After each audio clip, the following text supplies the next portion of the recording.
November the 10th. All right, here we go. Good evening, everybody. Today is November the 10th, 2020. The time is now 5:34. On behalf of the Board of Education and the Superintendent of Schools, Dr. Leslie Myers-Small, good evening, everybody. This is what we call a special meeting. Occasionally, in addition to our general business meetings where we do a lot of the business like past resolutions that relate to finances, that relate to our approach to education, the education of children. And more recently, you've witnessed our meetings that we have discussed how we're going to educate our children in light of COVID. This isn't one of those meetings, so this is a little bit different. It's what we call a special meeting, and we sometimes arrange special meetings to discuss a variety of fact-specific subjects. On this occasion, we have one of our committees meeting today. It's called the Excellence in Student Achievement Committee. Has the name change been finalized yet? Someone want to help me out there? Just want to make sure I'm saying the right name change, because I know we talked about Equity and Student Achievement. Equity and Student Achievement. Is that name change official as of today? Yes, yeah. It is official as of October 27th. Thank you. I just thought about that at the last minute. Thank you, Madam Clerk. Equity and Student Achievement is the name of the committee. It previously was Excellent Student Achievement. When our chairperson comes back, she's not available today. She'll describe for you the mission of that committee, but some in substance, the purpose of this committee, Equity and Student Achievement, is to make sure that we have, in fact, excellence and equity in terms of the academic programs for our children. We want to make sure every child gets the same opportunities to learn and grow. We want to make sure that those opportunities are excellent, that they exceed any standard that exists out there. Not only the standards, but ensure that our children are performing above and beyond those standards. Now, I realize, given where we're at, where many urban districts are at, that seems like a pretty difficult goal. But that is the goal of equity and student achievement. And by setting the goal so high, we hope to at least get very close to it. So again, I will leave it to our chair, Vice President Elliott, who is not available today, to provide a more thorough description of that committee. But I wanted to, on behalf of the board, I wanted to share that description with you before we begin our meeting. But first thing we have to do, since I've already called the meeting to order, is we at every meeting, whether it's a special meeting or a general business meeting, we reserve an opportunity for citizens to speak directly to the board and to the superintendent. And we're going to begin that opportunity right now. Madam Clerk, will you introduce, I think we have 4 speakers, is that right? That is correct. Our first speaker is going to be Jack Peltz, a parent who is addressing us regarding attendance. Jack, are you there with us? You can unmute yourself. I'm here. Wonderful. You have 2 minutes and you can start when you're ready. Great. Thank you very much for the introduction, and thank you very much all board members for your work. I really appreciate all of your efforts on behalf of the children at our CSD. I'm a parent of an 8th grader at School of the Arts. And the last time I spoke with you was about a year ago when I presented on school start times.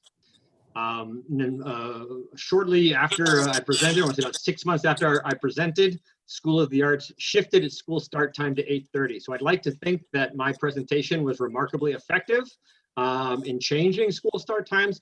Unfortunately, I know that's not the case. Unfortunately, I don't know what truly transpired. So this lack of transparency is a problem. I think we face a similar issue around lack of transparency with the situation around return to in-person situation, in-person instruction. We know that the American Academy of Pediatrics strongly advocates for in-person instruction. Experts like Dr. Mendoza have offered guidelines and suggested why we should have in-person instruction. The community transmission rates remain low. Child cares have remained open. The virtual instruction is already in place, so we could potentially offer parents an option if they do want to stay virtual.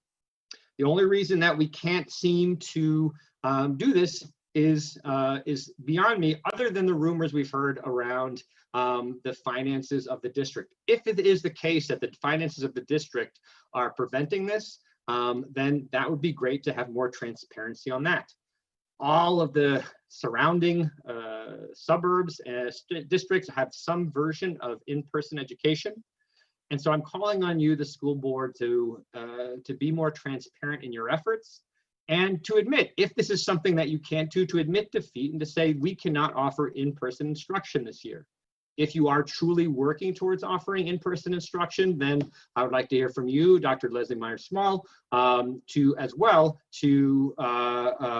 say why exactly you are, what your efforts are to this end. I'd like to see a call to arms from the RCSD for you to fight for this, because our children are suffering from the lack of spending time with each other as well as with their teachers. Mr. Peltz, your time is up. I do apologize, but we have documented your concerns, and I hope that you continue to reach out in this way. Okay. Likewise. Thank you. Thank you. Our next speaker that will be coming before us is Daniel Delahanty, a parent, regarding the reopening of schools. Daniel, are you there? You can unmute yourself when you're ready. Oh, we're not hearing you, Mr. Delahanty.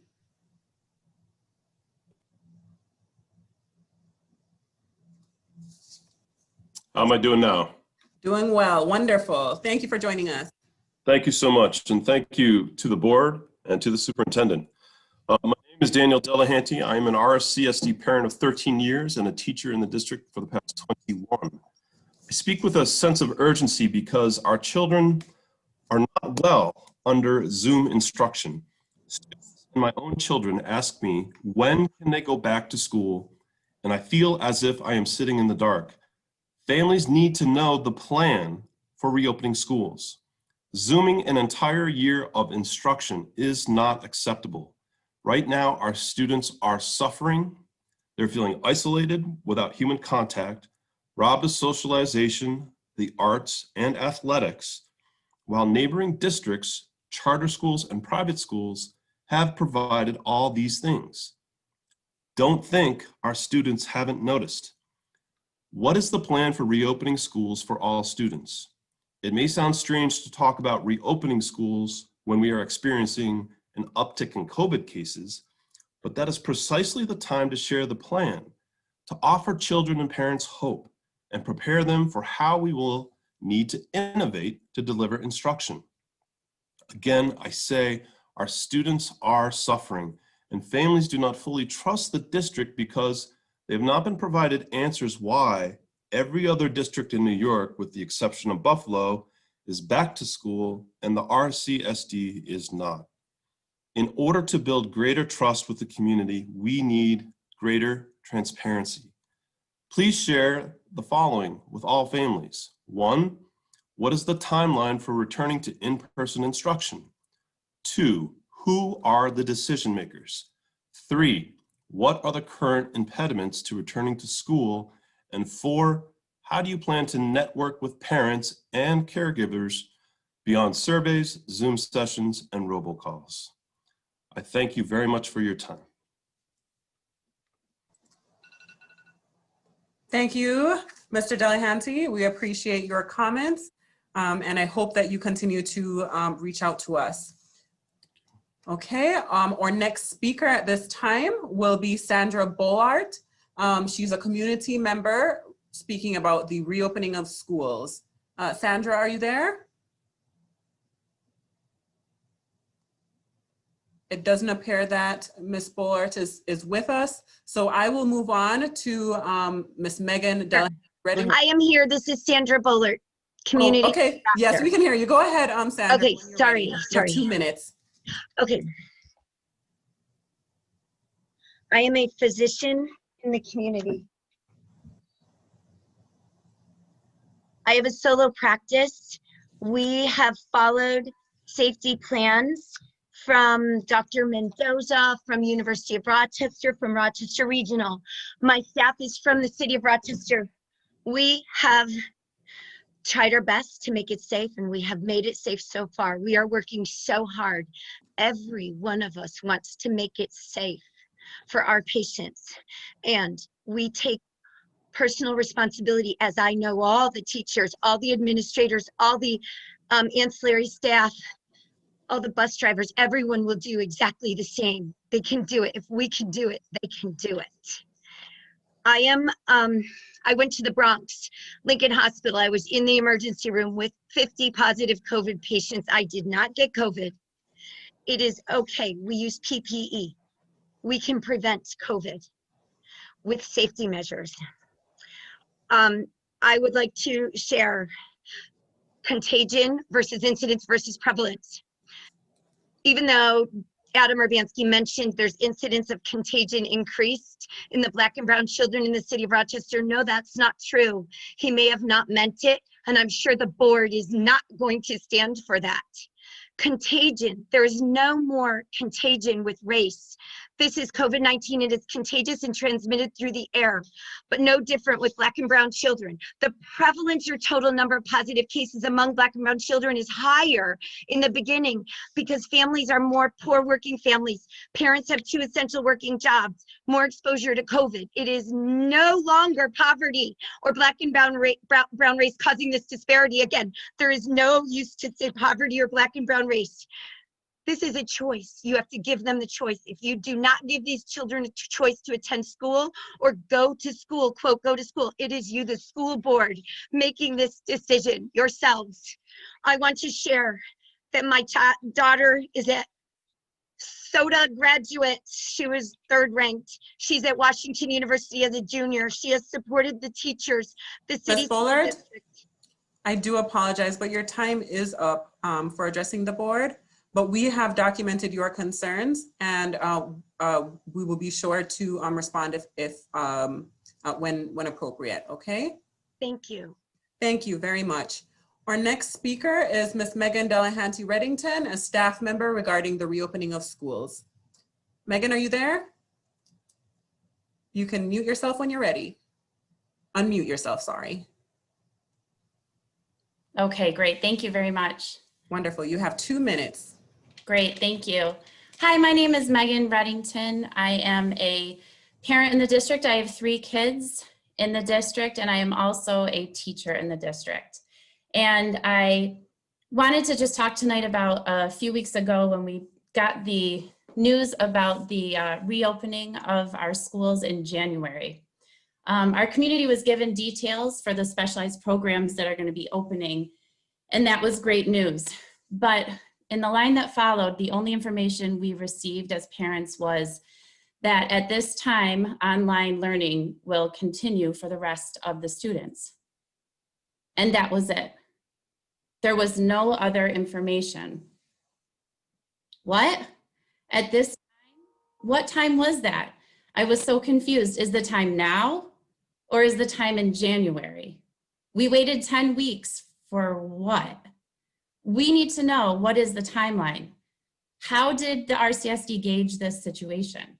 What metrics did we use? What guidelines are we following? What benchmarks must we meet? What will the right conditions be for our students to return? We need this information as a community. Do we need money for PPE? Do we need ventilation at the buildings? Do we need to hire extra staff? Do we need technology for a hybrid approach? Again, parents need this information. We are in the dark.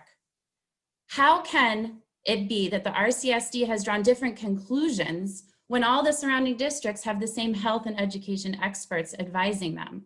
Charter schools, using our money in our district, are holding in-person instruction, not all of them, but some of them, and even having sports. So we need to be clear as parents, how are these decisions being made? Speaking as a teacher, hundreds of our students are in the dark, literally in the dark. We have dark cameras. We have silent microphones. We have students who are losing their will to learn. This is urgent. We need to feel the urgency from the district, the superintendent, the Board of Education. And the other thing I wanted to mention is that we received a vague response from Carlos Cotto about sports. We just weren't going to have them. The decision was made.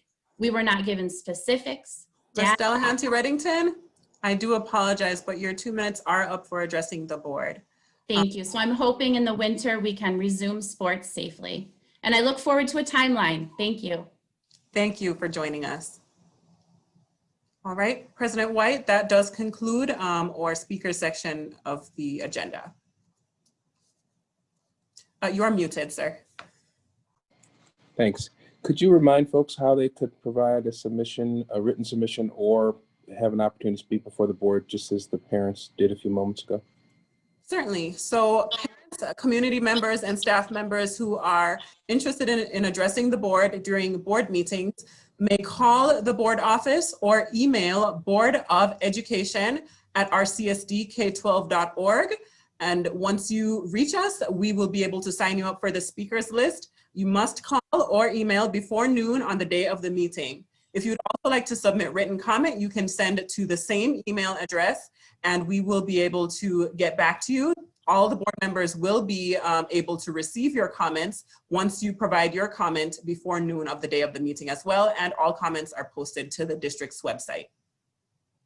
Now, I did want to say on behalf of the board that the parents this morning or this evening, the folks that participated in the verbal presentation raised some legitimate concerns. And I don't want folks to think that at the 2-minute mark, that's the end of it and no one's going to do anything about it. There are a number of members of the administration from central office here listening, including the superintendent.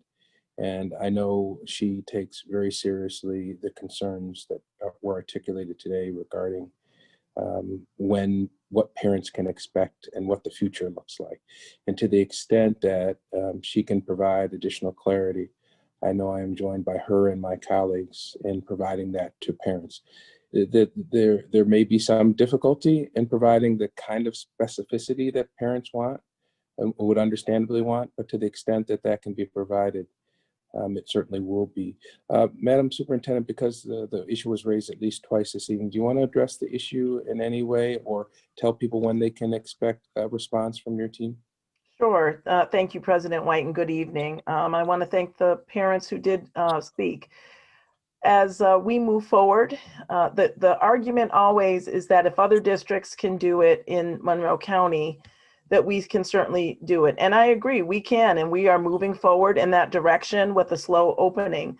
But what, again, people are not necessarily always acknowledging certainly is our size. I recognize that some of the other big 5 have opened up. Buffalo has not opened as well. We are in kind of similar time frame where we've made similar decisions as far as moving forward. So I agree that we need to have a timeline, so I can certainly work on that. I think Mr. Delahunty mentioned timeline. Who are the decision makers? The superintendent is the decision maker. I certainly work with my team, and I'm in collaboration with the Board of Education, but the opening does fall on the superintendent. Right, wrong, or indifferent, that's where it lies. The current impediments, we've talked about that, but I can certainly reiterate that. And going beyond current Zoom survey and robocalls, I'm not quite sure what else we could do, especially given that we're very limited now being in a yellow zone. So I'm certainly open to additional feedback of how we can connect with parents and caregivers around that. But certainly we have been talking about a timeline and next steps so we can clearly identify how and the next group of students that we will open up to reopen. And the goal always is to reopen and not have students remain in remote. If they want to, we want to make that available. So we will work on the timeline to move that forward, and we'll work on getting those communications out. So I certainly appreciate the feedback, and we'll work to try and improve communications, but it would be helpful to know beyond the current mechanisms that we are using, given that we can't gather more than 25 people, what might be suggested. So I would love to hear that, and I'm open to that. Thank you, President White.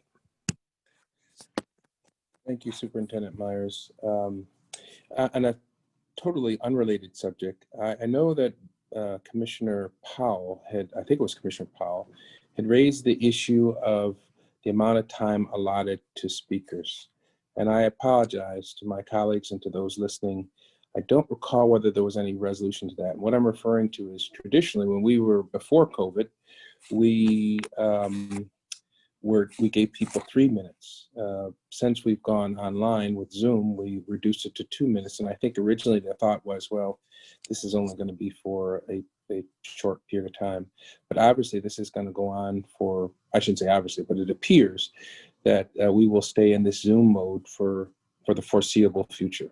That may change, that may not. But it occurred to me that I was reminded when the clerk gave the cutoff today that we previously were at the 3 minute mode, and someone, I think it was Commissioner Powell, had proposed that we return to that. That seemed to work better. 3 minutes wasn't enough time even for folks who generally wanted to address an issue, but it certainly is better than 2 minutes. And I wanted to know, can anybody refresh my recollection with respect to how that conversation ended? Because I at least, I don't know what the interest was, the appetite was, but I certainly would like to see us return to 3 minutes. I know it makes our meetings longer, but this is a critical opportunity for citizens to address it. So I'm going to go to my participant screen, see if anybody's raising their hand. I don't see it. Commissioner Powell, I seem to recall that was you brought up that subject. It was. And in the beginning, there were a lot of technical problems getting folks in from the waiting room and get their video and audio on. But clearly today's example shows that people have sorted out how to get in the queue very quickly, not a lot of fuss. And I think that time ought to be given back to them. My understanding is that it was a bylaws change, and ordinarily that's a tedious process to get undone, but bylaws just needs a 2/3 vote. We don't because the decision to go to 2 minutes was made very quickly. It seems to me that we should be as responsive on setting it back to 3 minutes as we were to cutting it down to 2. I'm going to go back to, thank you, Commissioner Powell. I'm going to go back to my participant screen. Does anybody want to respond to that or the idea that we should go back to 3 minutes? I see Commissioner Malloy has raised her hand. Commissioner Malloy? Yeah, I'm inclined to agree with Commissioner Powell on this. I think that given the circumstances back in March, when we initially changed the bylaws, I think the time has come to change those back again, if at all possible, just given our unique circumstances. And I'd certainly like to hear more from the public on this. Thank you. Commissioner Malloy.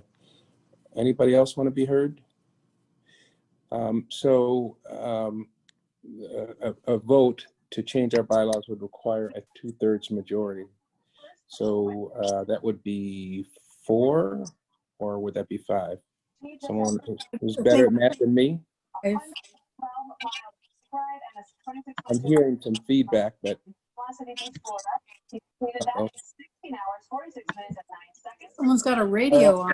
Yeah, Carl, do you have what that number would be? Is it 4 or 5? It's a 5.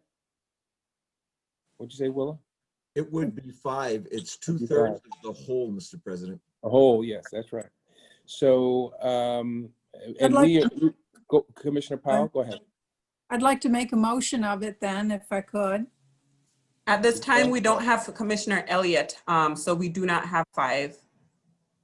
What about Commissioner LeBron? We have Commissioner LeBron here and. Okay, sorry about that. That was my apologies. We do have 5. Okay, I second that motion. All right, that motion has been moved and seconded. All those in favor of returning to the citizens from 2 minutes to 3 minutes and changing our bylaws to reflect that opportunity, indicate by saying aye. Aye. Aye. Aye. Any opposition? Seems that we have 5 board members that agree to return to the format of citizens being given 3 minutes to speak. So thanks to my colleagues for recognizing that important opportunity, and thank you, Commissioner Powell, for. Thank you, Commissioner Powell. Thank you. Yep. And thank you, Mr. for remembering. Yep. Well, for me, that's pretty good. I don't always remember the rules, so thank you very much. So to the parents that spoke tonight, I realize it might have been a bit frustrating, but know that the next time you call in and there's something that you want to express a concern about or an idea you have, or by the way, even a compliment, if you should find the opportunity to do that, you will have 3 minutes to criticize or to compliment the Board of Education. And we look forward to those moments. All right, next item on the agenda is our special meeting, discussion of CIGR Family Engagement Day. Commissioner Adams, you want to talk to folks about the importance of that Family Engagement Day?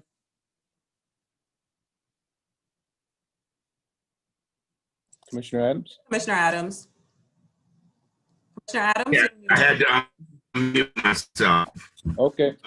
Yes, so I'm going to take this opportunity to keep the conversation going that those parents were talking about tonight, and remind you of the Board of Education's first community forum for the 2020 academic year.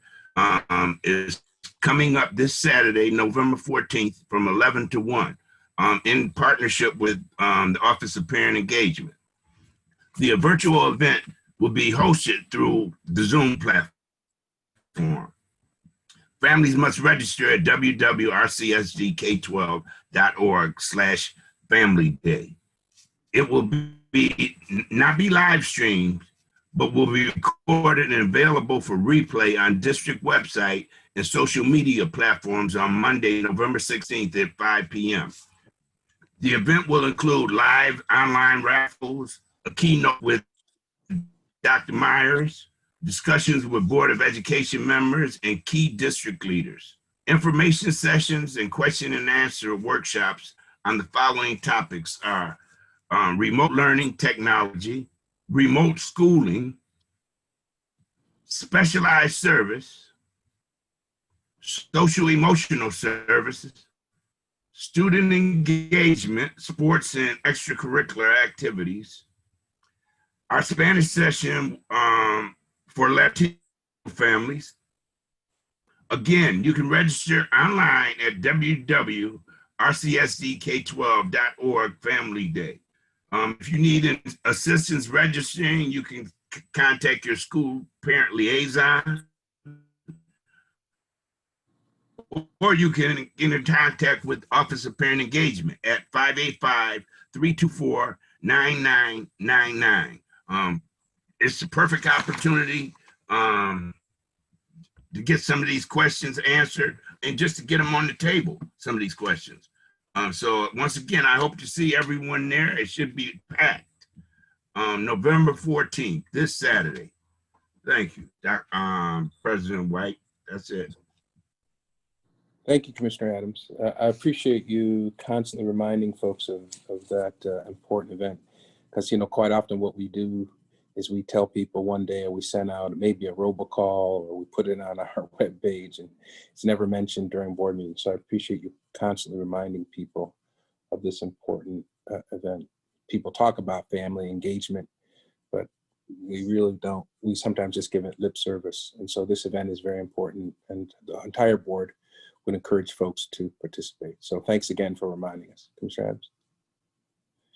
All right, next item on the agenda is ESA. Our chairperson is not available to lead this discussion today, but I'm going to do my best to provide that leadership for just this meeting.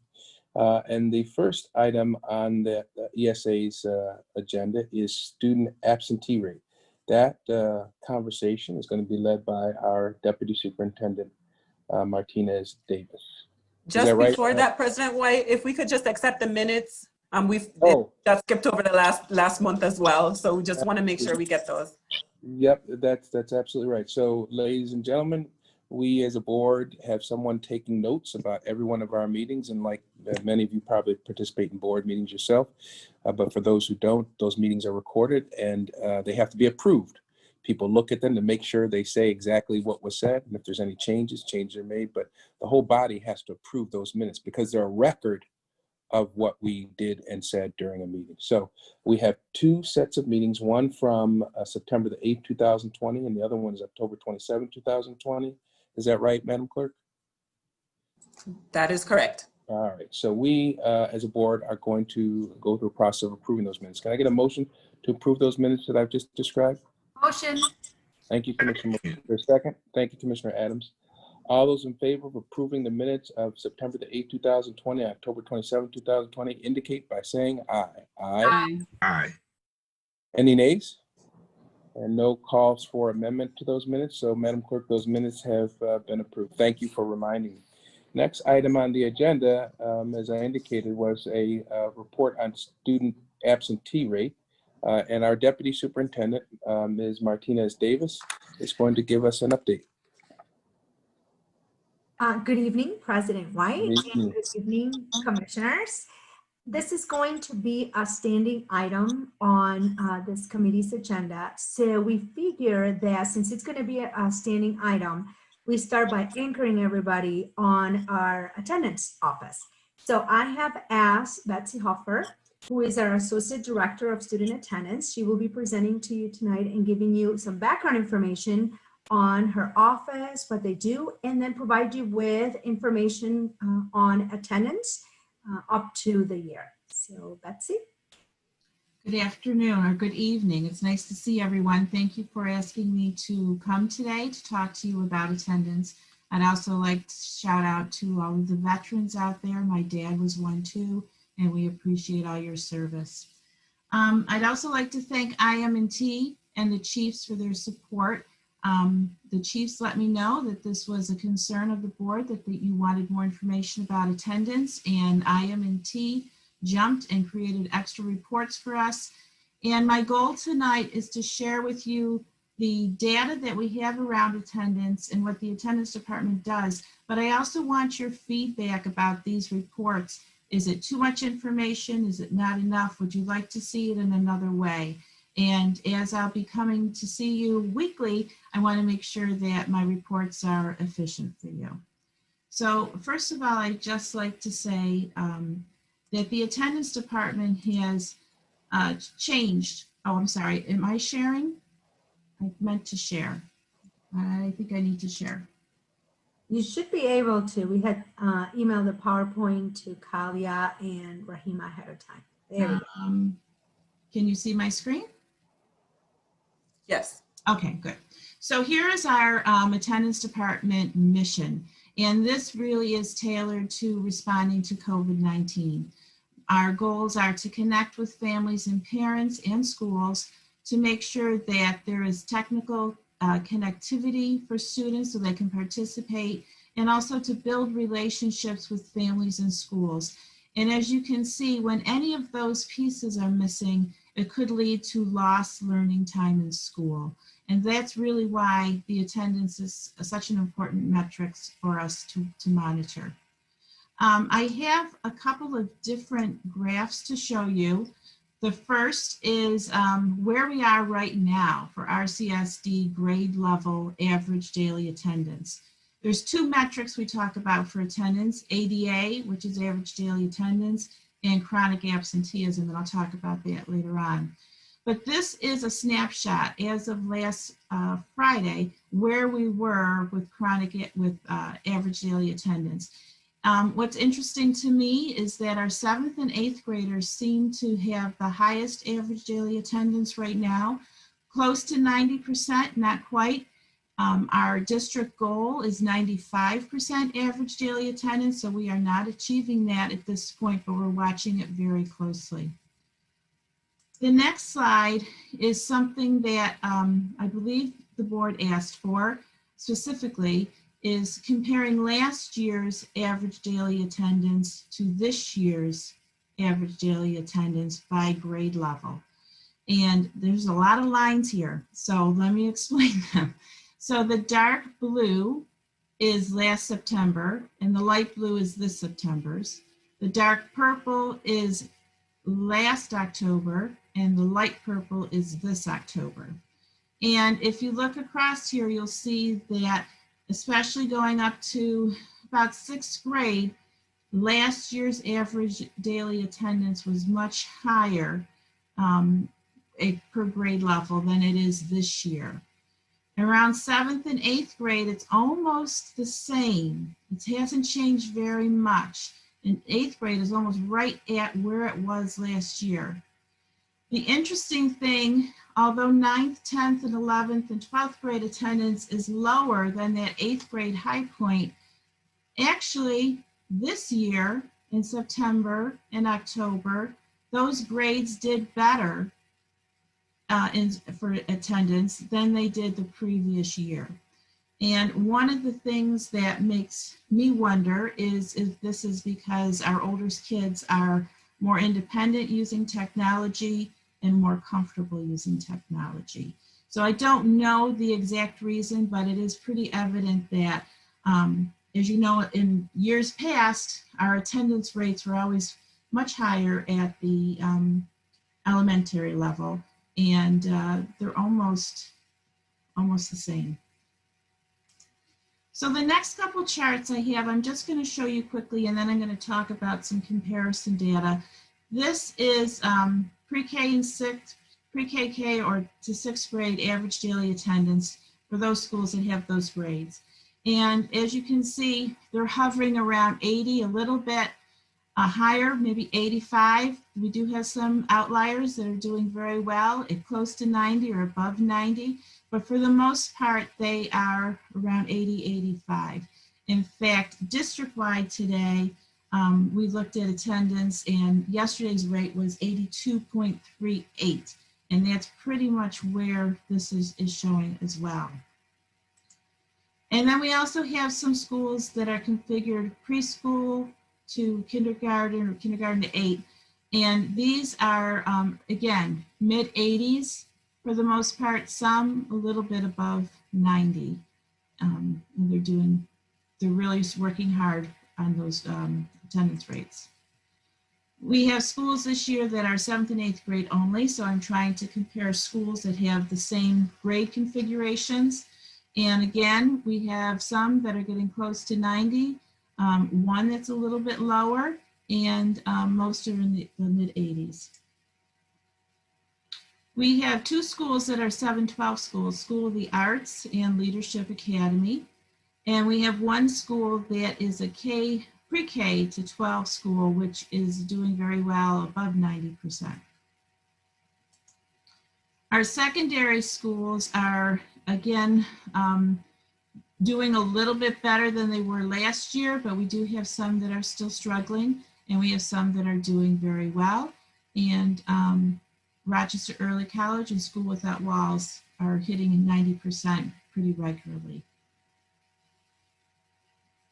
We also have our program schools, and all of their attendance is listed here as well. So earlier today, I sent an email to the main office there with a couple of attachments, and one of them is called a year-over-year monthly average daily attendance comparison. And this is one of those reports that IM&T created specifically for your information about average daily attendance last year as compared to this year. And I sent it as a chart to you because it is difficult to graph it like this. But I did want to point out some of the highlights on that. We had School 8, who had higher average daily attendance in September, and we had a couple of program schools, All City and North Star, that had higher attendance, as well as Addison, Wilson High School, and Pathways to Success, School of the Arts, Early College.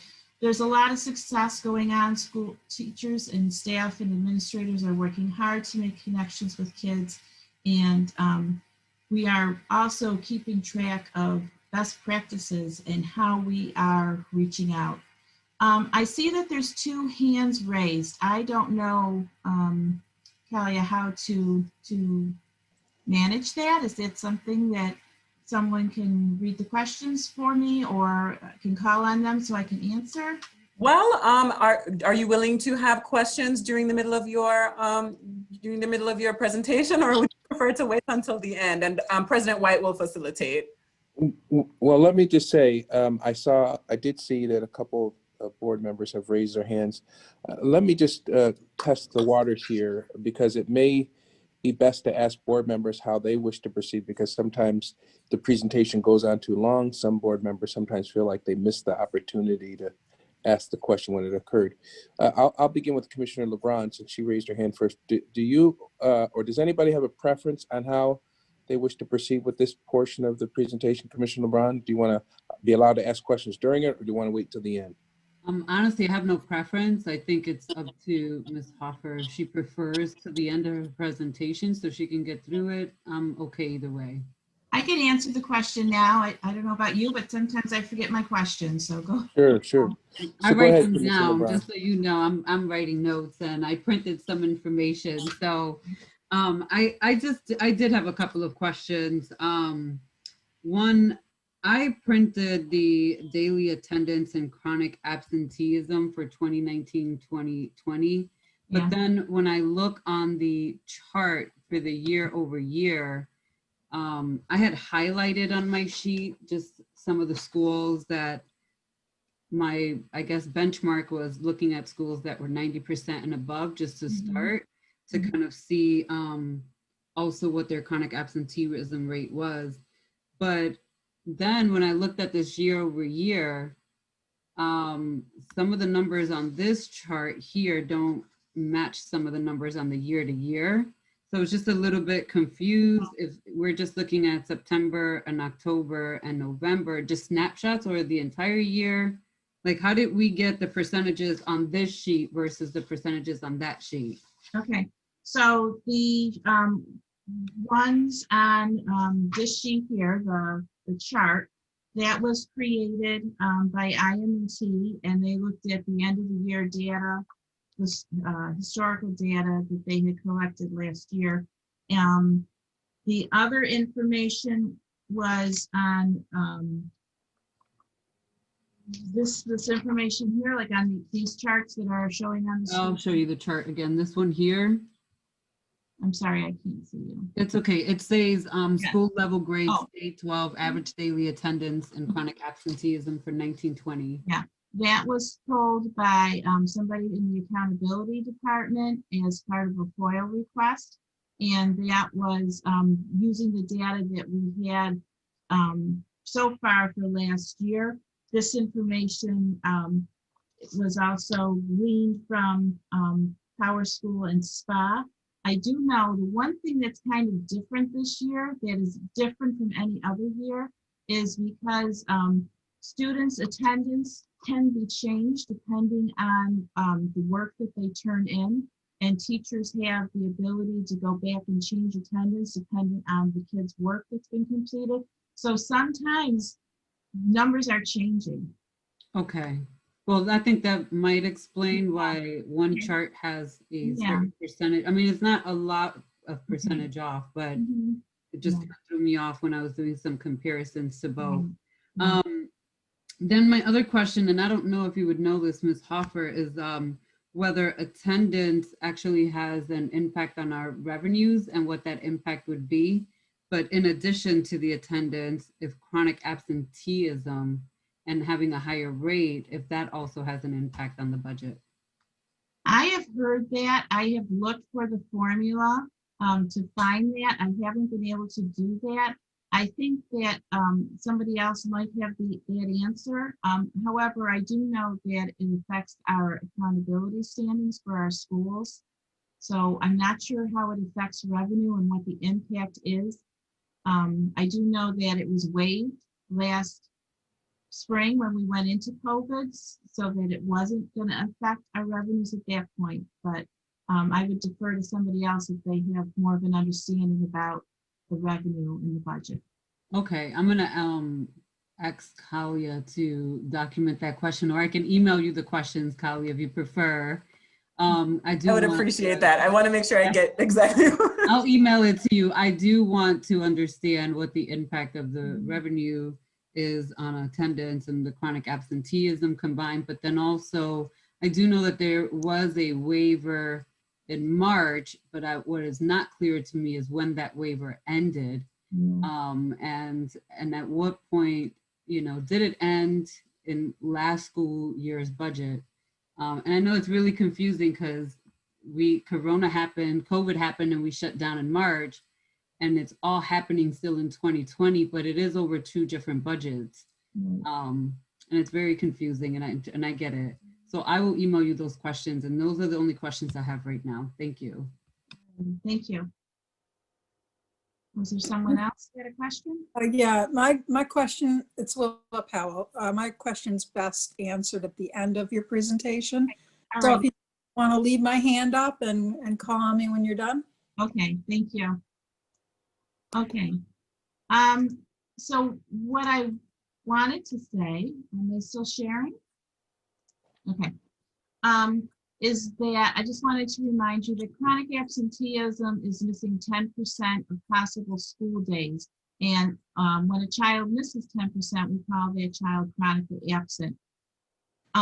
It's a scary thing to talk about in the fall because it's based on the number of school days. So right now, there's only been 41 days of school, and 10% is 4. So if you've missed 4 days of school right now, you're considered chronically absent. However, we're probably going to give you an excellent attendance award in June if you don't miss any more days, because the denominator will increase for the number of days. My guidance to schools is to really make sure that students don't miss more than 18 days, because 18 is 10% of 180. We need to be concerned about all of the kids. But once a child hits 18 days absent, they are considered chronically absent for the year. And right now we need to do everything that we can so we don't have as many students who are chronically absent so they can be in school. IM&T is working on a new report, and it will calculate chronic absenteeism by school, which I am very happy about because I think it will give everyone a quick snapshot of where their school is. And that should be coming out soon. And I just wanted to share this quote by Hetty Chang, who is the CEO of Attendance Works, because it really is guiding my work this year, especially in relation to COVID, that absenteeism is an indicator and a cause of educational inequity. And our goal in this department is really to even the playing field and to help our students and our families succeed even during difficult situations like being closed during the COVID. If I could just have a few more minutes of your time, I'd like to explain to you what all the school teams are working on. Every school has an attendance team and they meet weekly. And this is the structure that we use to talk about attendance. When we first started meeting, we would end up talking the whole time about all the kids who we couldn't find or who had serious problems. And we realized that we needed to talk about all of the students. So we talk about 3 tiers of attendance. And the first tier is really all of our kids. And we do things so that we have an engaging school climate, that there's a sense of belonging, and that good attendance is recognized and celebrated. And we do everything we can to try to break down those challenges that are causing some problems. Right now, things like making sure families are aware of all the places that can provide immunizations and things like that so that we can get kids in school. Tier 2 would be those kids who are starting to miss that 10%. And we try to put things in place, action plans, mentors, special programs, sometimes like just a caring adult to make sure and to check in with kids. Check and Connect is a program that's used. And then tier 3 is really those kids who are struggling with attendance. There's usually more things going on. I often say attendance is a symptom of another problem. And so we make connections to a lot of our community agencies and school agencies. This is where Healthy Homes, in fact, comes into help and come into place to provide resources for kids. And all of this is built on these foundational supports, things like the YMCA providing childcare for kids right now, our food pantries, all of those things that are really supporting our families. It's very important that we build on those supports and work with our community. Our attendance teams meetings are very data driven. This is all based on data-wise rolling agenda that I can say with confidence schools are using very faithfully. And they're talking about those 3 tiers. Leadership Academy did a great job recognizing all their kids who had great attendance in September and passed out little pop rock candies and telling the kids they rock. And School 12 has some really cool attendance incentives. So there's a lot of ways that they can still build community right now. And I think that it's very important for us to remember that we're still in school and that still have those expectations. And then these last couple slides talk more about what those supports look like at the 3 different tiers. Communication, predictability, and monitoring attendance is very important. Creating those action plans before a child misses too much school so that they can come back to school and feel successful. And then of course, when we need to, reaching out to like FACT, Healthy Homes, housing agencies to help families, you know, not even during COVID, but during the regular school year, we have a lot of issues that prevent children and families from getting to school on a regular basis. So that's my presentation. I'm happy to answer more questions and also to hear feedback from you about what kind of information you'd like to have on a regular basis. Okay, Commissioner Powell. Says my camera won't start, but so my question is probably going to be the same question every month that you present data for us. And oh, by the way, I thank you not only for the data that you shared, but also for the explanation of interventions. My question is basically the "and so what" question. We already see some schools struggling with attendance much more than others. Some of that is because some schools have already kind of addressed that climate issue of creating a welcoming environment, and self-selected students, so they kind of have a head start on others. But what I'm going to want to know as time goes on is specifically what interventions are being deployed, especially in the schools at the low end of the chart. And what if the numbers aren't moving in a positive direction, we don't need to wait till the end of the school year to know that whatever they're doing isn't working, right? So as the school year goes by, I want to know, like, how resources are being directed at the, or whether and how resources are being directed to the schools that are struggling the most with their attendance issues, and what is the result of getting resources directed to them. If they get more resources and their numbers still don't change, well, then we need to try something different, right? So I don't know if this is a question for yourself, Ms. Hoffer, or for the superintendent or the chiefs, but if someone could give us some insight as to how this data is going to be used to improve all schools. So Commissioner Powell, thank you for that question. We actually, as an executive cabinet, regularly, we've been weekly reviewing the data.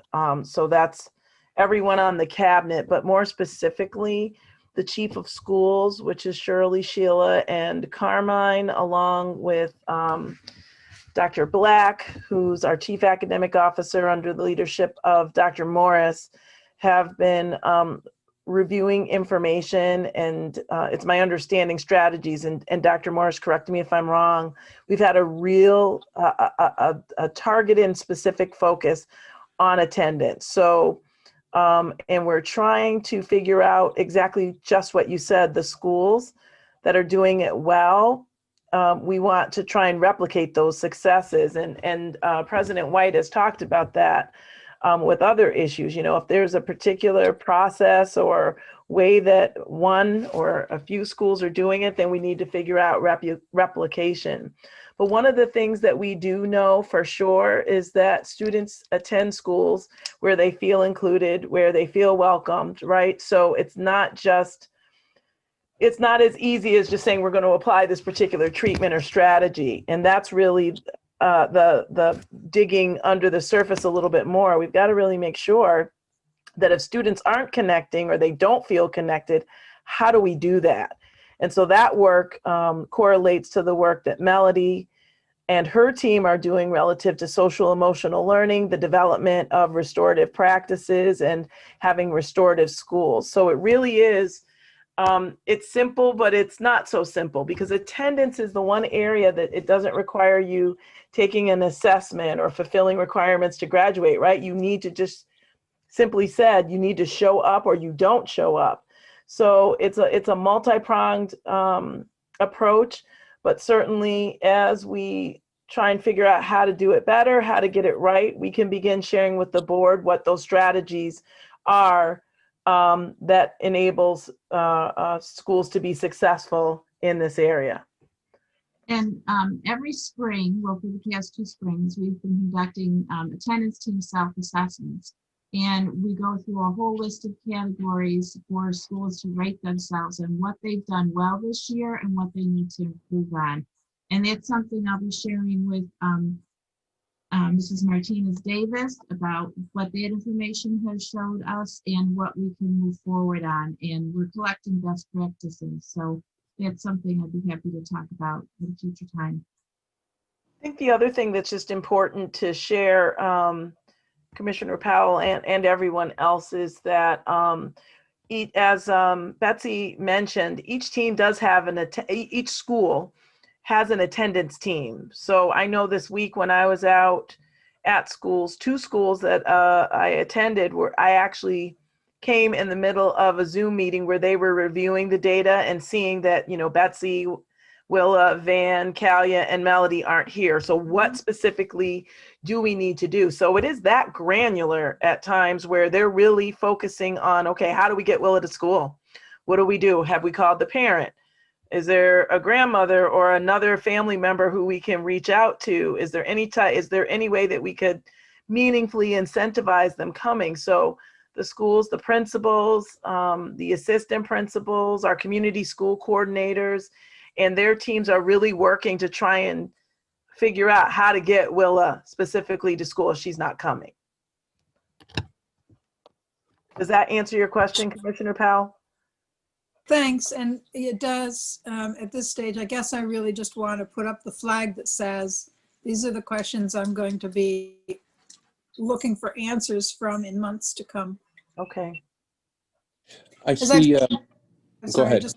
just want to editorialize. I've said this before, but over the years, we've had the data dumps. We've, you know, received the information in its raw form, but very seldom does anyone speak up and say, and this is what we're going to do about it, or this is what we are doing about it. So to the extent that that can be part of the presentation, I would super appreciate it. I see our parent rep, Ms. Clinkscales, has a comment or a question. Yvonne? Am I unmuted? Go ahead. Okay, so in listening to everything about chronic absenteeism, not only am I a grandparent, but I'm also a community worker. I'm in Douglas, I'm in Franklin, I'm right now helping them. There are a lot of community programs that are willing to work with students who have chronic absenteeism. For us at In Control, we're running a COVID learning lab. And we found that we have a couple of students who are really was not into school. So I'm thinking as a board or as a community, you know, it is the old saying that it takes a village to raise a child. We have a lot of community agencies who may be willing to run COVID labs. We've been running our COVID labs since September 23rd. So we've had kids from your district in our building physically since the beginning of school. And the opposite of that is that some of those students were like not very good students, and in our environment where they have that support, they're thriving. I mean, I can give you names, Nathaniel Martinez. We have students that we actually chronicalize that in an environment where they're actually in physical contact, that they're thriving. So I'm thinking all of the schools have a student support center.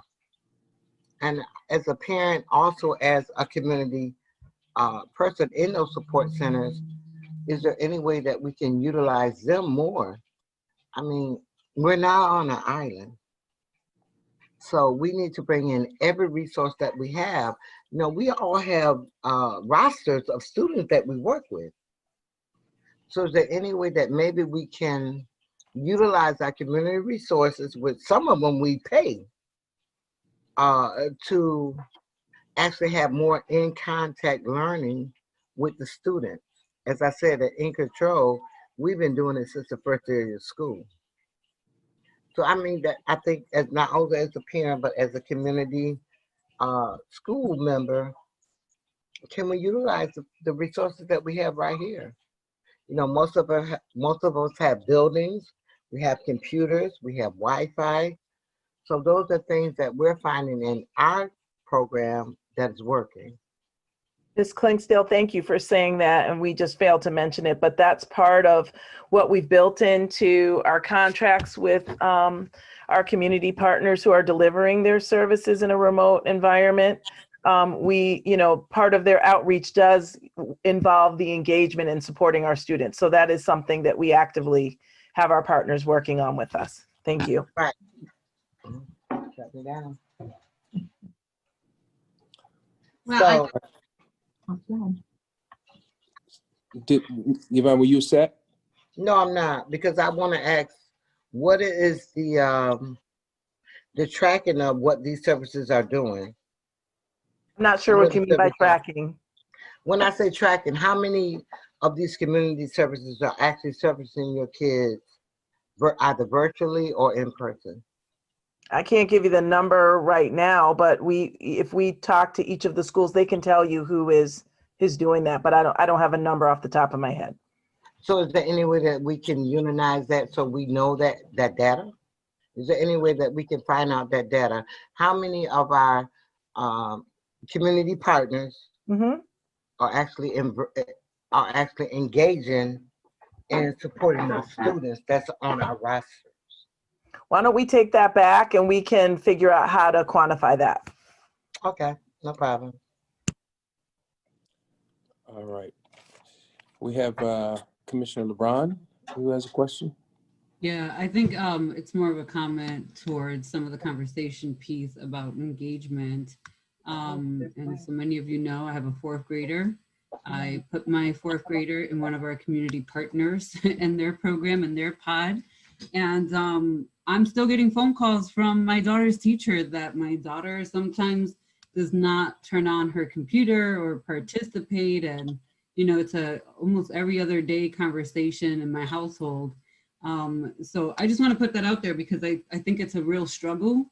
And even if Sophia's home with me and I'm working in the other room, you know, I cannot constantly watch her while she's online doing virtual learning. That would be impossible. I would not be able to get my job done. And I don't work a job where I can have confidential conversations in front of her. I'm also obligated to HIPAA to have conversations with my clients privately and in a space where their information is not being shared or overheard. And also I realized that there was a social emotional impact to my child being home since March and trying to do school in an alternative way from March until the end of June, and then this virtual learning in September, and having been taken away from all other interactions with children since COVID began and the lockdown. So that was part of one of the reasons I did reach out to one of our community partners to get to see if they had some learning labs going and if my daughter could participate in a learning lab where I felt comfortable. And I knew the folks that work there and some of the kids that go there and attend too. But that engagement piece is still, I think for me, I'm struggling with how do we do this engagement with families? Because as a mother, I feel like I'm doing everything that I possibly can, but I still have a fourth grader who will not, turn on her laptop all the time or turn on her camera, not participate the way she's supposed to be participating. And I have a great relationship with her teachers, and I told them, please call or text me anytime that she's not participating. But I am concerned on what outreach looks like, because if it's just to the parent, and the kid is not engaging. I have so many questions around this, Dr. Myers, just from my own experience. Like, how do we manage that when we're talking about thousands of students versus one? And so, for Sophia, she has consequences at home when she does that. And again, it's a constant conversation. I'll address it every single time. But I also know that that's not the realities for a lot of families. And I recall even when I was younger and I had 2 girls, and I just can't even imagine this type of situation and having to manage this. But I do want to understand what engagement for student attendance will look like in a virtual world.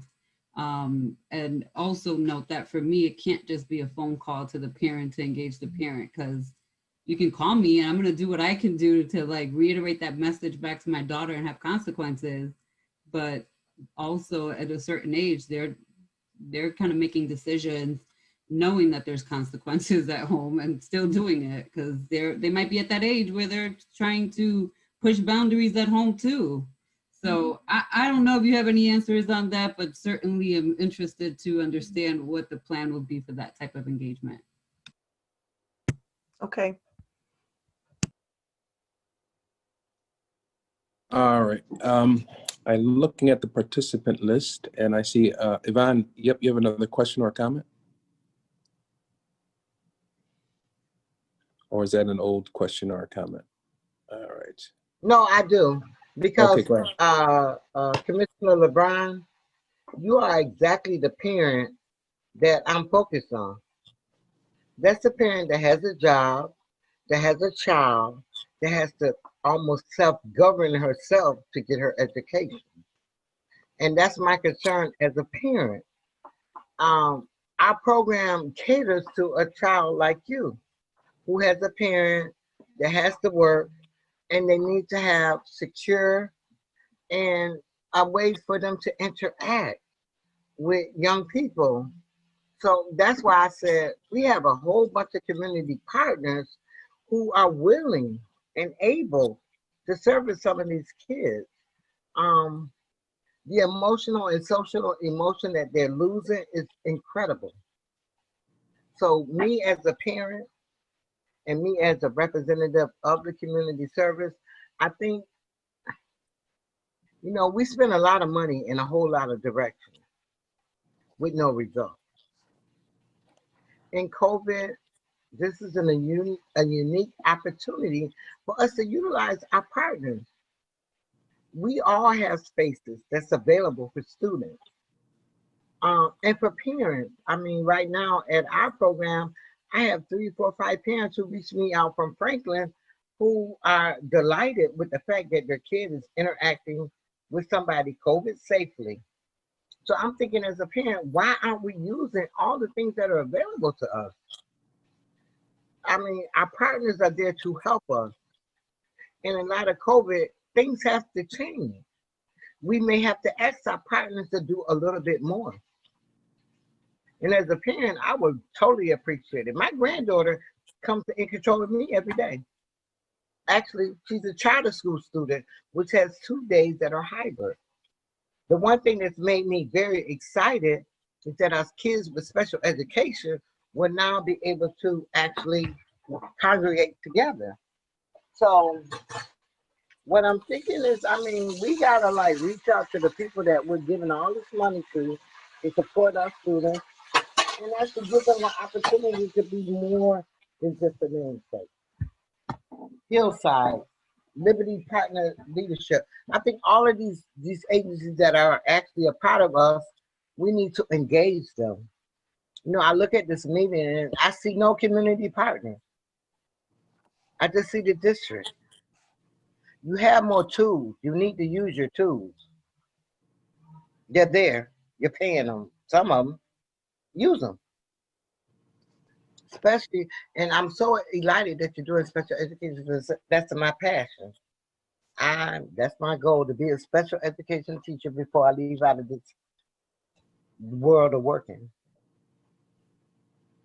So I'm really elated about that, Commissioner Myers, that you're bringing them back.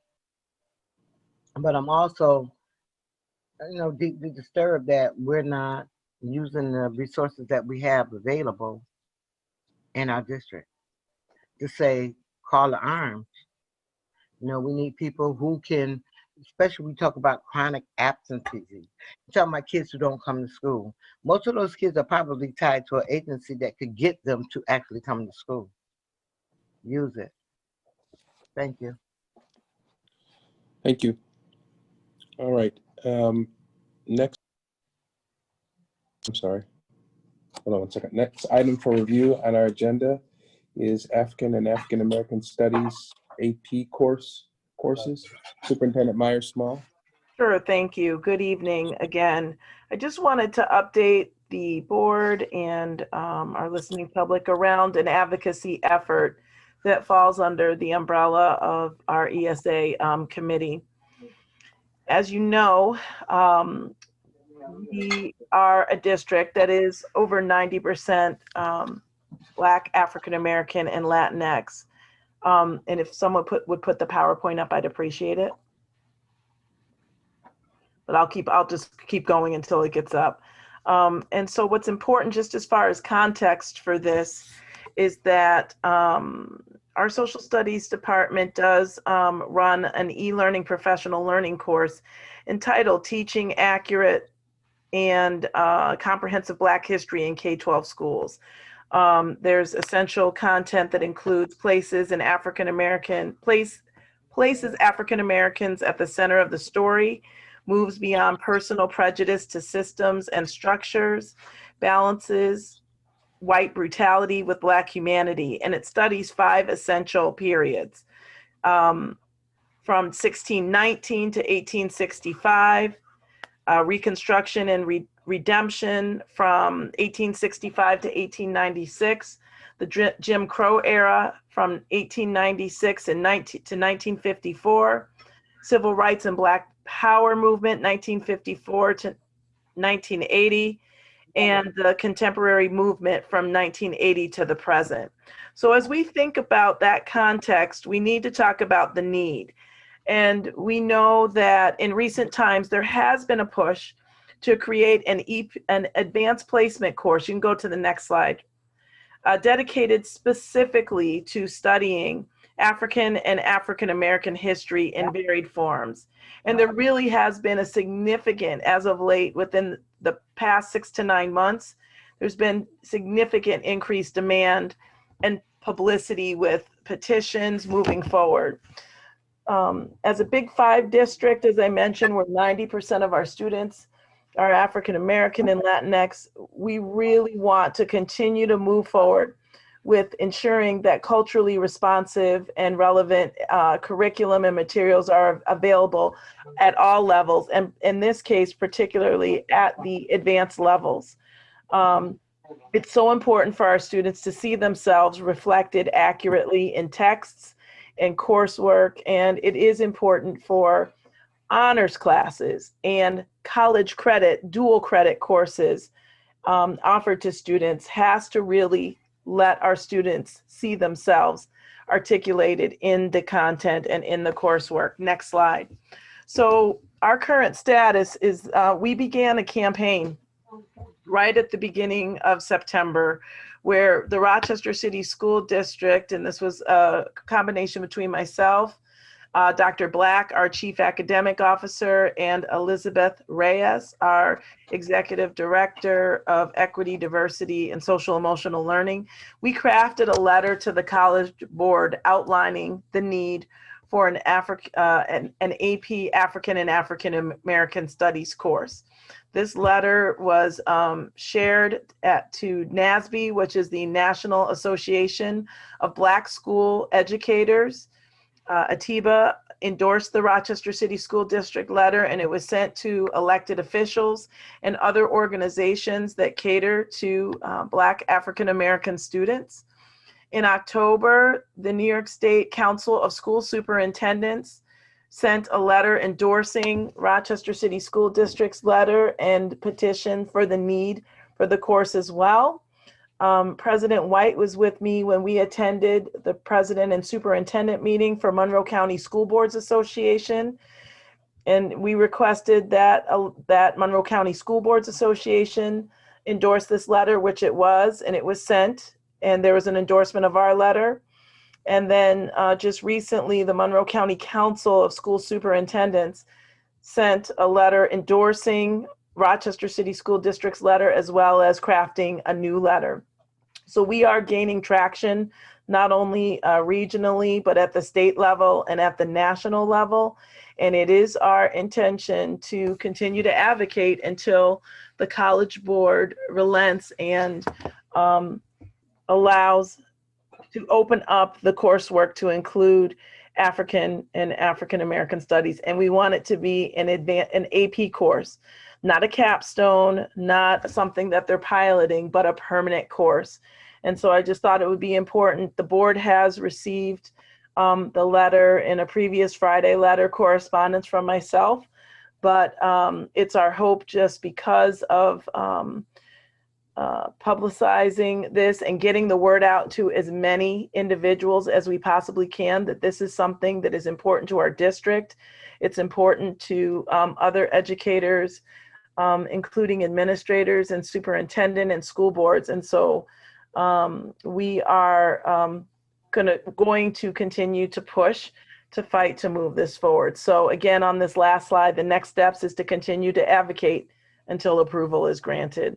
And the bottom line is we're really asking for this to be expedited. There is a lot of work that has gone into this, and we believe that this should happen sooner rather than later. So that's just a quick update on the advocacy and how efforts have started here in Rochester, but it's growing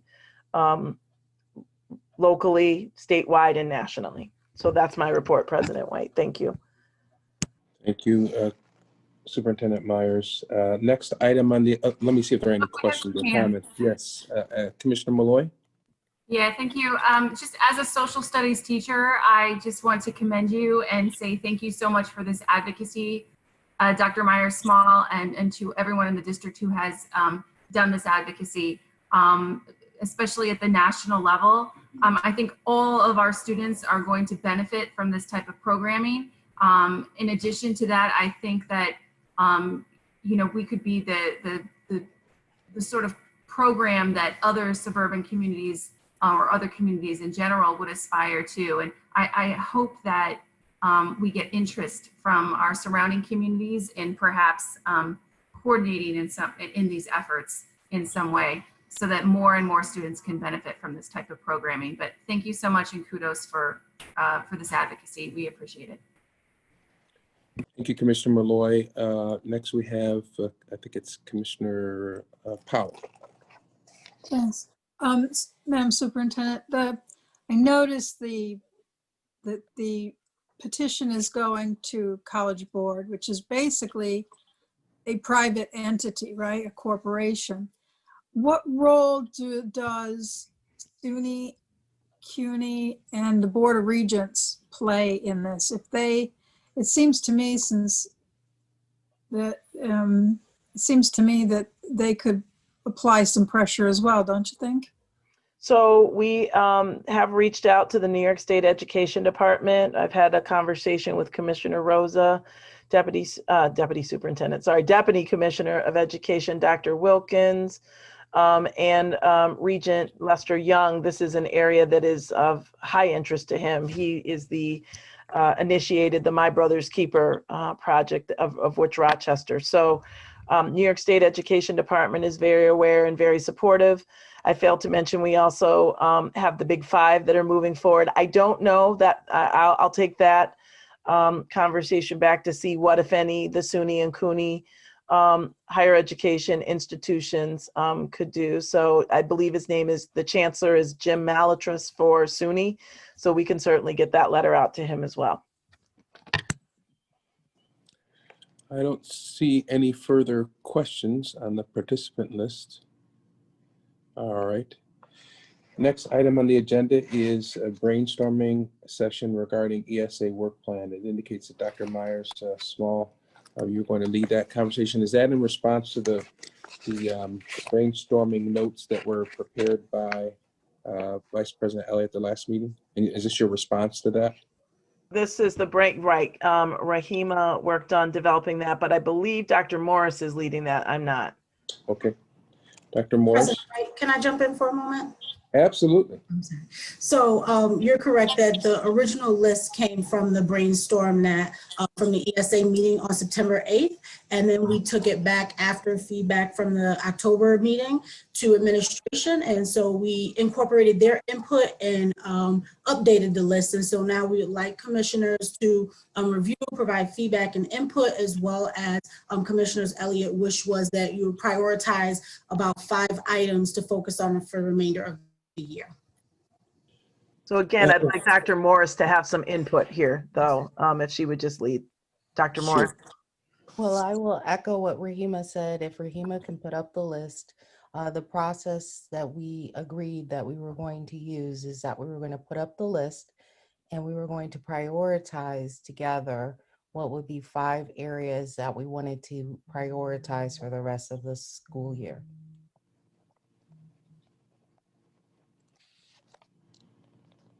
So as you see on the list, and I believe the list was shared with everybody this morning, the list has about 15 things on it, and they are a generation of the things that were brainstormed last time, as well as getting some input from the superintendent. And so what we were trying to achieve with this exercise today is a hope that we could identify and prioritize about 5 areas that we wanted to focus on this year. Yeah, I'm like everybody else probably struggling to read it. It's a little bit clearer now.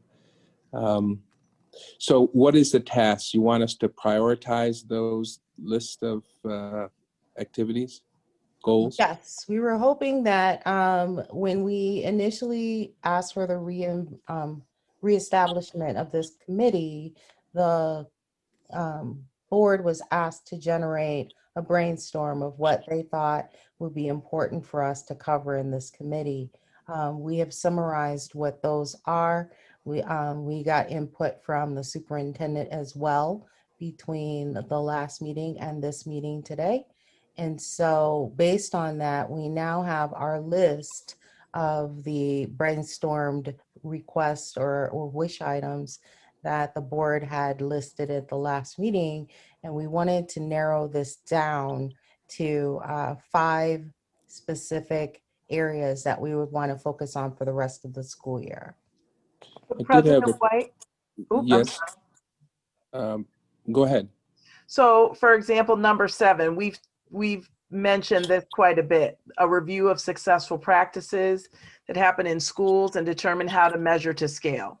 So, you know, we've talked about the East EPO, we've talked about Monroe, tonight we talked about attendance, and Commissioner Powell mentioned that, you know, okay, there are some schools who are doing this well, or the attendance rate is higher. So what's the so what behind it? What are they actually doing? So that might be one that we might, because it's been mentioned quite a bit by several commissioners, that might be one of our 5 that we might want to do. But I think what we just need to figure out is how do we pare down all of these down to 5 things that you can focus on.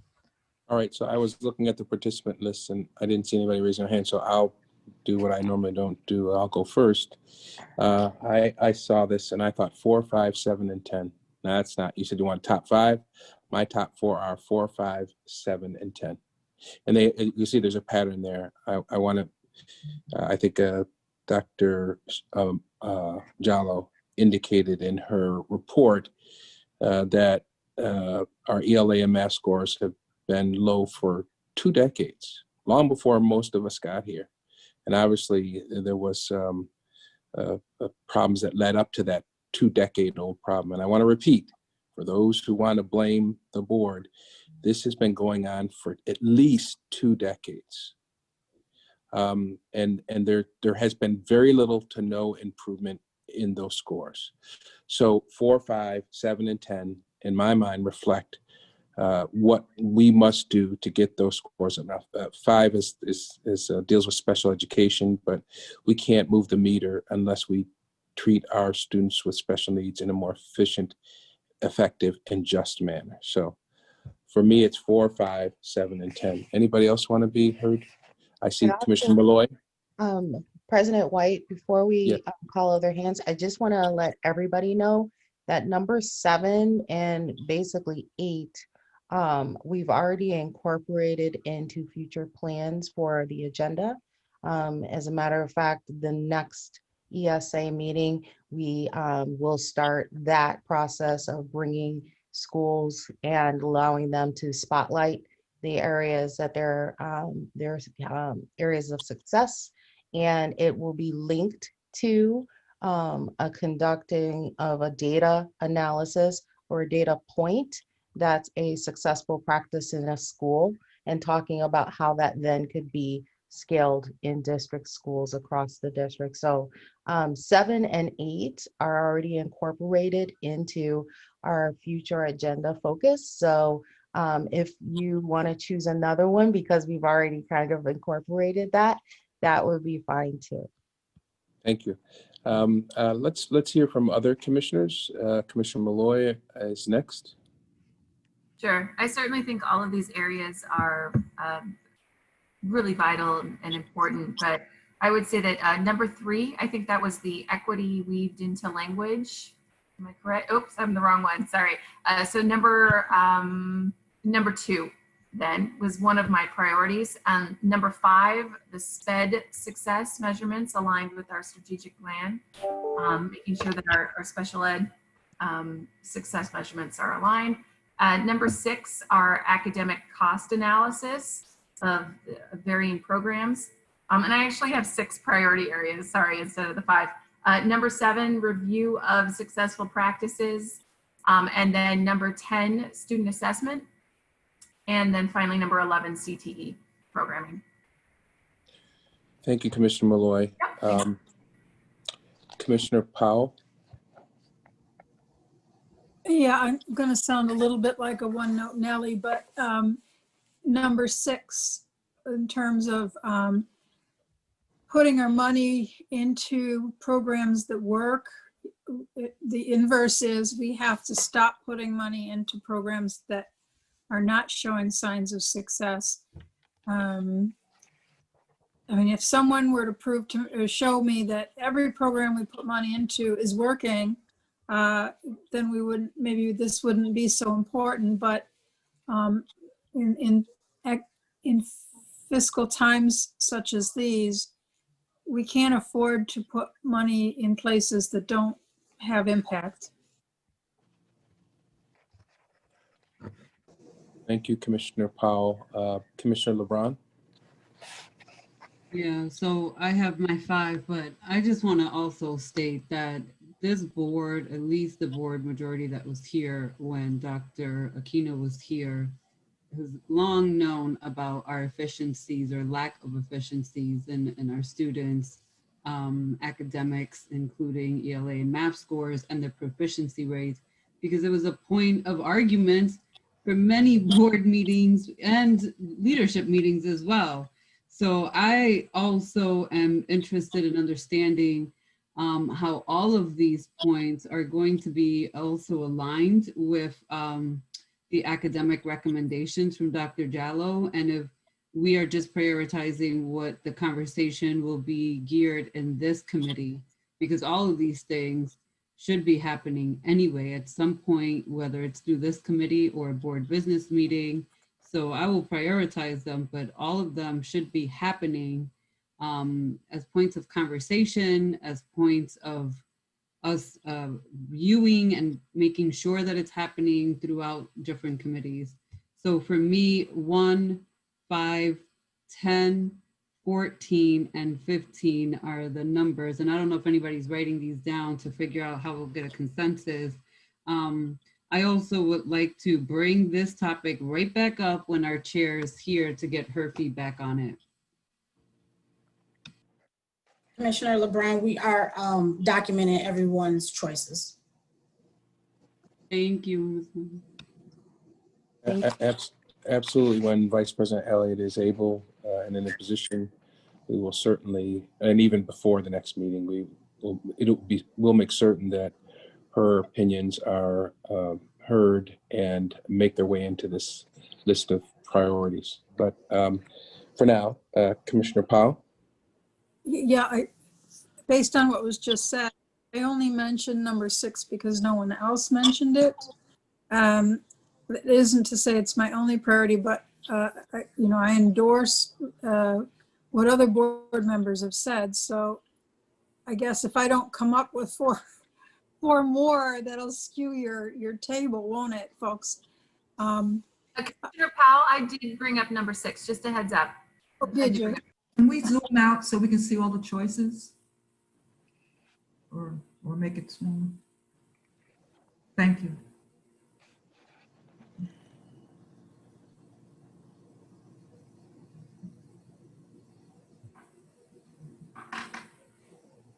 Thank you. Does anybody else want to add to the list of priorities? And by the way, when Vice President Elliott is able to, in a position to participate in this discussion, online or offline, I don't see this as a conversation that is going to end today. I'm not thinking that we have to have this list of 5 priorities today. I think it was described as a brainstorming session, a follow-up, but I'm sure if Vice President Elliott found it necessary, we could sort of fine tune this, have Rahima go through what she's received in terms of input today, and then maybe have this come up as another agenda item. Or if people want to move on it quicker, Vice President Elliott could distribute some memo about where we're at in terms of priorities. Commissioner Adams. Right. 1, 3, 5, 15, and I gotta put 13, even though I know that Dr. Myers just said we're moving in that direction. I still gotta put it down because it's important to me. So you got it, Kaya? I mean, Rahima, 1, 3, 5, 13, and 15? I do, Commissioner Adams. Thank you. Rahima, you can, again, I was thinking since Dr. Myers had it in hand, and I know she's been talking about 13 offline and online, but you can add that to mine. But like Commissioner Adams, I feel pretty comfortable that she's going to make that a priority no matter what we say. So, okay, let me go back to the participant list. I see Commissioner Malloy. Yeah, thank you so much. Just in regard to what Commissioner Adams has said, it just made me think that perhaps we should break this down by subject matter because it's so hard to categorize all of these things. And just as a social studies teacher, like my number 1 priorities, just for my own bias, would be numbers 12 and 13. But I would like to see this maybe broken down subject by subject to make priorities for different areas, including special education.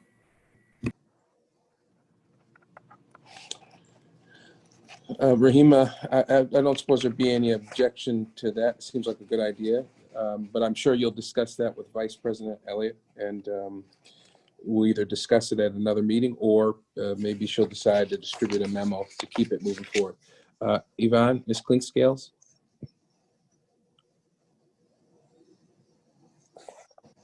Yvonne?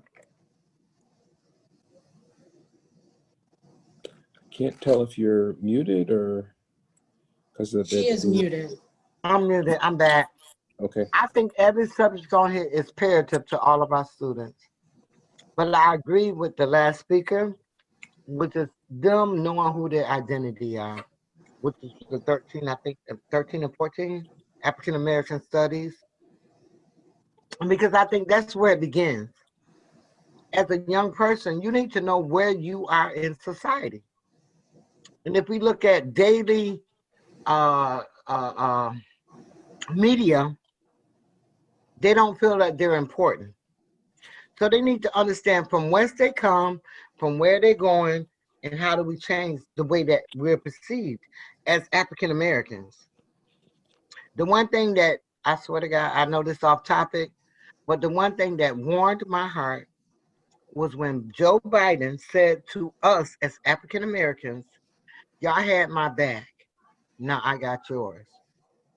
So for me and any Caucasian teachers, whatever your race is, I know you feel the same way.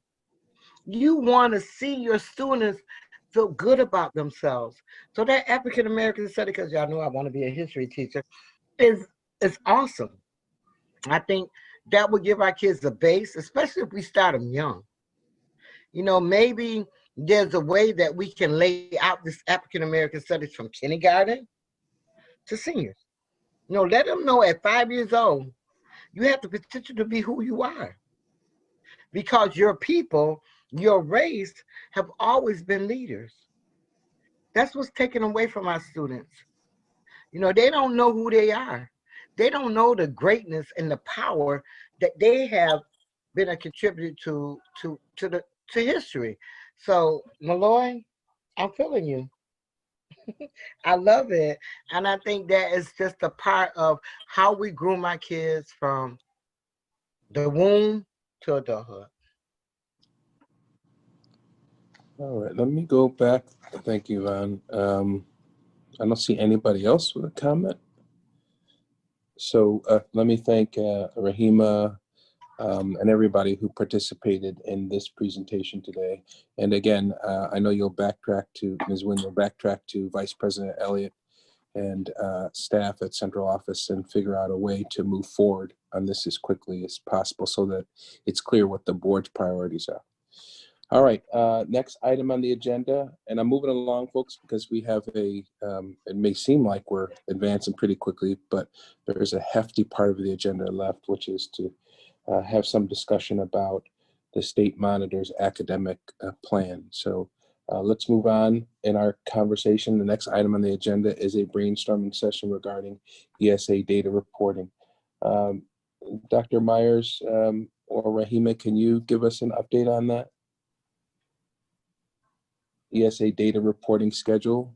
So I think that it needs to nest within the brainstorming list that we just described. So what this is you see in terms of academic data reporting deliverables, we began a matrix that we will fill out.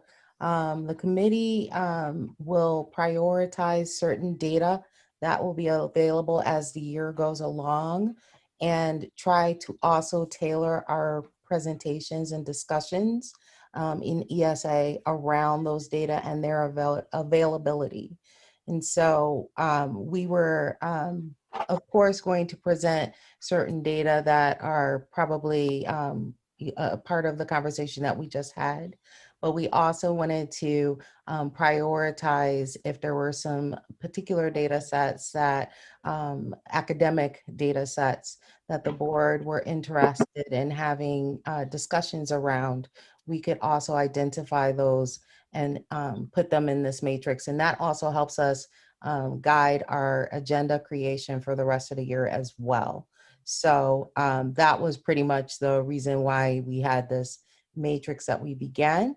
Because, for example, in January, if we wanted to discuss things such as graduation data or data that relates to secondary performance, then we would have identified the types of data that we would have shared at that time and what date that would be, and we would be able to identify who would share, et cetera. So it would be in alignment pretty much with the formalized brainstorm list of priorities that we're going to have. That's my understanding of our academic data reporting deliverables matrix. Did I miss anything, Rahima?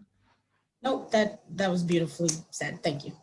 So just so that there's clarity, were you looking for input from the board, a brainstorming session on what the specific deliverables or the performance indicators that should be reported on? Is that what you were looking for? Not yet. Not yet. This will fold into that. It will, once we know the topics that the board is really interested in prioritizing this year, we will then identify and share the data that's academically related to those prioritizations. And then we can start to identify, well, you know, let's say January will be the month that we'll go over graduation data.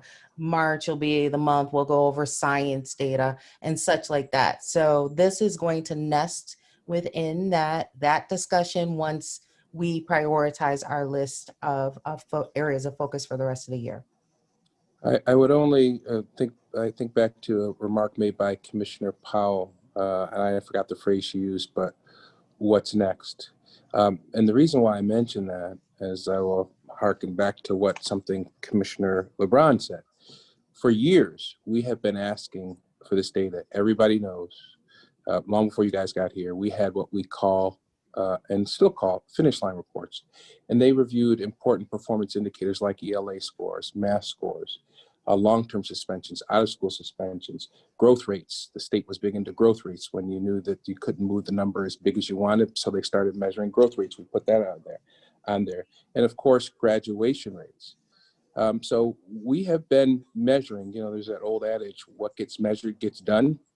Not necessarily, because we have been monitoring these numbers for a number of years, and the complication comes in at this point. When you start saying, hey, listen, these numbers aren't moving. I can't tell you how many times I've sat in meetings and looked at the ELA and math scores and said, hey, they're not moving.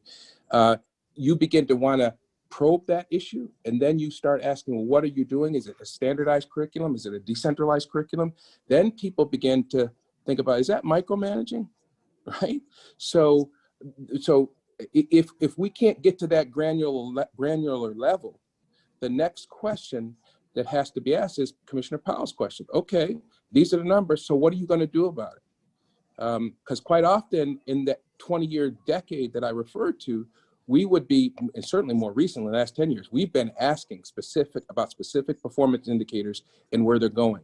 And by different administrations, we were told different things. So let's have a configuration that takes kids from middle school. Let's have a configuration that goes K through 8. We've had administrations that have said, let's have a standardized curriculum. Let's have a roster curriculum. Let's have a decentralized curriculum. Let's have a curriculum that says, if you prove your worth as a principal, we'll allow you the freedom to draft the kind of curriculum that you need to have. So if we start asking the proverbial question, which is, okay, these are the numbers, now what are you going to do? There's often pushback about that. So I think Commissioner Powell has a good, you guys will get us the data. You have been, even your predecessors have been giving us that data, but as Dr. Shelley Jallow says, those numbers have been stagnant, and there is not a member of this Board of Education that hasn't asked, what are you doing to move those numbers? Everybody in this Board of Education, no matter what their length, has asked those questions. The dispositive issue is, what are you going to do about that? Now, Superintendent Myers has indicated, and correctly so, that one of the things that we've asked in response to those stubborn indicators that aren't moving is, what are you doing in terms of best practices? You've even heard me ask that more recently. What are we doing in terms of replicating best practices? We have some curriculum formats, approaches to curriculum that apparently seem to be working. So again, I repeat, I don't think we're going to have a tough time having the district produce and agree with respect to what performance indicators are appropriate. The dispositive issue will be, is what are you going to do once you see, and we know you're going to see it because we've been seeing it for the last 20 years, what are you going to do to move those numbers? I hope the answer is, and I took great joy in hearing the superintendent say, replicate best practices. About 30 minutes ago, she said, we're going to start really replicating best practices, because there are things that are happening at Monroe at East, and at schools that have been doing this stuff for years that are successful practice. School Without Walls, World of Inquiry, a number of schools. And I apologize for schools I'm leaving out, but we have a tendency not to replicate those best practices. So again, I think there's probably going to be consensus once you finish doing your work about what those performance indicators are and what needs to be measured. But that's really not the dispositive issue. We've never had a problem seeing how low we've been performing. The question has been, what are we going to do about it that is going to start moving those numbers in an appreciable way that have not moved for at least 2 decades? I'm going to go back to the participant screen, see if there are any other comments or questions. It doesn't appear that there are. Again, Dr. Morris and to Rahima, of course, to our superintendent, thank you for this work. It certainly is deliberative. You seem to be breaking down the work. But again, we'll be looking to see what the response is once you get that data to us. But thank you for the work that is going in to break this stuff down, to make it in manageable, discernible pieces so that we can look at how we go from point A to point Z. So thanks again. All right, I think we're through that particular one, and Rahima and our vice president, who is chair of ESA, will keep us, and I know Dr. Morris will keep us informed with respect to the progress in this area. Next item on the agenda is new business. I'm going to suggest that we take a 5-minute break because I think this particular aspect of our agenda is going to take a little time, and I want to make sure everybody's refreshed and ready. So why don't we just take a quick 5-minute break, and then thanks to Rahima, we have a format upon which Rahima and I should say Kaya, we have a format upon which we can accomplish this task of reviewing what our independent monitor has suggested should be in the plan, and whether we like it or whether we take issue with it. So we'll do that in 5 minutes. Thanks, everybody.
Welcome back, everybody. Welcome back.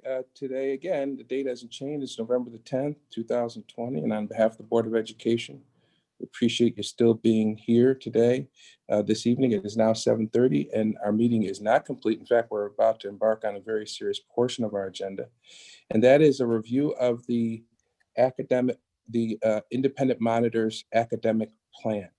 Now, just let me attempt to give a little context, and Dr. Jallo, if you'd like to as well, I think that would be helpful, just as by way of background. And this is a quick summary. The state of New York determined that we needed, the Rochester School District would be benefited by having an independent monitor to help us devise an academic and a financial plan. Dr. Jallo has been working with the board, the superintendent, outside groups, and has been studying what the needs of the district are. Not only this leadership, but its staff, its parents and its families, interested groups, and what they would need to have the kind of district that everybody is hoping and praying for and has been working for. And so she has come up with two reports, one which we will review tonight, which is the academic recommendations. They're set in a format such that this is what we should do, and this is what we shall do. Now, if we disagree with any of that, we have to provide some explanation. And if there's some ongoing dispute, I believe that would be settled with New York State Department of Education. So that's my attempt, Dr. Jallo, to summarize this portion of our agenda. I was asked to substitute for Vice President Elliott, who was not able to chair this meeting. So I apologize if my description wasn't the best. I wasn't prepared to do this tonight, but that was my best effort. Dr. Jallo, would you like to add to that or subtract? No, I think it was well done. I've been asked to write an academic plan in collaboration with the board, administration, and interested parties outside of the district who are interested in the district and its success. And so the first couple of months were spent interviews, focus groups, review of artifacts, and just being a participant in some of the things that the district is doing on a daily basis. And have come up with the first draft of an academic plan and the first draft of a financial plan. There are parts to the plan that are still a work in progress depending on other works. Other than that, it's at a point where it's ready for input and ready for input, modifications, questions about what is there in that first draft. We have a little time for that to happen. I encourage people to share their ideas, and many have. And like I had said off camera, I intend to update it every Friday based on any input or information that people want to share that they feel should be included in either one of these plans. And thus far, I've already made one set of revisions based on input from actually legislators and administration. So that has already gone in the plan for finance as an update, and a few updates, minor updates to academics as of this morning. And we'll continue to do so and hope that all those who are in earshot will continue to give their input. Thank you. Before we begin our review, and I want to say that review will be done as a result of our staff having attempted to distill as best they could the recommendations of Dr. Jallo. And what I will do with the help of Rahima and Kalia is go through each of these itemized list of recommendations that appear in the format of you should do this, or you absolutely have to do this. And we'll attempt to guide the discussion that way. If it doesn't seem to be working effectively, yes, Dr. Jallo. I was going to say, can we flip it a little bit, because it's sure. Shall and then a should. So shall, yeah. Okay, shall so you want me to review yes. Shall first? Shall, no, I'm saying the idea is we start with a shall. Yeah. And then move on to a should if necessary. Sure. Okay. I think it is formatted somewhat in that fashion. But I tell you what, as I was getting ready to say, let's try this after we get to Commissioner LeBron and anybody else who wants to offer a comment or ask a question. Let's try the format as laid out by our staff. And if we have to tweak it along the way because it's not working, Sure. we can do that. Commissioner LeBron? Can I, just one Yes. second? Can I Yep, at some point just kind of give an introduction about how the plan is organized, since you're not going to use the plan? Sure. So when you think it's appropriate. Oh, okay. Well, I tell you what, after Commissioner LeBron, then we'll get into the discussion. But first, before doing that, we'll give you a chance to sort of lay out how the report is set up. Okay. Is that okay? All right, Commissioner LeBron? Yeah, so I just want to say, part of the conversation before we went back on live was this conversation about not having enough time tonight. And this was a point of discontent for me prior to as well with the distinguished educator.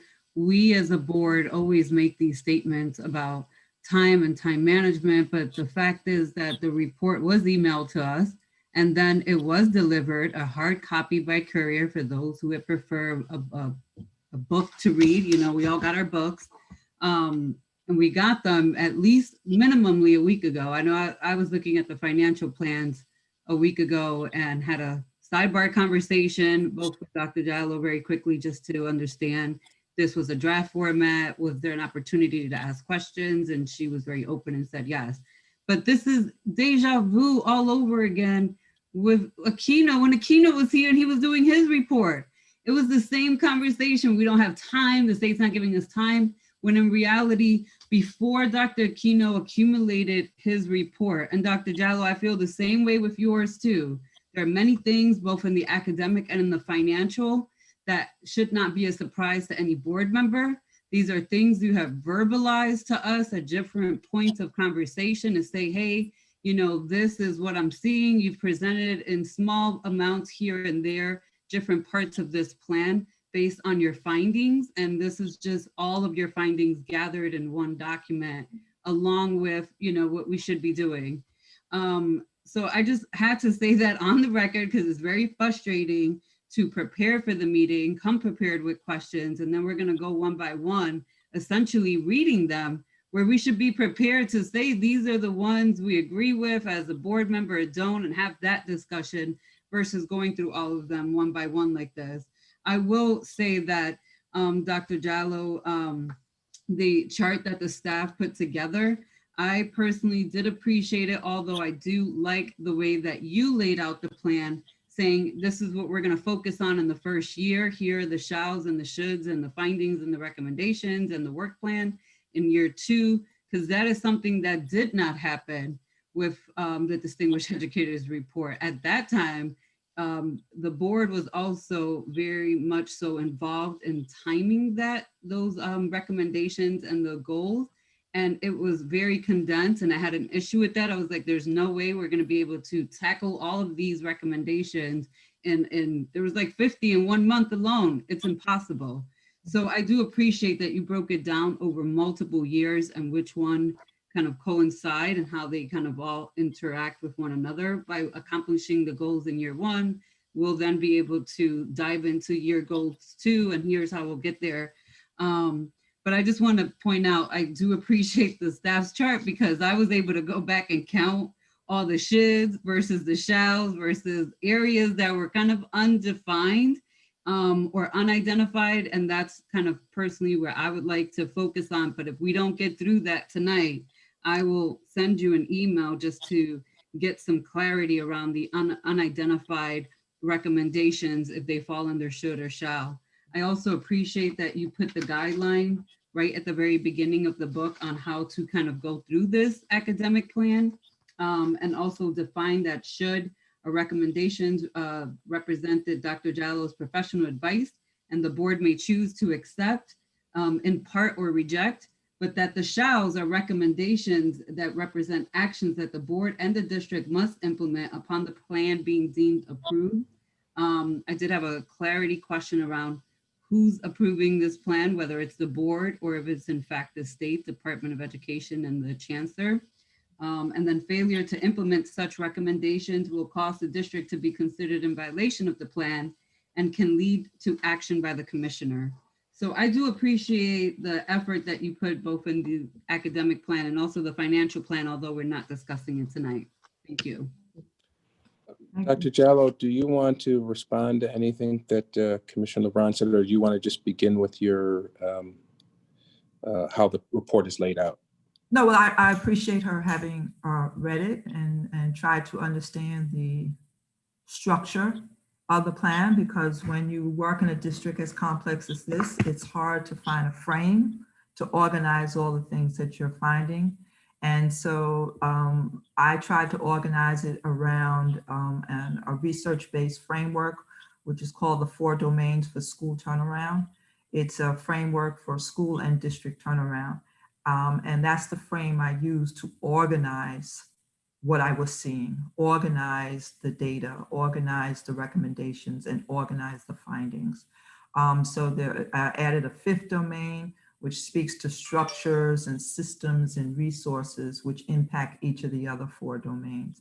So the plan is organized around those domains. So there's a domain around leadership, there's a domain around talent development, there's a domain around culture shift, there's a domain around instructional transformation, and then that final domain that has all the resources, structures, and organization that impacts all of the other 4. So that's how the plan is actually structured, and that's how the findings and the recommendations are structured. All right, well, let's begin our review, and just to bring some clarity, this is a very serious report, and I don't think there's been a single board member that has criticized your work. I think when you introduced the report, your academic and financial report, I think you received what I would describe as praise for the work. No one has suggested anything to the contrary. What I did suggest in the minutes proceeding up to this public session is that if the state is serious about this work, you can, and I'm not speaking about you, Dr. Jallo, I think the time frame that has been set up is, I believe, and Carl could discuss this, but I think it is statutory. I think having this report, this recommendation for 2 weeks is not a sufficient time to deliberate over the very detailed, to your credit, the very detailed recommendations. That was my off-the-air comment. This is very serious. These are good recommendations, and they require, in my opinion, not to be debated, because everybody can have their own opinion. In my opinion, requires more than 2 weeks. I think it requires more than 4 weeks for us to, I think what we should be doing is, I think we should be breaking this down. Now, we may not have any control over that because it may be statutory.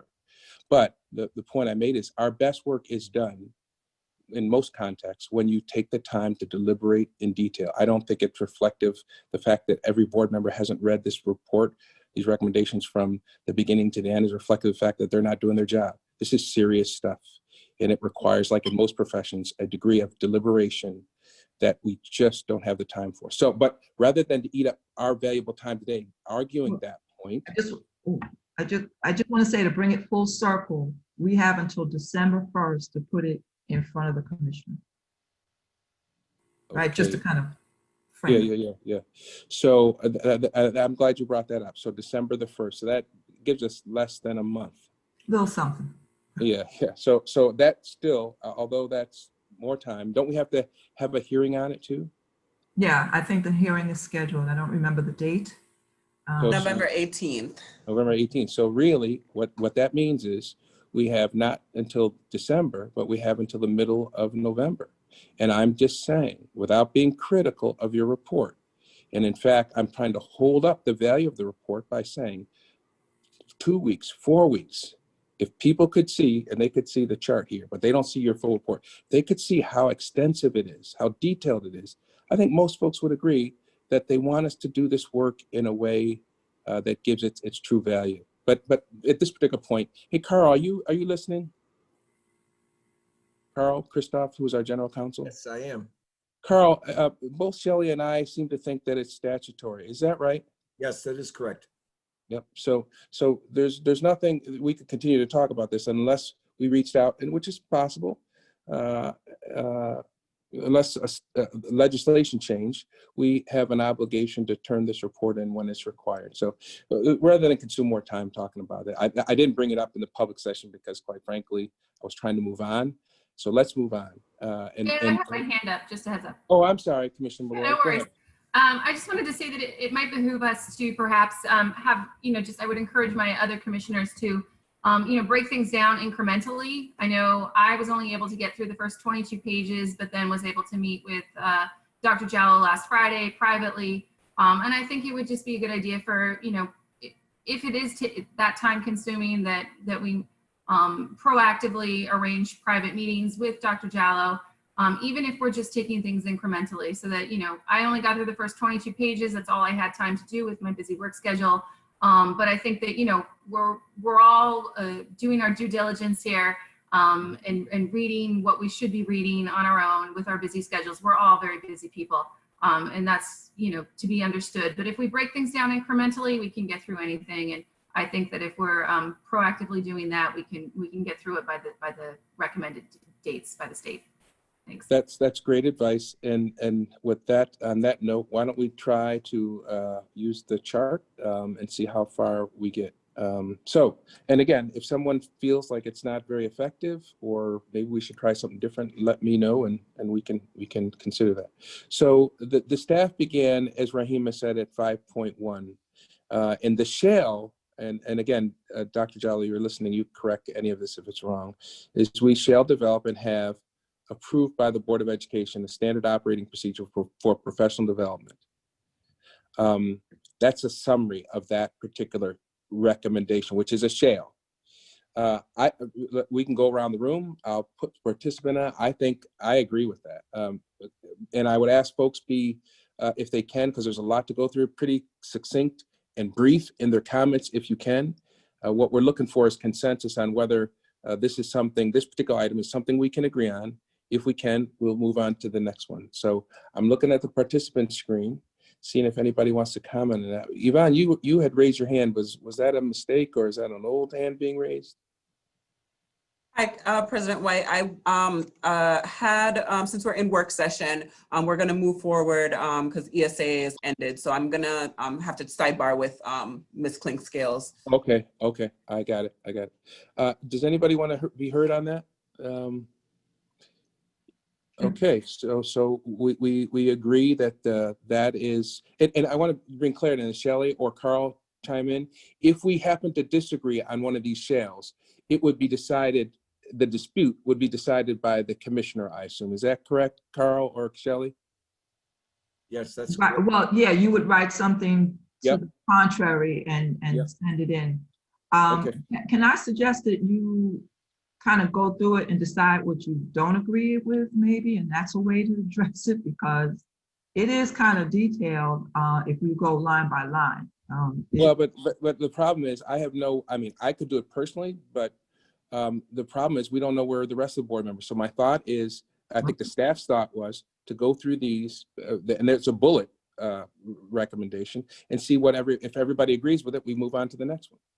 Because I have an opinion, but the idea here is if you're silent, you agree with it. Yeah, here's my challenge. Sure. You don't know what the recommendation is you don't know the finding that the recommendation is responding to, or you don't know the findings. So, well, you know what? Let me be quiet. Let me just listen. I can pull up the report if. No, it's okay. I just want the feedback. Let me just start writing and listening. So the only reason why to respond to what you said, the only reason why I think we wouldn't, that would get really detailed if we got into the findings. What I'm trying, what the staff, and I'm sympathetic with what they were trying to do, which is to get to the point here is not the finding, because people could disagree. You're right, people could disagree with the findings, or maybe would be enlightened by the findings. But what we're trying to get at here is, in a nutshell, do we agree or disagree with your shall? Because that's what the state wants to know. The findings are very important. You wouldn't have reached the recommendation without the findings. But at this particular point, the state wants to know, is there any dispute on your important findings? So that's why I'm focused, and I think that's why the staff was focusing on the findings bullet. And again, if anybody has an issue with that approach, please feel free to bring it up at this particular time, because again, I think everybody's just trying to do their best to get through this document. And as Commissioner Malloy said, any additional comments or concerns? And I think Commissioner LeBron said it as well by what she did. She called Dr. Jallo up and talked to her about it. So if any questions or concerns about the findings, reach out to the legitimacy of the findings or anything like that. I would suggest that you reach out to Dr. Jallo, because that might in fact change maybe her recommendation. So I didn't hear any comments about 5.1. So by your silence, I'm going to assume that you are good with that recommendation, that there's no controversy that has to be taken to the commissioner. So let's move on to the next one, 5.2. Establish a protocol for regularly reviewing resolutions prior to the Board of Education presentation. I have a question. I'm looking at my participant list, but I'm just going to ask my question. Dr. Jallo, the process that we have right now, where we do that through committee, and maybe your findings address this, is that process sufficient or no? I don't know which one you're talking about. I'm sorry. Okay, 5.2. Oh, 5.2. Yeah, establish a protocol for regularly reviewing resolutions prior to BOE presentation. No, it's not satisfactory. So what would you recommend to make that happen? What are you recommending that we do beyond what we do, which you say is not currently satisfactory? I'm recommending that administration have a protocol for reviewing their resolutions before they come before the Okay. board for consideration of action. They have Uh, a regular, consistent protocol for reviewing any resolution that comes before the board. So what you're referring to there is not, because it does say DL, which I assume is district leadership. So I don't what know, I you didn't write that, so I don't know. No, I know you didn't. I know you didn't. I know you didn't. But what the staff is trying to do, they distilled that to mean. And Yeah, I don't want to make an assumption. If DL is district leadership, then okay. Yeah. Okay, and all I'm saying is, I think they correctly interpreted your recommendation here. It was not to the board per se, but it was to make sure that before these resolutions get to the board, that there is a protocol for regularly reviewing. Is that right? Yes. Now let me just ask, and Commissioner LeBron, I see your hand being raised there, but I'm still in the midst of asking my question. Superintendent Myers, do you have any objection to that? Does that make sense to you? It does. Okay. I all don't right. have any objection. Okay. All right. Now, I'm sorry, Commissioner LeBron, I just had to finish up my question. Commissioner LeBron, do you have a question about that one? Actually, in total, there are 114 total shall, shoulds, and recommendations here. And if this is how we're going to go through it, we're not going to get to 114 tonight just on the academic plan. And so I just want to say, in terms of the academic recommendation chart, I literally have no objections to any of the recommendations. The finance ones, I have some questions. I have a previews. Dr. Jallo's usually in those previews. I'll ask her at that meeting. However, I just think that as a board, we need to figure out a different way on how to actually tackle the 114 total of recommendations and feedback. Because even the question that you just asked, like, how is she going to establish that? That's in this book. That's in the book. It's literally detailed. Here's the recommendation, and here's how I'm recommending that it is met as a criteria with the details of those things. And so if we just read the recommendation without evidence of how it's going to be implemented and what the Dr. Jallo as our monitor is going to be looking for as evidence of implementation, it's just not even going to make sense to read it this way. Although I do appreciate that there's a summary of a chart, and that this chart literally is a good way to use as a study tool to look through these recommendations and at least highlight, okay, I don't agree with like 5.3, for example, and here's why I don't agree with all the evidence of implementations noted. But the way that we're doing it right now, this is, honestly, I feel like we're wasting our time and we're not gonna get through this entire academic piece. And we still also have to read and prepare for the financial plan, which is also multiple year and very layered as well. Just want to put that out there. Well, just let me know, we're not doing the financial plan today. That's the first thing. Secondly, I do not want to presuppose or assume that everybody has read this in the same way that I have, you have, or anybody else.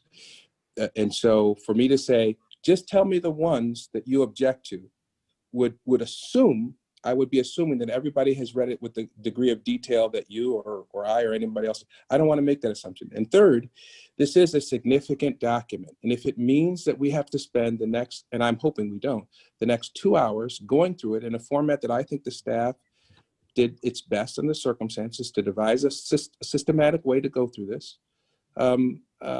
Short of some other great idea, I think this is the way to do it. And finally, let me add, this format at least allows for the public to hear us deliberate on this very significant and important plan. To say, and I'm not. Van, let me just say. No, Commissioner LeBron, I listened to you. I did not Go ahead, interrupt. and I'm going to jump in after. Well, all you have to do is just raise your hand. That this is a significant and important document, and the public has some entitlement to hear not the minutia detail that's in the very extensive document, but to hear it to some degree what we are considering obligating ourselves to. And so for those reasons, I think this is a reasonable, responsible approach. In addition, for people reaching out to the independent monitor, Shelley, and talking to her about other issues or concerns that maybe we don't get to tonight. So Commissioner LeBron, I know you want to respond to that. And then after that, anybody else who wants to respond, if people are not comfortable with this approach that our staff came up with as best they could, let's get that resolved. And if there's another way that you all want to do this, let me know. And as chair of this meeting, I will dutifully implement that approach. But this is what we have right now. And quite frankly, I think it's a decent, responsible way to do it. And we can tweak it along the way. Commissioner LeBron. I don't think it is a responsible way to do it because, again, this is not the detailed plan. This is a synopsis of the plan. And in addition to that, this is confusing to the public if they're not even looking at the evidence of implementation that go along with the recommendations and the findings. It just doesn't make sense. What they're looking at is a summarized document of shalls, shoulds, shalls we have to do. And that's really where we should be focused. The should, we have the option of not really doing as a board if we don't agree, and we should tackle those 8 shoulds at another time. But there are 67 shalls that have been identified through this academic recommendation chart. However, this the entire plan should be available to the public to view. But in addition to that, I know that we're having a public hearing on these plans as well for the monitor to present to the community. So, you know, to confuse the public about what we're reading, why we're reading it without giving the details in the actual plan, I think that's a disservice to this community. And it's confusing. I would just note that if people want to, I mean, everybody's trying to be accommodating here. Everybody's trying to work through an important document. And again, I want to applaud the staff for giving us a methodology upon which we can get through this. If, for example, people just want to go through the shells, which are clearly identified in this chart, we could do that. I mean, so again, as I said at the top of this discussion, if as when we go through this, people have another way they want to proceed, let's talk about that. So if the present proposal is, let's just do the shells, here's the beauty of what the staff did. They presented us a chart that breaks down this thing into shells and shoulds. If people want to save time, to just deal with the shells, we can do that. And because the staff took the time to go through this, we have the capacity to do this. And in addition, as people are looking at this, they also very conveniently created columns where you could check agreed or not agreed. So I don't know if they can do it real time, and they don't have to, but 5.1, after what, 3 minutes worth of conversation, I checked agreed. After the second one, maybe 5 minutes of conversation, and by the way, these were both shells, I checked agreed. On that first page, there are 3 more shells. On the next page, there are 1, 2, 3, 4, 5 shells. and 2 shoulds. We can skip the shoulds. Yeah, I don't have any problem with that. Can I, can I jump in? Yes. So I'm going to go out on a limb here and say this, you know, a lot of time and effort went into these plans, and these plans are not just the work of Shelley Jallow. These plans represent the work of teachers, parents, community members, administrators, you know, a couple of students, you know, so many people. And so I think something as important as this, that will have an impact on the work of the district for the next 5 years, take the time and read it. I think you need to just take the time and read it. And then you can have a really good, robust conversation about what you like, what you don't like, what you want to see change, what you want to argue about, what you want to modify.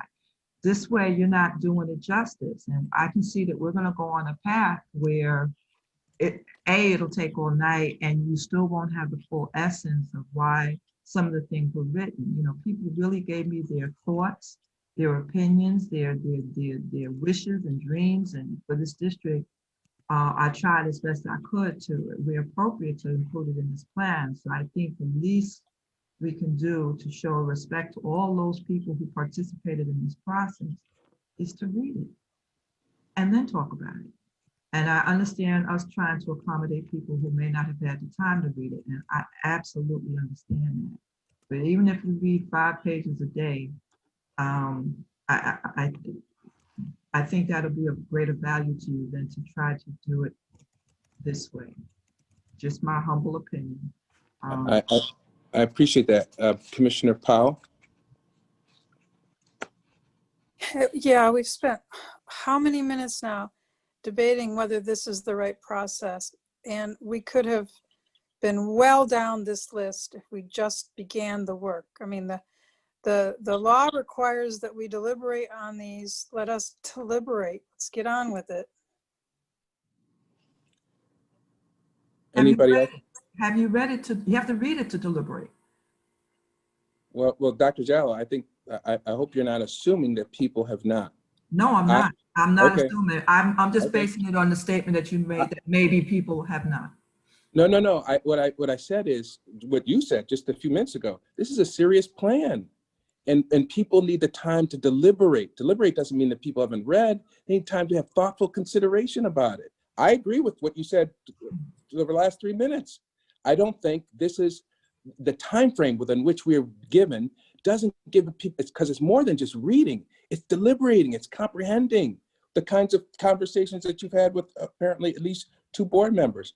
But I don't want to assume that just because, don't assume that just because I do not believe that we should be doing this today in this manner suggests that board members have not read it. I just believe that something this serious, you said this is and I quote, a serious document.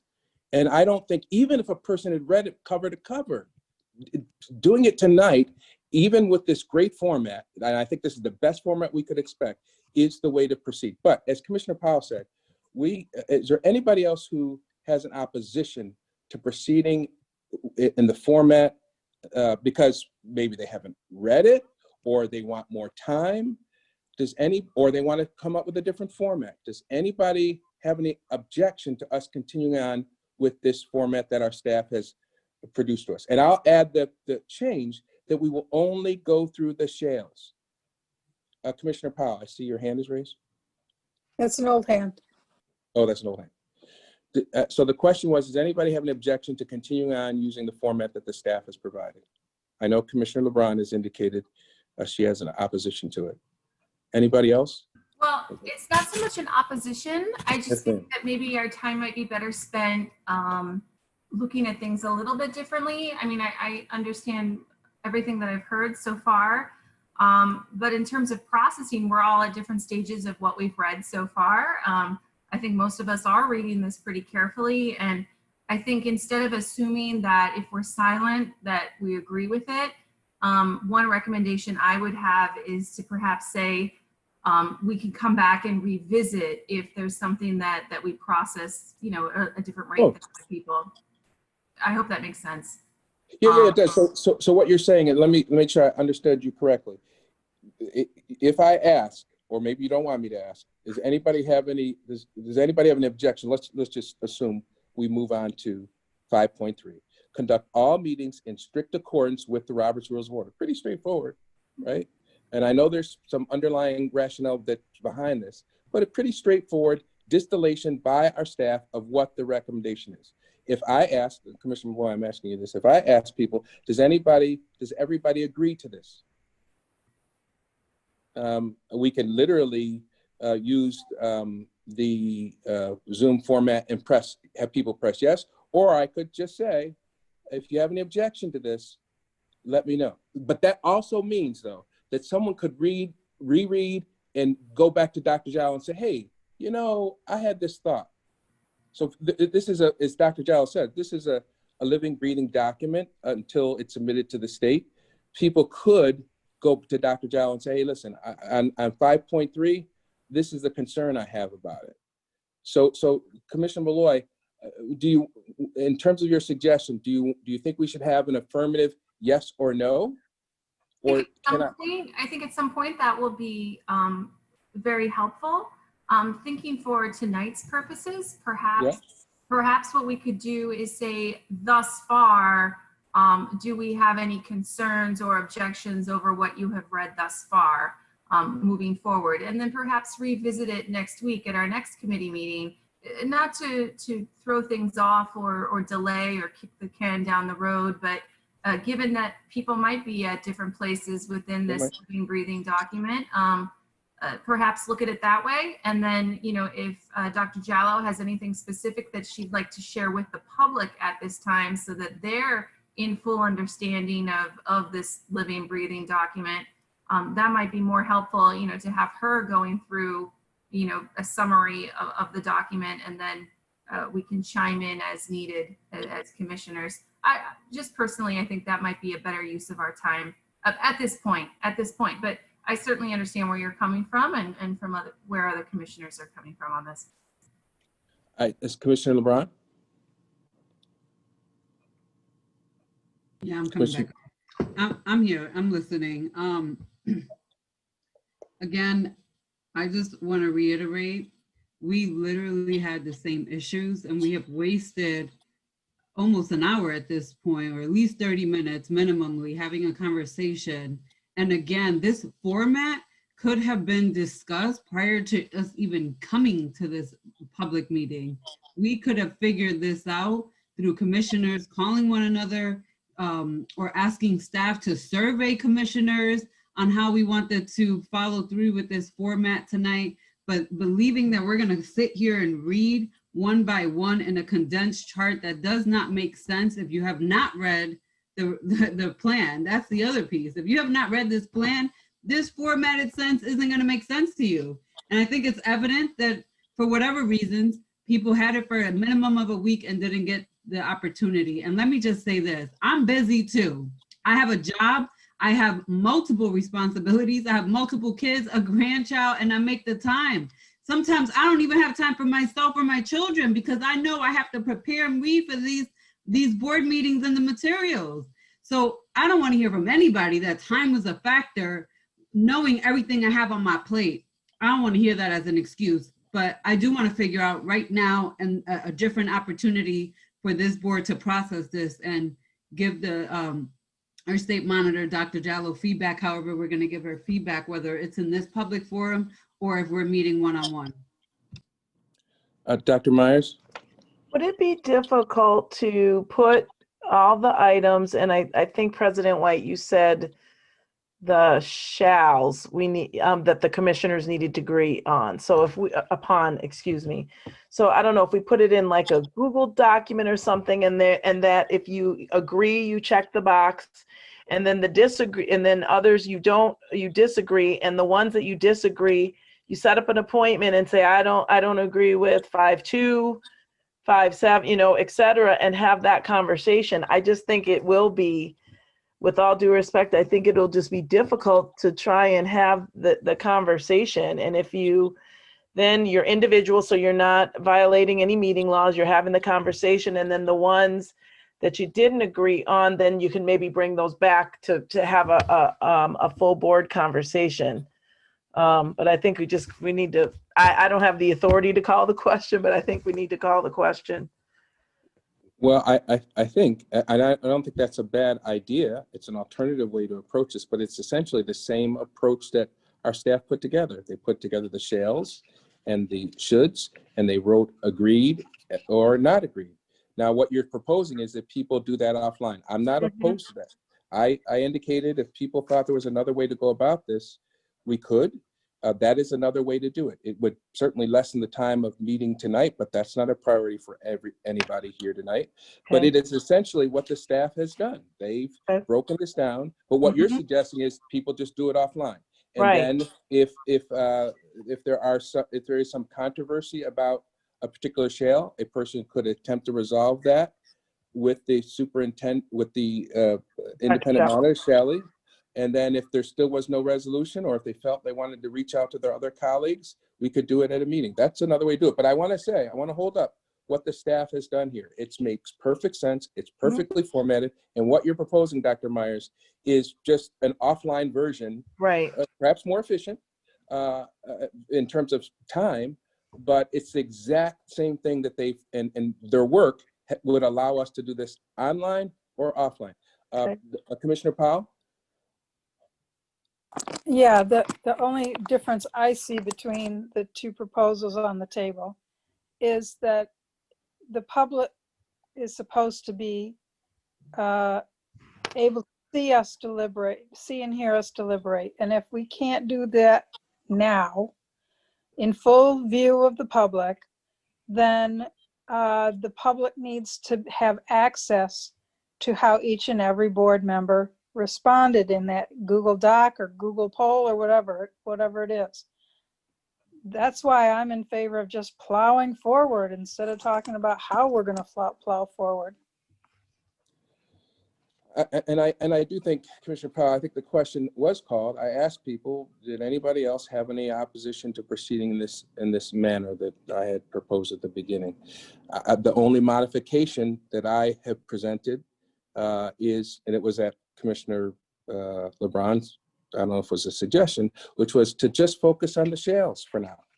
And then the additional modification to be more efficient, and maybe there wouldn't be a lot of discussion, maybe much of the discussion might be offline, but for example, the next one is conduct all meetings in strict accordance with the Robert's Rules of Order. How plain and simple could that be? Then there might be some rationale behind that, but we could literally do the Zoom poll. I've seen other boards do it. Check yes or no, and then we count them up, and people have definitively stated we could do that with just the shales. And then if anybody wanted to speak to Dr. Jallo offline, they could. The staff would do a listing of all the shales, and at the next meeting, we'd be that much further ahead. But I want to emphasize, I think Commissioner Powell's right. At some point, as they used to say, we either got to boo-boo or get off the you know what, the John. I haven't heard anybody say, other than Commissioner LeBron, that we should not proceed in the manner as proposed by our staff. So let's do that. Let's do that now. And I'm gonna, if anybody has any opposition, so that the record is clear. And by the way, I want to repeat what Commissioner Malloy said. Anybody could have a change of heart or a different point of view later on, and they should communicate that to Dr. Jallo.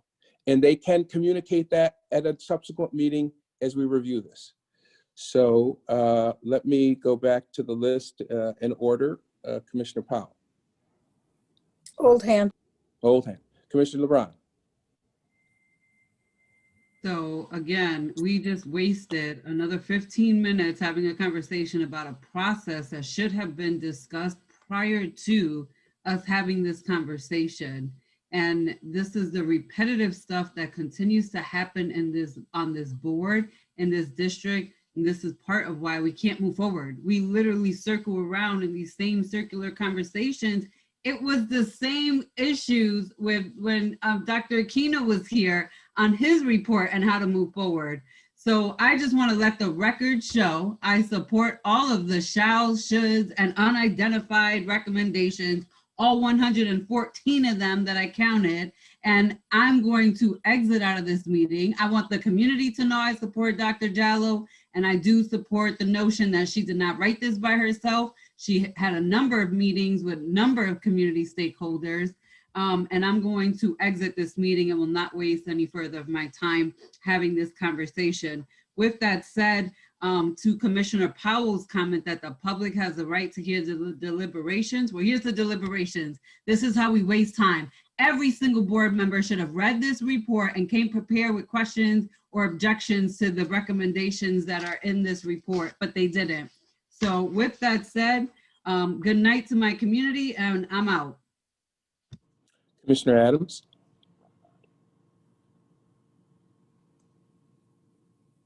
I actually did spend the day going over this.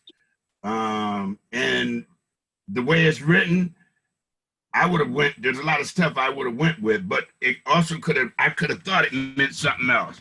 But like 5.3, for instance, about the board, the Roberts Rule thing, it mentions if you go to the book, where it goes into details about what that means, it means when legal is called to order a violation of Robert's Rule. I can't recall when legal has ever did that, except for maybe to me one time, maybe once since in the 9 months that I've been on the board. So that's, it's misleading. It's a misleading reference of how the meetings actually go. So I support what's written because there's a lot of wiggle room there. So I can get with that. But in time, I too agree that we don't need to be rushing through nothing. I think we need to take our time and know what we're doing. Maybe this process should be different. I don't know. But I'm not going to let time be what leads me for my decision. I got another job to go to. They know I can be late. I might be late. I'm willing to be late or whatever. But Dr. Jallo, I did meet with Dr. Jallo too. Dr. Jallo met with a lot of people. I met with Dr. Jallo last week and myself. So I'm pretty good with supporting her as well. Commissioner Powell? Olan? I'm really kind of upset right now. Is Commissioner Elliott on this call? But she was, but she was trying to, she was, I don't want to get into her business, but she was trying to just listen, but not participate. She had her reasons. And so I would respect that. And Commissioner LeBron has already signed off. I'm going to pull a stunt here. I am going to leave this call and leave you with a quorum problem. And that'll be the end of tonight. We can't have one person decide that they're not going to play anymore, and then the rest of us spend however long it has to take. No. But Commissioner Powell, listen to me for a second. What you do has to be respectfully, has to be dictated for what's right for you, not by what's right for somebody else. You just moments ago were saying you thought, hell, let's just do this. Why are we spending? That was irony of what Commissioner LeBron was saying. Okay, but understand, she signed off after it was her problem that kept us debating this issue. I get it. But let's do the work. I'm so frustrated. She wasted time. I didn't waste our time. You didn't waste our time. She wasted our time. I get it, but listen. Now it's incumbent upon us to move forward. Okay, if the rubber hits the road and we're ready to do this, let's do this. Let's do this. Okay, so this is what I'm going to do. I'm going to read off and I just ask for everybody to participate who can, and we can include Commissioner LeBron because she said she agreed with everything, right? So, but for those who remain, just do what Commissioner Mr. Adams did. We were just talking about 5.3. Just press yes if you agree with that, or no, go to your participant screen. If you just press the participant button, there's a yes and a no. And our staff, our clerk will record where everybody ends up on this. So 5.3, do you agree with that? Now I'm pressing yes, but everybody else just doing that. And then we're gonna clear it. Can somebody clear it once everybody votes? I see Commissioner Malloy has voted. I don't see a voting option. Let me see. Yeah, if you go, are you on the participant list where it lists all the people that are participating? Commissioner Adams, you see that? Let me see. I got You this get- other thing. At the bottom, there's a thing that says participants. The visual screen, it says participants. It's got like 2 people, a head and 2 heads and 2 bodies. You see that at the bottom? Okay. You got Press that. If you press that, that'll switch you to the participant list. Okay, I got to get back to the full screen. Okay, participants. Yep, press that at the bottom. Oh, and yes or no? Okay. Yep, just press yes or no. And Kalia, could you make sure that the leftmost column is showing so that when he calls out a number, I know which one we're on? All right, so that one has 4, so we can move on. So, all right, so Kalia, can you clear that, or do I? I will clear it. 1 second. Okay. I'm gonna bring back the screen up again. Okay, so that was agreed. So I'm just gonna write something in real quickly.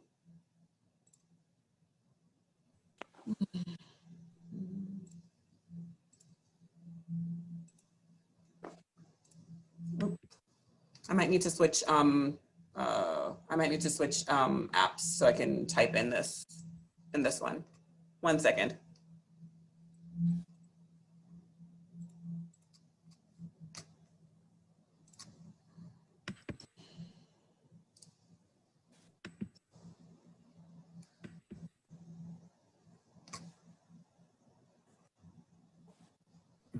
Is there a way that we can put all of these up on the screen, Kalia, so that the public can see what we're discussing or saying yes and no to each time?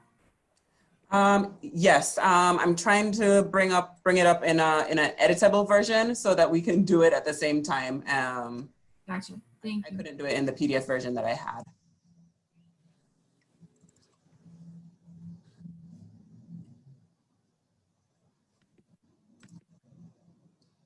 But continue on with the second one if you wouldn't mind. I know that we already voted on that first one.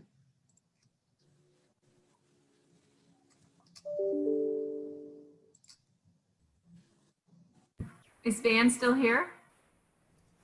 Is who? Van. I was going to say, I don't see him on the screen. I think he just got knocked off. He just let me know. Can we continue on perhaps just No. to move things along or no?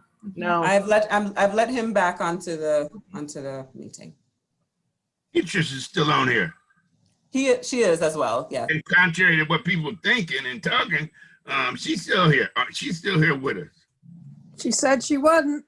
She said she went off screen. Okay, I'm back. Sorry about that. Can you hear me? All right, so we cleared the first one? All right. So 5.4, incorporate racial bias training into the onboarding process. If you agree with that, go to your participant screen and press yes or no if you don't.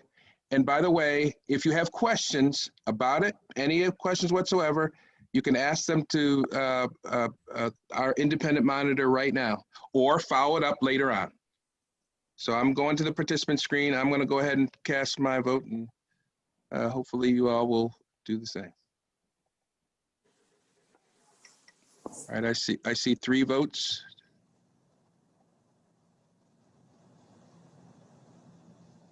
I see Commissioner Adams, have you voted? Yeah. Okay.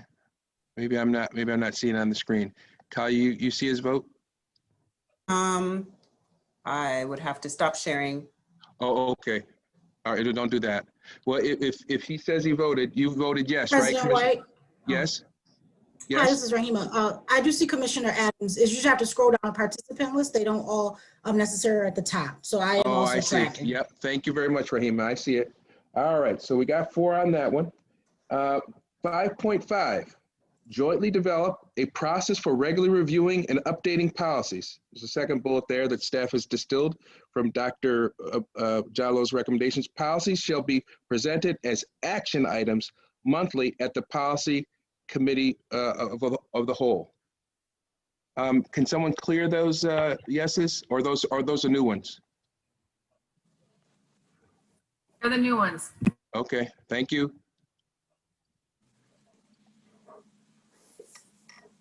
Hey, Kalia or Rahima, I'll just depend on you. You tell me when we have the votes.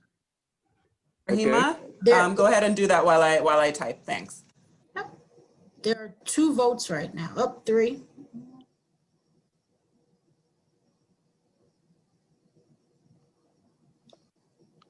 Commissioner Malloy, I don't see your vote. You can vote yes or no. Oh, there it goes. Okay. We're all set. All right. I have 4 votes. First person to vote for the record, and someone cleared it. Thanks. Amy, I think that was me, and I apologize. I think I did that. Sorry about that. All right, we'll get better at this as we go along, and you'll see how effective it can be. 5.6. Again, this is the board staff distilling the Dr. Jallo's recommendations. Point 1, all Board of Education goals shall be SMART goals. Point 2, goals shall remain current on the district's website. Point 3, goals shall be available in most frequently spoken languages. And finally, goals shall be posted prominently throughout the district. If you have any questions or comments about that, feel free to raise them now. If not, go ahead and vote yes or no. Rahima, you tell me when we're set. Yep, we have 4 yes votes for. All right, thank you. Next, 5.7, multi-year executive leadership professional learning plan to be implemented beginning 2021. Actually should be 20 to 2021. Any questions or comments about that particular specific shall recommendation? If not, you can go ahead and vote. I guess I would like to see the superintendent cast her vote for anything that says DL. I think that makes sense. Leslie, does that make sense to you? Yes. Thank you very much. All right, that makes a lot of sense. Thank you, Commissioner Powell. All right, next one is 5.8. The recommendation is that the district shall develop the superintendent's evaluation process. 5.8. You have any questions about that? Please address them now or comments to Dr. Jallo. If not, just go ahead and vote. My only observation is I thought we had an evaluation process. And by the way, I went through this and I don't know, I hope Dr. Jallo wouldn't disagree. Some of this stuff, I think she would agree. You can comment, certainly. Some of the stuff we are already doing. And so that will make the shale a lot easier. Dr. Jallo, do you want to comment on the SOUP evaluation that we have, the system that we have? So 2 comments. Yes, This ma'am. is something that you voted on after the plan was submitted. That's number 1. Number 2, some of these things, if you look in the plan, require that you do it on a regular basis at a particular time in the year, which you can't see in this distilled version. Okay. Now, I believe it asks you to have that by a certain time of the year each year. Yep. I see 9/21. Yeah, 9/1/21. Now, consistent with what I think it was a recommendation by, so we can clear the board on that one, with a recommendation by Commissioner LeBron, which I thought made sense. Maybe tonight we should just do the shale. So we're going to skip over 5.8A and 5.9. Not that you couldn't discuss these with Dr. Jallo at an appropriate time. But let's do 5.10, which is a shale. Full utilization of board docs. Any questions or comments about that? If not, Can I go vote ahead. more than once? What'd you say, Commissioner Powell? I said, can I vote more than once? I Yeah. think we utilize it. Yeah, I do too. Rahima, are we all set on that one? Yep, we have 4 yes votes. All right. 5.11. Oh, I'm sorry, that's a should. Let's go to 5.12. I'm sorry, 7.1. Now, this is to Commissioner Powell and Dr. Meyer's point of a few minutes ago. This is going to require a vote of the superintendent that, of course, she speaks for the central office because it's a district leadership. And to the point of about 40 minutes ago, you're right, Dr. Jallo, you didn't put this chart together, but I concluded that DL meant district leadership. So on these, Dr. Myers, unless you have some objection, we'd ask that you cast a vote as well. Is that all right? That's fine. Thank you. All right, 7.1, just so the public knows, this is the shall. First cycle of plans shall be created and submitted for review by cabinet members and continued on a quarterly basis. So that we're clear, first cycle of plans. Dr. Jallo, I should actually ask staff because they wrote this. What were you referring to when you meant that? President White, I'm sorry, excuse me. Commissioner Adams had his hand up. I don't know if. Yes, well, go ahead. Well, that was my question, but go ahead, Commissioner Adams. I'm sorry. That's all right. I just really was wondering when we're tallying up these votes, why we ain't tallying up Beatrice's vote, because she said she voted yes for all of them. She didn't say that. She stated that. You're absolutely right. And I said that about 10 minutes ago. I said, we know what Beatrice's vote is. So Rahima, you should be including, as I said about 10 minutes ago, Commissioner LeBron's vote as yes, because she said she agreed with everything. So and what I'm doing on the form is I'm just documenting yes on the ones because I'm including her in the 5. Can I leave the meeting too? I'm just wondering, if I just say yes, can I also leave? Is that okay? Come on. Do we still have quorum then? Because I'm just wondering, can I do that? Can I leave? Let's stay yes focused. Everything, and then record my vote as yes. Moving forward.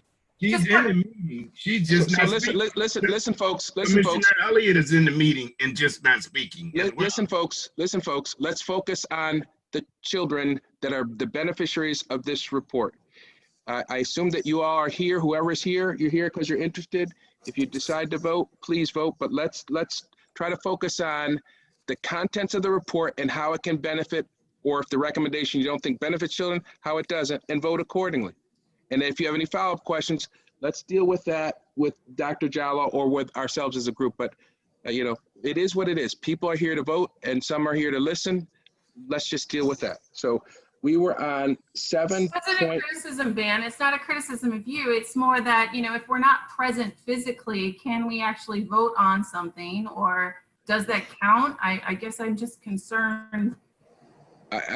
My response to that would be, this isn't, Commissioner Malloy, this isn't a vote on a resolution.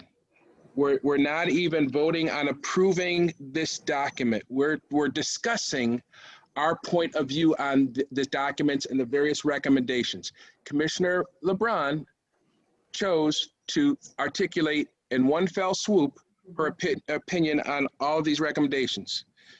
The rest of you hopefully will continue to do that here and listen to others and make your vote known. But Carl, you correct me if I'm wrong, I don't think this is the kind of thing that requires someone to be present to vote. This is basically people's opinions. Carl, you correct me if I'm wrong. Well, you're not voting on a resolution. I'll grant that much. However, I do hitchhiking on a point that was made earlier. The public does have some right to understand how folks are deliberating. But if someone chooses not to participate in the discussion because they have a full understanding of the recommendations and are prepared to support them all, that's legitimate. I do note that all of the commissioners are still here, so you still have your quorum. If some folks don't choose to participate because they agree with everything and they make that known, that's their right.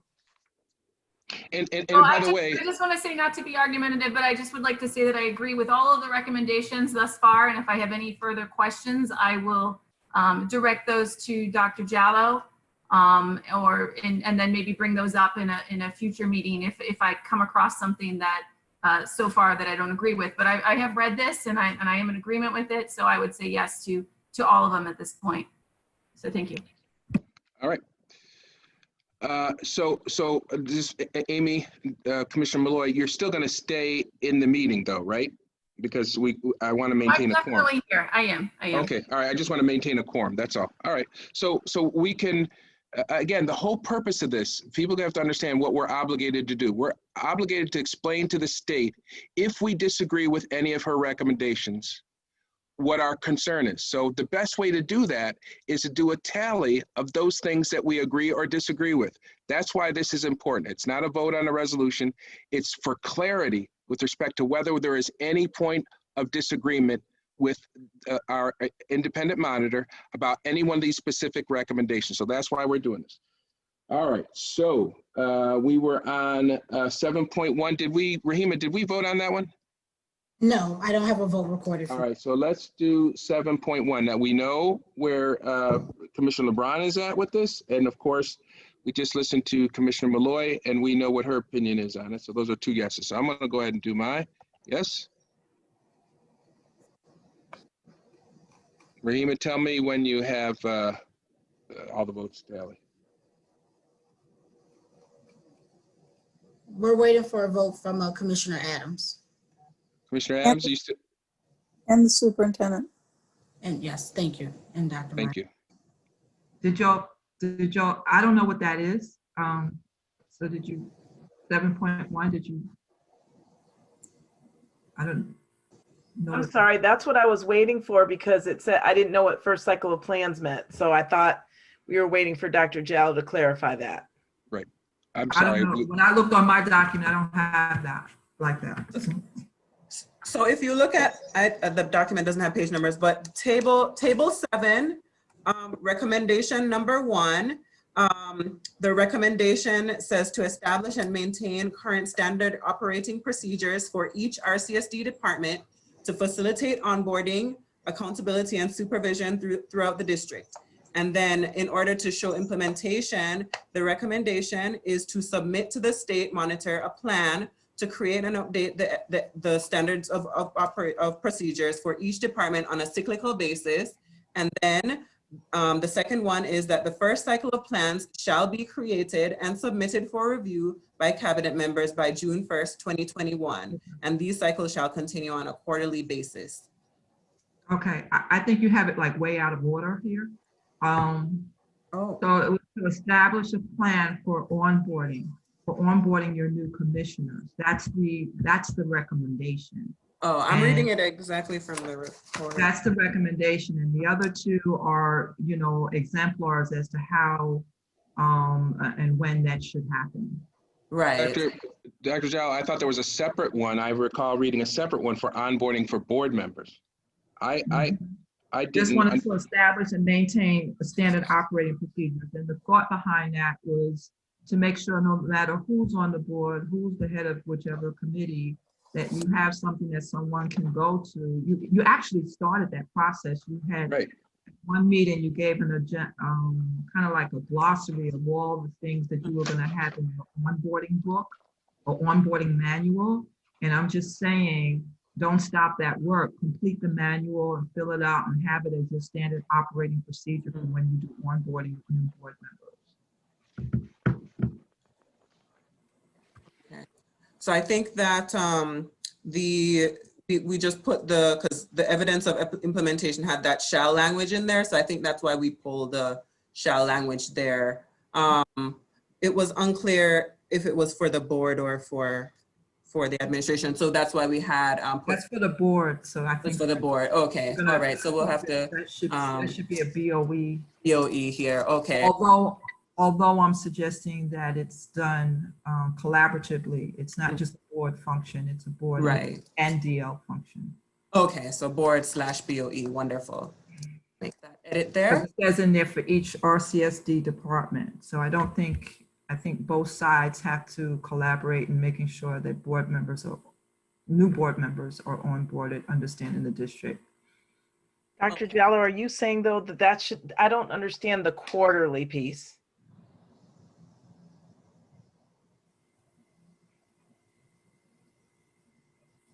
Where do you see quarterly? It says it shall be created and submitted and continue on a quarterly basis. on a quarterly basis that you should be looking to make sure that your plan and your process is updated. You know, not your plan, that manual that you have, your onboarding manual, whatever you have that you're using to onboard individuals with. I don't remember the glossary at this point. I can look it up, but I remember, I think it was Commissioner Malloy presented that. Yeah, it's our onboarding manual that you're referring to. Commissioner Malloy, are you still there? That has been revised and updated. I'm still here. Yeah, and that's in the process of being updated right now, and we're transferring everything online in electronic format. So yeah, that is included, but we don't have that in front of us at this time. No, and I don't think anybody's expecting us to have it in front of us. Just for clarity. So when you say, Dr. Jallo, let's say we get a new board member within the next week, obviously we would make sure that we're compliant with our protocols for getting that person onboarded. But what I'm trying to avoid, maybe this is the way to say it. What I'm trying to avoid is you do one manual, standard operating procedure, and then you cast it away. And then it's a type of manual that will be quickly outdated if you don't regularly look at it and update it. And sure, I see what you're saying. Timely for new members, especially since you're on all these different cycles when different members come through. I see what you're saying. Well, So my only go ahead, question on Commissioner that, Powell. my only question on that is quarterly really necessary? That sounds like make work. The important thing is that the manual be relevant and valid immediately prior to a new board member coming on board. So we know we've got new board members coming on every other January. That manual ought to be reviewed in the quarter prior to their coming on board so that it's as current as could be. But it doesn't need to be reviewed 8 quarters out of every 2-year cycle if we don't change board members that often. I mean, it's not a big point. I don't want to waste a lot of time on it, but it does seem like a lot of busy work. Dr. Jallo? You want to change the language? Tell me the language you want to change. I'll consider it. The quarter prior, that the cycle for update be the quarter prior to seating new board members, which typically is January. Does that make sense to you, Dr. Jallo, or do you guys want to talk about that? It's not anything to quibble over. For me, sure. I don't know that you just get one every January, given what we've experienced for the last 4 to 6 weeks. Well, you came in at a highly unusual time. Mm-hmm. The last 3 years have been far more unstable than is typical. Generally speaking, people are on this board for very extended periods of time. But that doesn't take away the point that it does need to be relevant. Especially more so from maybe the administration side, because sure. As they're changing and doing things, and that's why I'm saying it's a co-collaboration. It's not just board members telling new board members how to become a good board member. It's like, hey, what are you doing in your curriculum department? Hey, what's happening in your operations department? Hey, what's happening in special ed? So that administration is also taking on some responsibility for updating. Quarterly, yearly, whatever. I just don't want it to be an outdated document. Sure. That becomes agreed. Something well, then maybe you have to start from scratch to do. Maybe the best way to standardize that would, rather than what Kali wrote in there, that the manual be reviewed in the 3rd quarter of every year. That way it's as current as could be come swearing in of each elected cycle. What do you think, Dr. Jallo? No, that's fine. Or I said 3rd quarter, I mean 4th quarter. Okay. And everybody will know what that means, hopefully. Yes, for October, November, December if we do it every year, it doesn't matter whether someone's sworn in that January or not, right? But it just cut down the workload by you know, 75%. Okay, so we had, looks like we had already voted on that one, right, Rahima? But that vote of yes is obviously tied to the changes that you and Will have talked about. But so I think we're good there. All right. Everybody's Yes. voted on it? All right, thank you very much for that clarity. And this is an example of when you have to slow down and get some clarity so that we get to the yes for the shale. I'm gonna skip to 7.4 because that's a shale. And I'll just read it so the public can hear it. Annually update a systemic PD professional development plan, annually update program evaluation instrument, and implement protocols to hold direct reports accountable for progress in meeting academic and department goals. That's a good one. And I'm not trying to box anybody in. I don't know how anybody could disagree with that. We already have Commissioner Malloy, Commissioner LeBron, supportive of that, and I'm pressing my yes.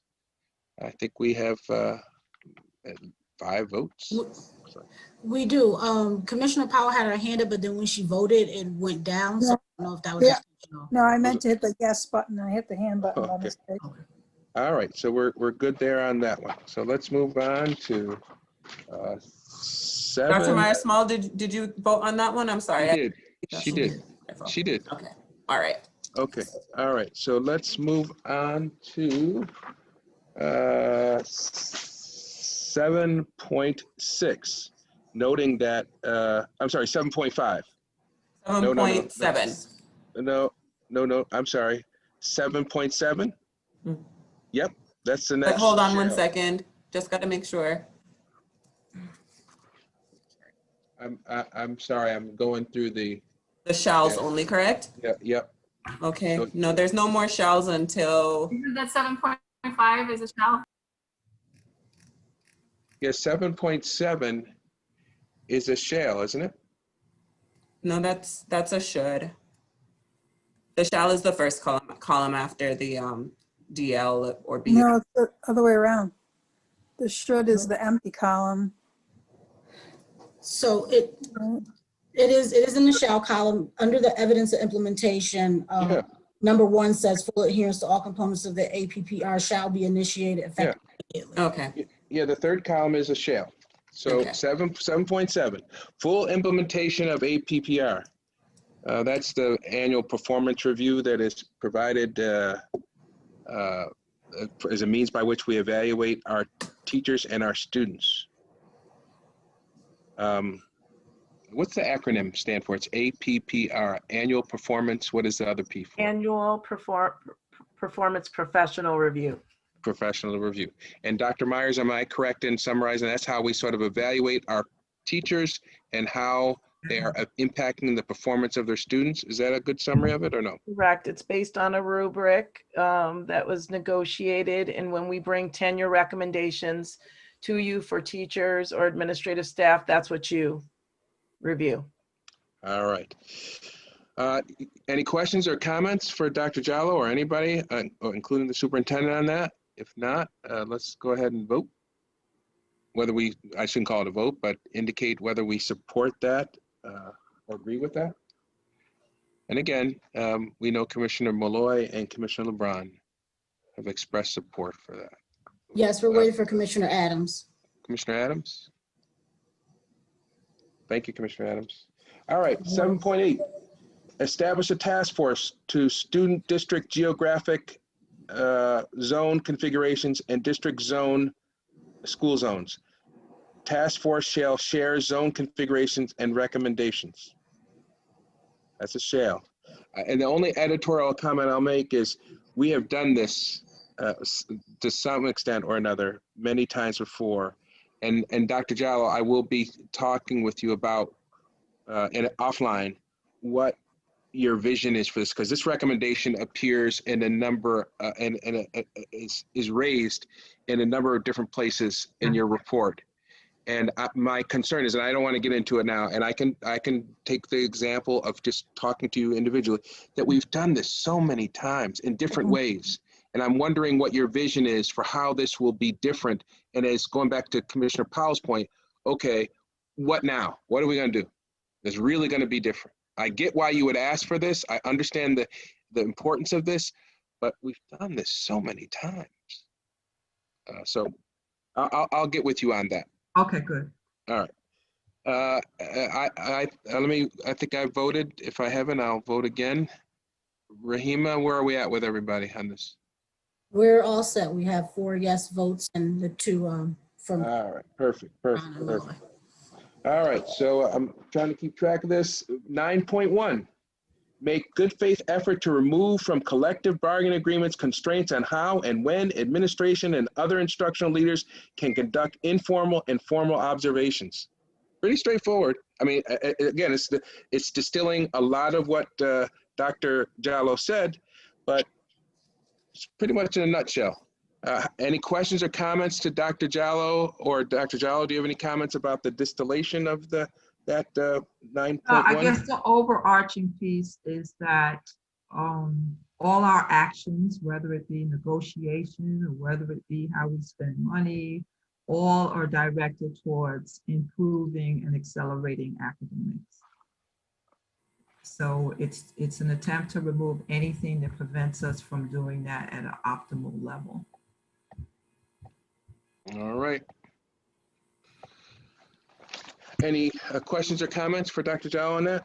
Rahima, how are we doing on that one? We're all set. We have all yes votes. All right. 9.2, employ research and evidence-based achievement acceleration strategies to increase successful participation in dual enrollment and advanced placement courses. Let's talk about equity now. Any comments or questions to Dr. Jallo on that one? I know what I'm voting on that one, or saying about that one. And for those of you who are watching, those of the public that are watching, you can see in the column next to the shall, there's a more detailed breakdown of what that might look like. So in that one, you see it says implement, approve RTI plans to intervention. What is that? Something to intervention. RTI. Response to intervention. Thank you very much. It's getting late. So for the public out there reading, that's a specific approach to when children have challenges and what those plans are to make sure that there's some methodical strategic intervention in their challenges. But you can see how it's sort of broken down there to the right. Kali, you still have that chart up because I'm looking at participants. So I don't, you got the chart for people to see that? You're muted, Kalia. Oh, sorry about that. Yes, the chart is still pulled up. Okay, great. We're dealing with 9.2. 9.2. All right. We have all our votes. Yep, we have all yes votes. Thank you, Rahima. 9.3, consolidate MLL and ENL into one department, bilingual education and the world into one department entitled bilingual education and the world languages. This recommendation has been floating around before you got here, Dr. Jallo. And so I'm sorry? Nothing's new. Nothing's new. Yep. President White? Yes, ma'am. I'm not sure if I hit the clear button before you read that, and so I just want to hit, I'm gonna hit it quickly and then everyone just could re-vote on that. Thank you, Rahima. We got you. So she hit the clear button, so we have to vote. If you voted already, vote again. I just did. Thank you. And again, I'm not trying to prolong this, but I want this to be meaningful to people participating. Leslie, you're obviously, I shouldn't say obviously, you're supportive of this particular consolidation? Yes, I am. This is one where you really have to have an intersection in those two departments because you're serving, students who don't speak English as their first language. It's a lot of overlap and support. Okay. All right. Can I back up on this one? Sure. So the one we were just talking about, that one I would make a self modification on there because you now have a consent decree, right? You now have an approved consent decree where you didn't have that when this was originally submitted, right? So I would make the modification that you're going to follow the consent decree as written and approved by the courts. Any objection to that modification? I wouldn't imagine there would be. Is the board endorsed that whole process that got us there, thanks to Carl Christoph and his team. So no objection to that modification. So we're agreeing to. If I could just interject Sure. a technical point, there is no consent decree. Not yet. Yet there are several steps that have to Okay, take so then place. I would, Well, there is one. There is a stipulation of settlement, which the board, of course, authorized to be exercised, which I hope will ultimately be incorporated in the consent decree, but we've not gotten there yet. The court has not ruled, nor have all the preliminary steps necessary to the court's ruling taking place. so do you recommend any modification? I mean, because we can modify later throughout the year, you know? Yeah. But are you recommending any modification as relates to special ed, given what you just stated? No, ma'am, I do not. I think that this is consistent with what we've done. You don't want to actually include language like referencing the stipulation? No, not necessarily. The board's already on record. Okay. All right. This is just an indication of agreement or disagreement with the report, subject to further discussion with the independent monitor and changes of mind and so forth. This is not something that I would consider as changing the already taken position in a stipulation and settlement. Okay. So just so that I'm sure the folks that are watching this read the additional bullets, but hold leaders, this is under 9.3, hold leaders responsible for student outcomes. That's pretty obvious. Implement recommendations from Dr. Judy Elliott's SPED report. We all remember that. We were there when she read that to us and told us nothing had really changed. It was devastating because we just upended the proverbial apple cart to fix special ed and obviously did not bring about the required changes. So we approved that. Let's move on to 9.4 is submit draft of RCSD secondary course studies. Create a course of studies that includes an update of policies for curriculum and instruction. So I didn't, well. Yeah, so this is a distillation. Yeah, I know, that's why I said, let me. Right. What in essence I am suggesting is that the district every year should have an updated secondary course, program of studies, course catalog, what have you, that is public facing so that you can see the path towards graduation, the courses you should take, what pathways you can take to graduate. Everything there is documented so a family can work with their child to chart a path to graduation. What courses should they take? What options are there? How do they take college level courses? Which courses should they take if they fail a course? Everything in one place that parents and families can help their students navigate the courses and the opportunities they should take advantage of as a secondary student so that they graduate on time, college, career, and civic ready. So Dr. Myers, when I saw this, I thought, oh my gosh, this is pretty, you talk about this in and of itself is a major undertaking. You talk about people just sort of going through the motions. For example, when we talked about the onboarding manual, I think what you were getting at there, Dr. Jallo, is there's a tendency to just, okay, that's it, and not revisit it.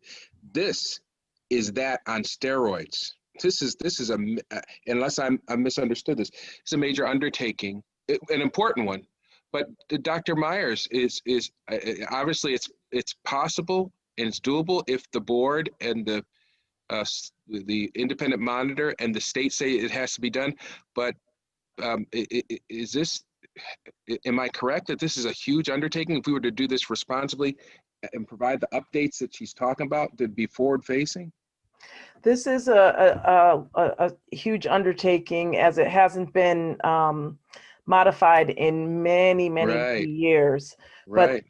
But honestly, President White, I was very surprised when this was one of the initial things that I asked for, and was very surprised that we didn't have this. This really is important. If we're talking about making sure that our students are college and career ready, and that we are making those family and caregiver connections that I know all of you value, but is incredibly, that Commissioner Adams talks about. This is a document that outlines, like, let's take the subject area English. So it shows us everything that we offer in the Rochester City School District. So English 1, English 2, English 2 honors, English 3, English 4, Shakespearean, etc., AP Lit, AP Lang. It really is important for planning, certainly as students get into early as 5th or 6th grade, to start looking at that and to do some academic planning. This is a partnership that really should be between the chief academic officer, our chief of schools, Dr. Morris, and our school counselors under the leadership of Crystal Clark. So while it is a large undertaking, we really are remiss if we don't do this for our students and for our families. It helps with planning, to know, okay, when I start earning high school credits, this is a potential path that I might want to take. So this is important. And this is something that we need to be committed to. Excellent. Thank you for that explanation. Again, it delayed things a little bit, but this is part of, I think, that makes this exercise valuable. I would also note for my colleagues all the way to the extreme right, this is not, even though it's designated as a district leadership initiative, or it really is our province, because if you look at the statute says the board is responsible for curriculum. So the recommendation is that that this should be done by an adoption of a resolution to keep all of our eyes on the prize. So I think this is a very important one. Yes, Commissioner Powell. I just want to add that this right here is the conversation, deliberation that the public ought to be hearing. Absolutely. I'm only sad that it's taken all that preamble to get to this. Yep. No, you're right. This is another example of why this, and I want to compliment the staff. To have this kind of extensive discussion about a very important document is very difficult to do, but they gave us a format that allowed us to do this. Not perfectly. There are going to be offline discussions with Dr. Jallo, but I want to commend the staff, because I think this is, under the circumstances, this is the best way to distill a very important and significant document, and occasionally stop and look at the recommendations. And this is, as you said, Commissioner Powell, this is an example of why it was valuable to do it this way. Next item. Can I just make one comment about this? Yes, ma'am. The one thing I would point out is that I would respectfully ask the superintendent to, talk again with the administrators involved in this process to see if February 2021 is a reasonable timeframe for which to have that. I wrote it from the standpoint of, as you do budgets and as you start to plan for scheduling for the next year, that it would be a nice document to have. I didn't look at it from the perspective of the manpower and that might be needed in order to get it done. So, that's also another negotiable piece on the time frame. I think we really should aim for that, because really, course selection occurs around Christmas, January time. So February is actually late, but we're at what, November 10th right today. But that's something that moving forward, we would have that updated so that as the course selection guide process is the course selection process is happening, that it's intact. But we need to get it done. Kicking the can down the road is not good. All right, and then I would also note all the way over to the extreme right, the fact that we restored the ESA committee, equity and student achievement, gives this a place for it to land and to be reviewed by the board. So that's good news too. 9, we voted on that, Rahima, is that correct? We did. We have all right. yes votes. Thank you. 9.5, develop for implementation a new plan for summer school programming. Now the devil's in the details. We won't do that tonight. Looks like the recommendation is to March of 2021. So just to give the backdrop, that was based on finding of the amount of money you spend on summer school in comparison to the results you got from summer school. And the two do not match in the way that we'd like to see it match. And so I'm suggesting that you refocus, what does summer school look like? What is the content? What is the model? who is your target population, and that is planned ahead of time along with a budget that aligns to it. And we have some guidelines for admission into summer school, and it just needs to be looked at thoroughly from every aspect of development. Could I just add to that, Dr. Jallo, because this is no fault or blame against anyone. Oh, no. But when we looked at the results, it was very disappointing. And again, as Dr. Jallo said, the amount of money that we put into summer school and to have such a low success rate, we've got to look at doing something differently. Does that apply to the elementary school summer learning loss as well in particular? Remember, that was eliminated prior to me coming.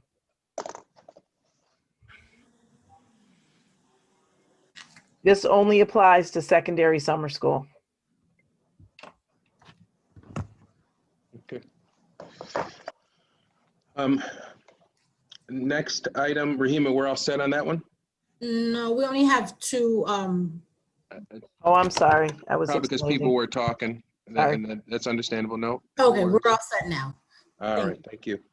9.6, yearly training for school counselors.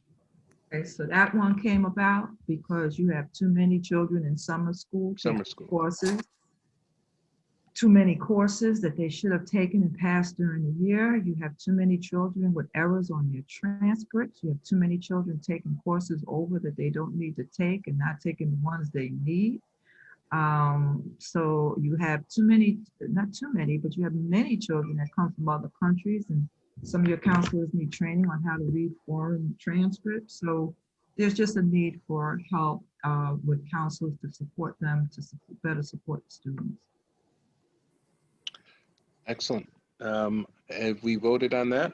Can't imagine anybody would disagree on that. Many of us over the years have expressed frustration about many of these kids ending up near the finish line, and this was years ago, but I suppose some of it is still going on to a great extent, that many of our kids aren't getting the direct support of their counselors.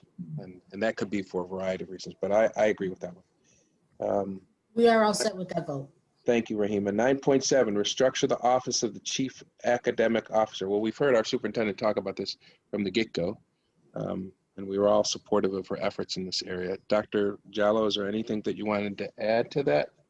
No, I think it's just part of a bigger picture of supporting teaching and learning. Yep. And putting resources, where, putting our money where our mouths are, so to speak, in terms of making sure that you have all the resources in that area so that you can improve instruction. Mm-hmm. All right, Rahima, we good? Dr. Myers, we don't have your vote registered. I apologize. Okay, we're all set now. Thank you. Thank you. All right, 9.8, train school leadership teams on Power School, initiate a feasibility study to dismantle or modify the managed choice policy. Dr.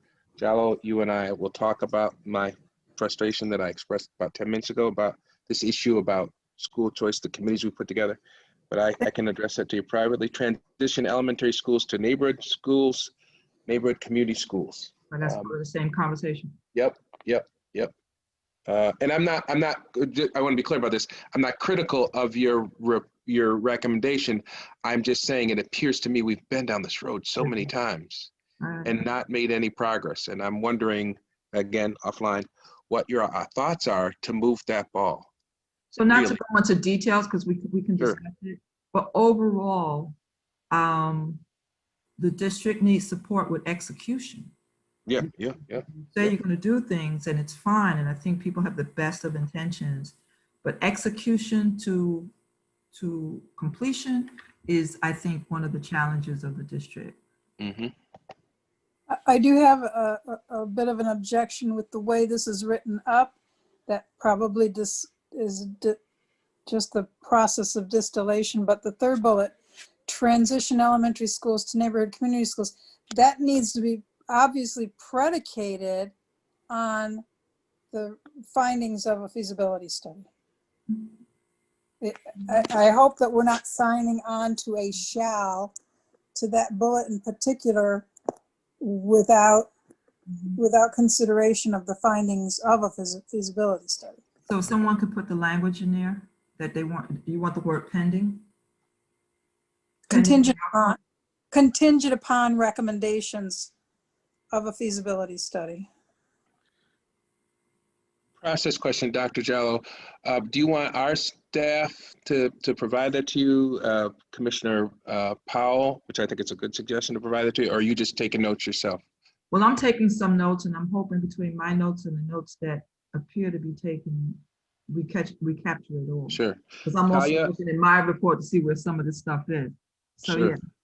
Talia, could you make sure that the Commissioner, unless anybody has an objection to what Commissioner Powell is suggesting, sort of the contingency language, make sure that no action step is taken until the feasibility study suggests that that is the proper course of action.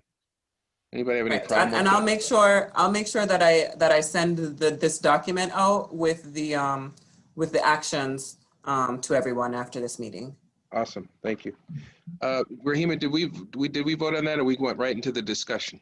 A mixture. So Commissioner Adams and yourself did, okay, now we're all set. Thank you. All right, thank you. Can you tell me what that was, Rahima? I can't see. That was 9.8. And we have all yeses. Okay. Yep. That was 9.8. 9.9, include all assessment tools for the new program in the 2021-2022 Rochester School District budget.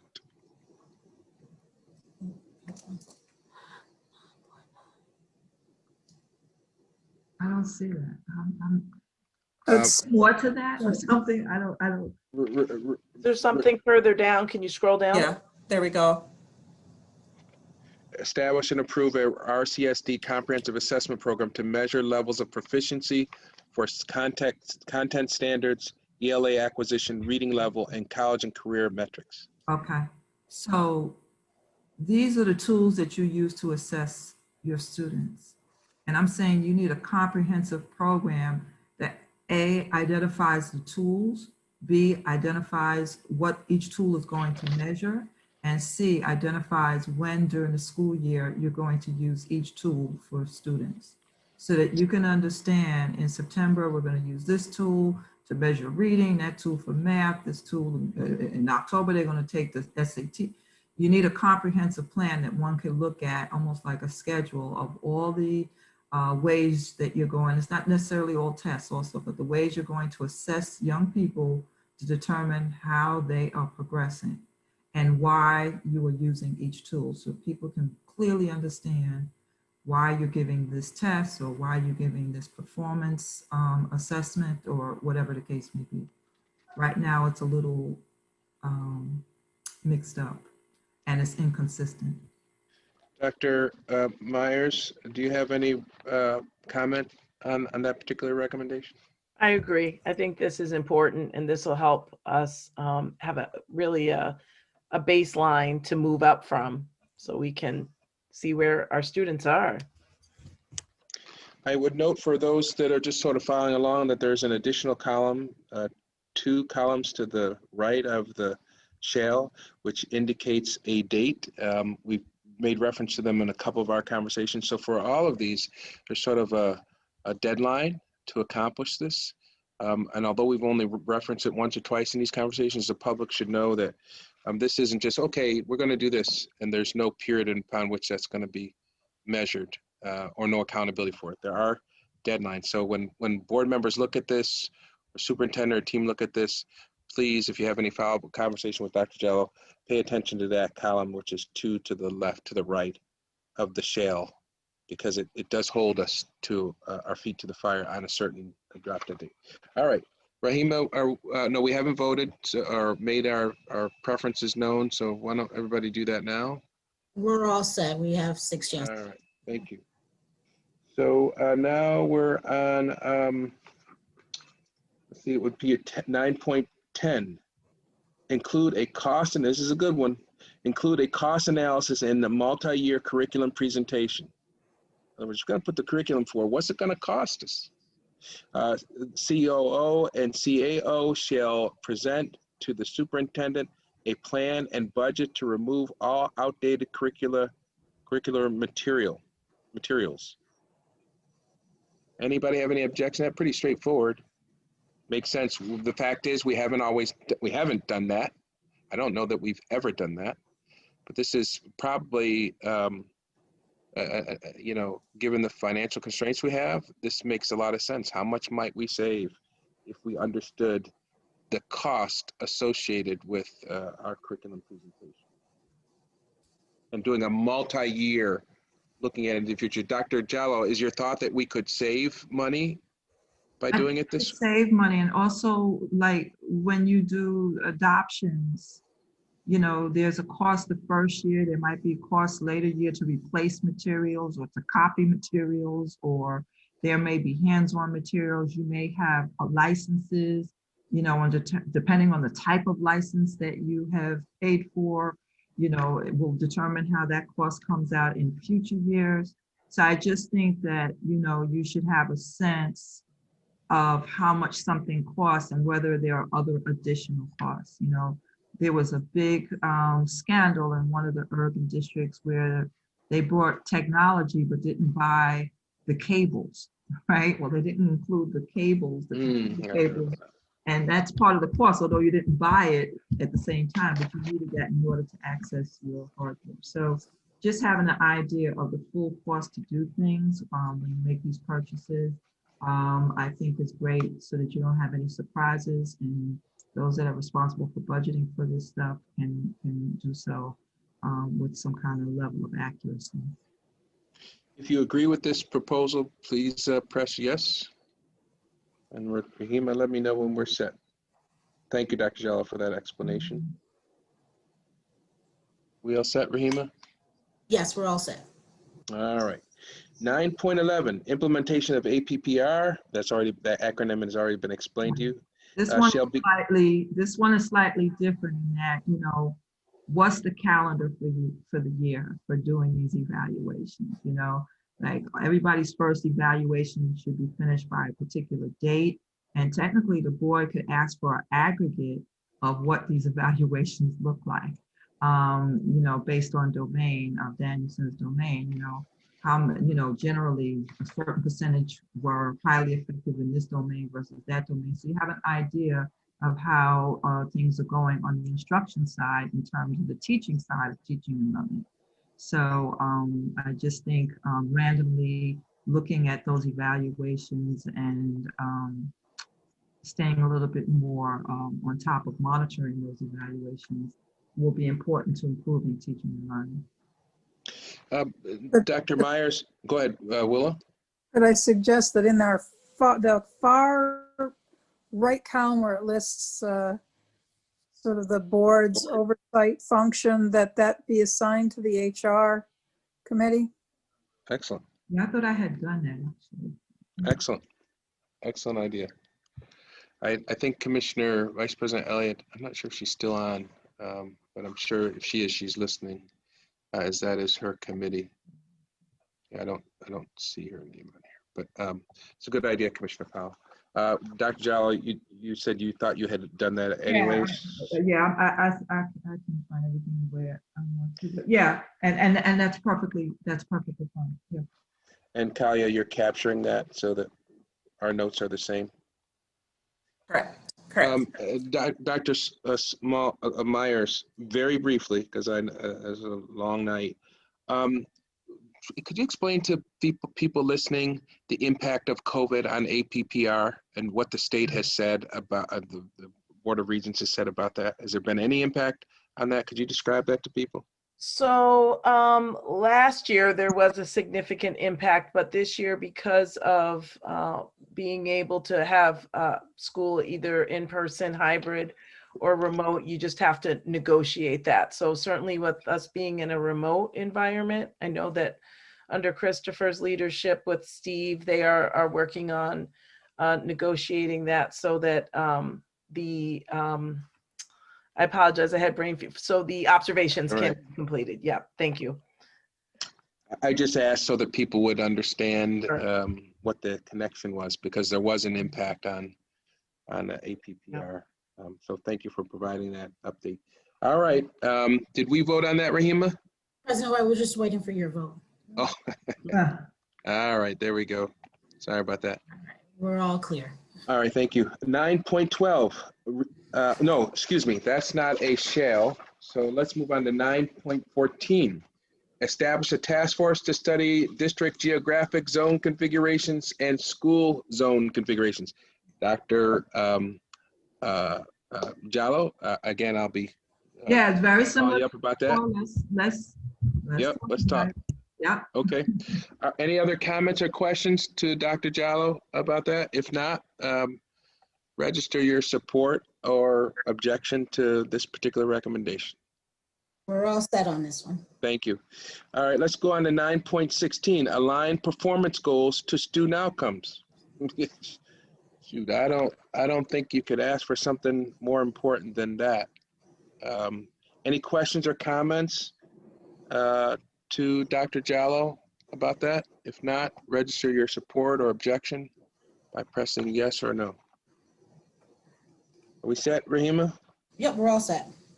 How about 11.2, update all district websites with, oh God, my goodness, update all district websites with a position statement about cultural competency, equity, bullying, diversity, issues related to culture, sexual orientation, language, or disability. I can't imagine anybody would have any problem with that. Don't mean to prejudge, but that sounds like a good recommendation to me. Tell me when we're set. Any questions for, we're set, Rahima? We're set. Thank you, Dr. Jallo, for that and the other recommendations, but that's a real good one. 11.3, this is the parent engagement plan shall incorporate as an addendum, it shall be incorporated as an addendum into the district strategic plan and distribute approved parent engagement as standard operating procedures to schools and central office leaders. Pretty self-explanatory. Dr. Jallo, did you want to add anything to that? No, I mean, this is after conversations with Khadijah about her progress around the development of this plan and what she hopes to accomplish, and that, you know, it just needed some, I don't know, uplifting or empowerment so that it becomes part and parcel of the work that we do. Absolutely. And Leslie, briefly, this is obviously part of your strategic plan, is it not? Parent engagement. Mm-hmm. Okay. All right. So express your support or disagreement with this particular provision by pressing yes or no. We're all set. Thank you. All right. 11.4. PAC. For those of you who don't know, PAC is Parent Advisory Council bylaws to be approved by the Board of Education. 2, provide guidelines for facilitating a parent-teacher organization or parent-teacher association to principals and chiefs. 3, each school shall have a PTO or PTA. Some of you may remember our Christmas tree initiative that was begun under Willie Robinson. It was a great initiative. I won't get into detail. We've been looking at this issue of parent engagement for quite some time. The Christmas tree was one of them. And then superintendents shall start having regular scheduled meetings with PAC. The board certainly has them, and I think some of the prior superintendents did. Leslie, you have any, I know the board doesn't have any objection to any of this stuff. We're doing some of this stuff already. Leslie, you good with this? Khadijah and I met, and we're developing the schedule for me to attend. Excellent. Now, Any I other- don't, Go ahead, without being able to recall every word ever written, I don't know if anywhere in the recommendations it says that that superintendents ought to be evaluated in part on their parent engagement, but I have believed for 22 years that it should be part of the principal's evaluation, how well they engage their parents, and it should be a strike against them if they can't get a PTO established and maintained in their buildings. Leslie, briefly, do you know if that is in fact a point of evaluation for our principals? If you don't, you can let us know later. I believe there is I think it's domain 4 or 5. I'll get back to you. Okay. Yeah. All All right. But other than that, a good question, good observation, Commissioner Powell. Any other additions or suggested amendments to this particular recommendation from the independent monitor? If not, indicate your approval or disapproval by pressing yes or no.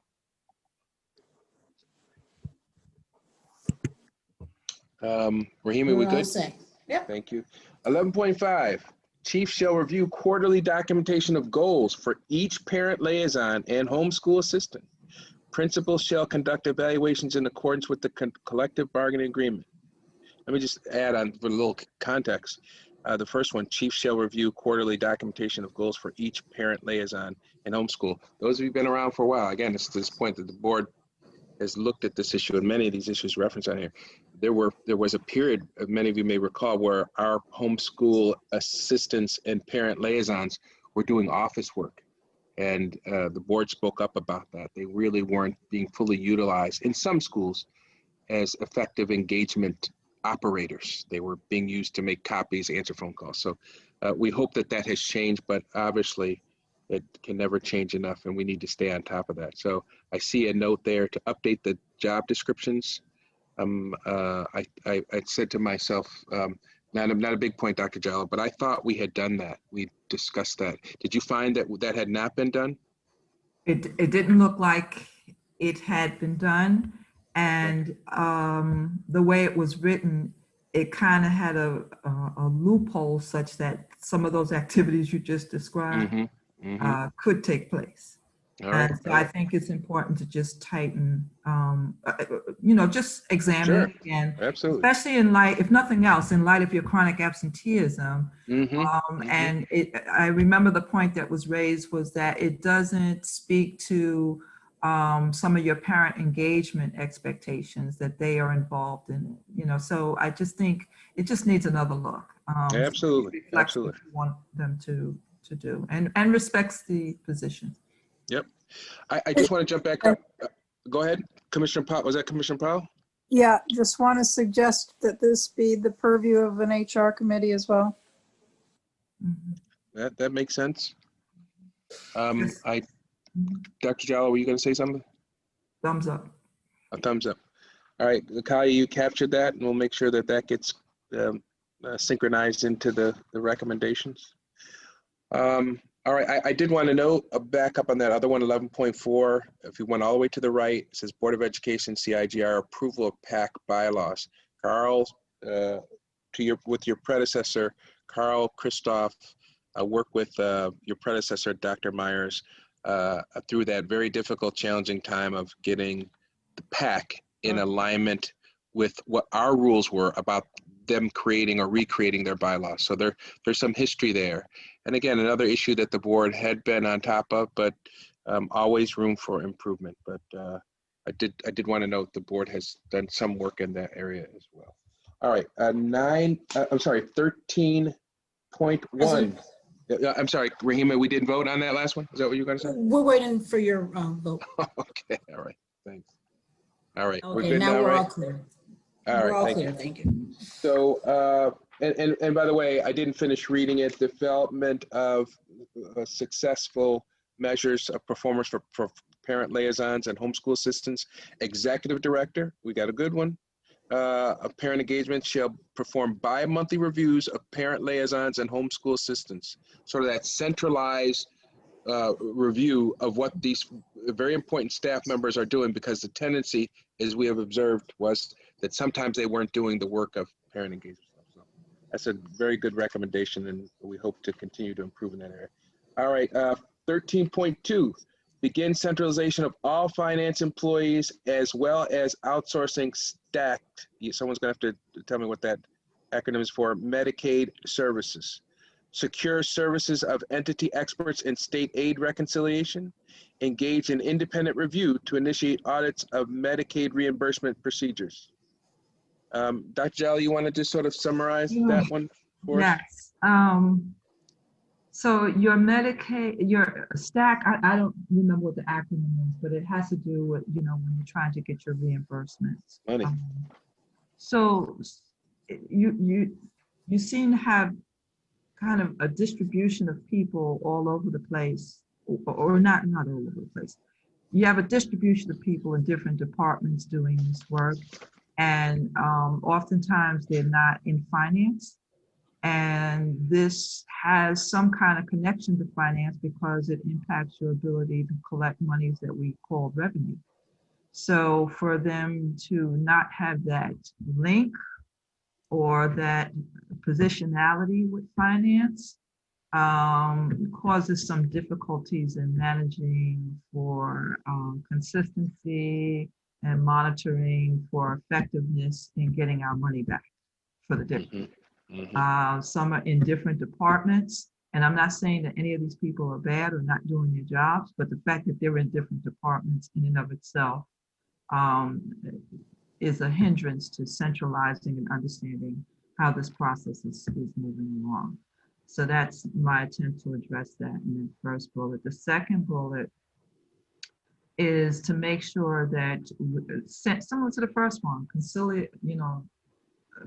consolidation of all the different individuals involved in state aid, and making sure that we reconcile those things so that we can make projections about the money we expect to get and be a little bit more accurate in those estimations. Engage in an independent reviewer. I think that the district needs to look at the staff who's involved in all this work, whether it be through Medicaid reimbursements or stacks. Some things can be done better by outsourcing, or at least investigating whether it can be done better by outsourcing. But certainly we need to pay more attention to these processes, because usually it's one person or a person operating on their own that's doing this work. And this work is so important to us because it's part of your revenue.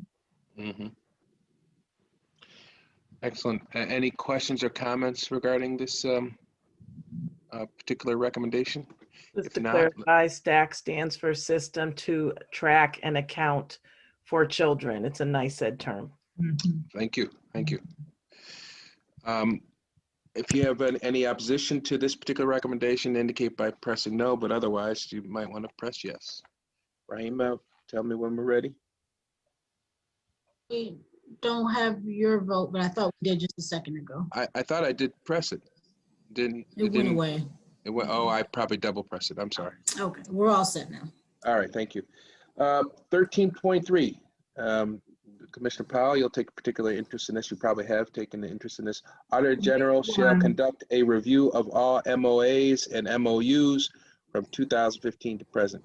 Auditor General, for those folks out there listening, is we have, by statute, we were required to have an Auditor General. She's been in the position for many, many years. Her name is initially Henry Wheeler, valuable employee that helps us do sort of checks on different operational issues. And what the independent monitor is asking for is that she check, if I understand you correctly, Shelley, that she do a check into the efficiency and effectiveness of the many MOAs, memorandums of agreement, and memorandums of understanding that we have had or have with different entities. Is that right? Well, right. So I mentioned this here and I mentioned it in finance, but I'm mentioning it here because some of the MOAs or MOUs impact curriculum and instruction. So my recommendation is those are separated so that people who are impacted by that in the classroom or at the schoolhouse door understand as quickly as possible what's in the agreement and what the agreement means for them and their work. And so I think that that's important that everybody understands in a timely fashion and makes the proper adjustments in their work. Can I ask a quick question regarding that? Sure. I'm just wondering just a little bit about the MOAs and MOUs. What is the approximate value of all of those? Like, how much money are we talking about?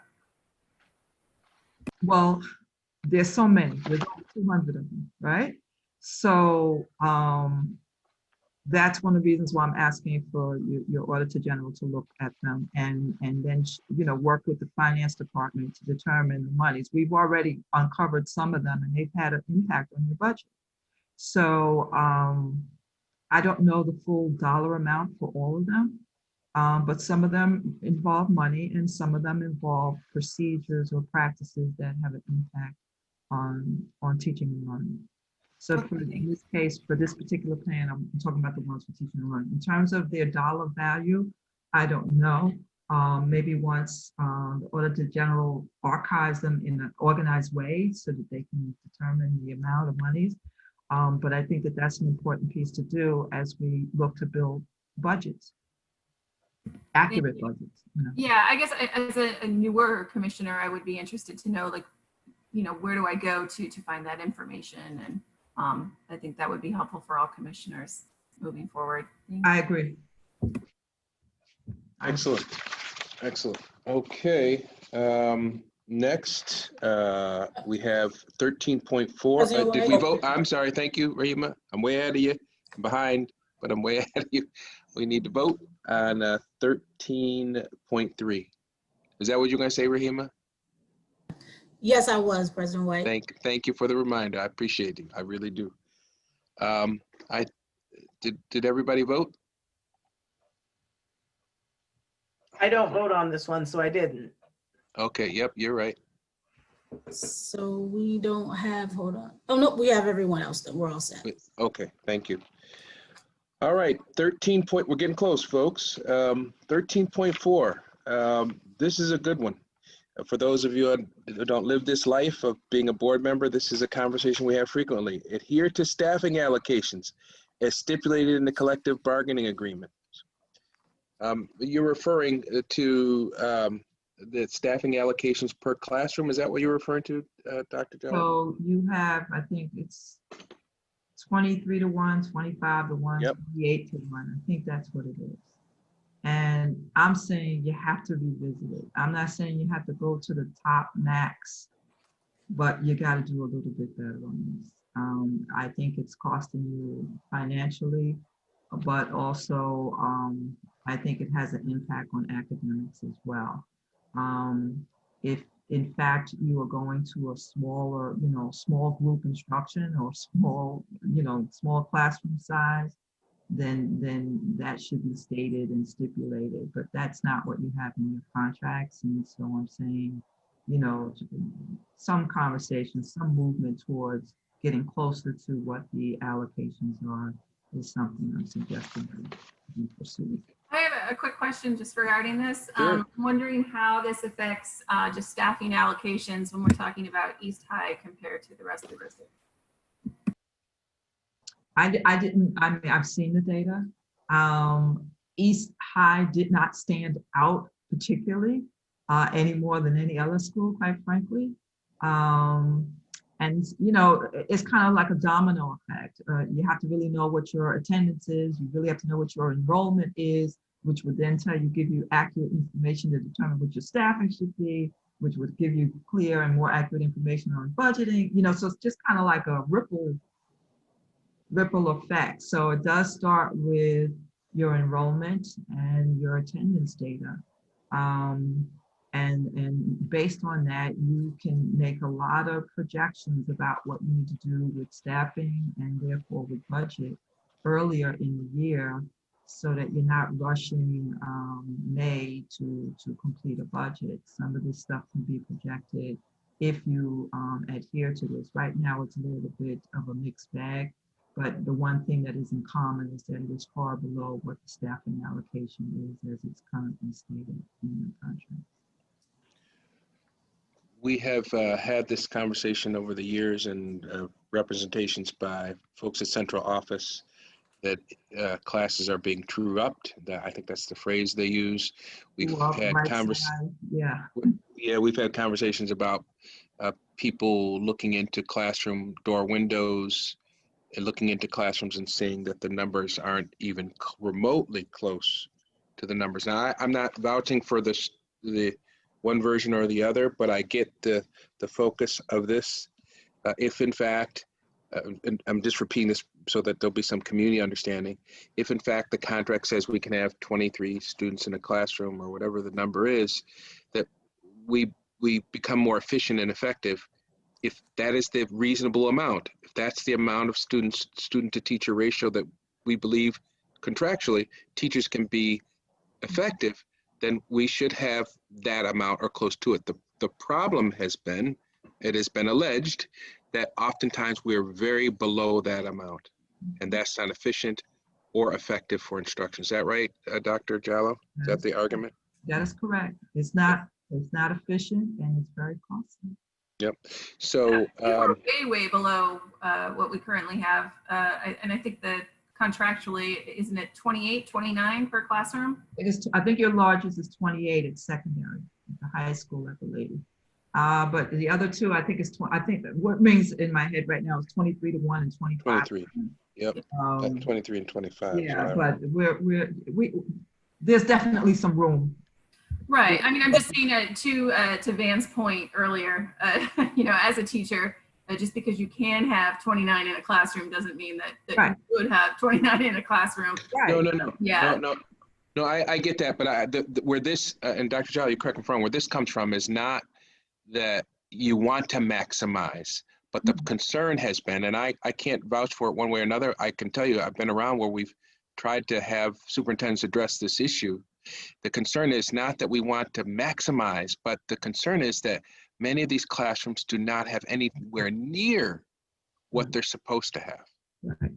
All right. So I'm not trying to, give teachers the max because we can, but the concern has been in this district that, and again, I can only listen because then otherwise I'll be accused of micromanaging if I start going around classes looking in windows. But the concern has been that we're not even remotely close to that you got classrooms, this could be urban legend, where you got 4 or 5 kids in a classroom. And the argument I think Dr. Jallo and others have made, and superintendents have represented that they're fixing it, is we trued up, we consolidated classrooms, but there's still this ongoing persistent concern that they're not doing that. So I want to be clear, Amy, I'm not saying we should have 25 students if that's what the contract requires. Yeah, and I'm not suggesting that. And I'm not suggesting that. And I'm not suggesting that either. Right. But I am saying that is something that was agreed upon, right? And Yep. I am saying that maybe the strategy around this is to right size after each semester, or to right size after each grading period. Maybe it needs to be done more often. But something should be, I'm really just suggesting there's a big gap between the two numbers, and there's somewhere where we could meet in the middle. Right. And we have to look at it through the equity lens as well, like, know, building by building and between our high schools, for instance. I'd love to see just look at the data across the board for all of our schools and make those comparisons, because we have some schools that are just bursting at the seams, whereas others are not. And it's a matter of equity for not only our teachers, but our students, the people that we serve. So. Right. Well, if I could add one last thing, and that is when we bring attendance into the conversation, obviously every legitimate student needs to have a seat somewhere. And if they're a no-show over and over again, that's a symptom of an entirely different problem that must be addressed, and good point. but I mean, if we're seeing 10 people in a classroom, children in a classroom that should be 18 because at a lower grade level or something, if there are ghosts in our attendance data, then that needs to be addressed immediately, because there's probably a child looking for a seat in that school whose family is on a waiting list somewhere. Exactly. Excellent point. All right, that is 13.4. Let's go ahead and vote. Express our support or objection to that proposal. We're all set. Thank you, Rahima. 13.5, all contracts shall come through the legal office. All contracts and resolutions must include a cost analysis. I've heard you say that many times, Dr. Jallo, and board members too. Expenditures on contracts shall be reduced to align with comparable districts. Any questions? That was a part that I showed a week or two ago, how our expenditures are increasing at a pretty quick pace and are far beyond our comparable Big 5 districts. And so this is a matter of spending some time looking at our contracts, maybe renegotiating, maybe determining, are we duplicating efforts? Do we really need this service? Are we getting the best price? Have we evaluated the standard to which we're getting the work done through this contract? So I think that it's an area where we could see some benefit, great benefit from examining our contract development process and then our evaluation of the services we receive from these contracts. Excellent. Any questions or comments for Dr. Jallo on that particular resolution or particular recommendation? If not, please express your support or objection to that recommendation by pressing yes or no. We are all set, President. Thank you, Rahima. 13.6, develop written and formalized protocols and procedures that align with Commissioner's Regulations Part 200. Leslie, to cut to chase, you have any issues with this No, recommendation? and they're actually working on this and are bringing something to the board soon. Excellent, excellent. All right, any objection to this? Press no. If you support what the superintendent just said about the recommendation, let's just press yes.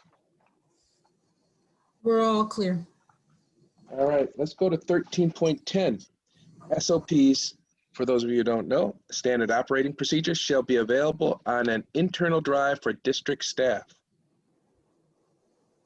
So what I found interviewing staff is that you have staff who've been here a long time and they're doing things the way they've been doing them for a long time. Then you have newer staff that are depending on people who have been doing it the way they've been doing it for a long time or making it up as they go.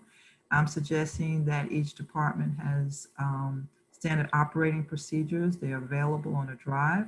So if you've been here a while and need a refresher, there's a place for you to go. If you're new, there's a place for you to go. If you're confused, there's a place for you to go. And there's a standard operating procedure that we can all depend upon and expect to be adhered to throughout the district. Can I vote twice? Can I vote 3 times? Break tradition. Commissioner Powell, no, you cannot. Have I made my point though? Yes, you have. So All right, you're gonna do what Commissioner Powell just suggested, express your support. Just once though, by pressing yes. If you got a problem with it, press no. Rahima, it looks like we're all set, right? We are. Thank you, ma'am. 13.11, you know what I'm gonna say about this. We'll talk Kind offline. of taken out of context. Yeah, I have to go back and look. I'm a little confused over this, but yeah, we'll talk. Yeah. But establish a task force to study geographic and school zone configurations. So I just want to add one point about, I know we're going to talk about it, but I'm just saying it's hard to follow and track children when they're all coming out of multiple different types of schools. Mm-hmm.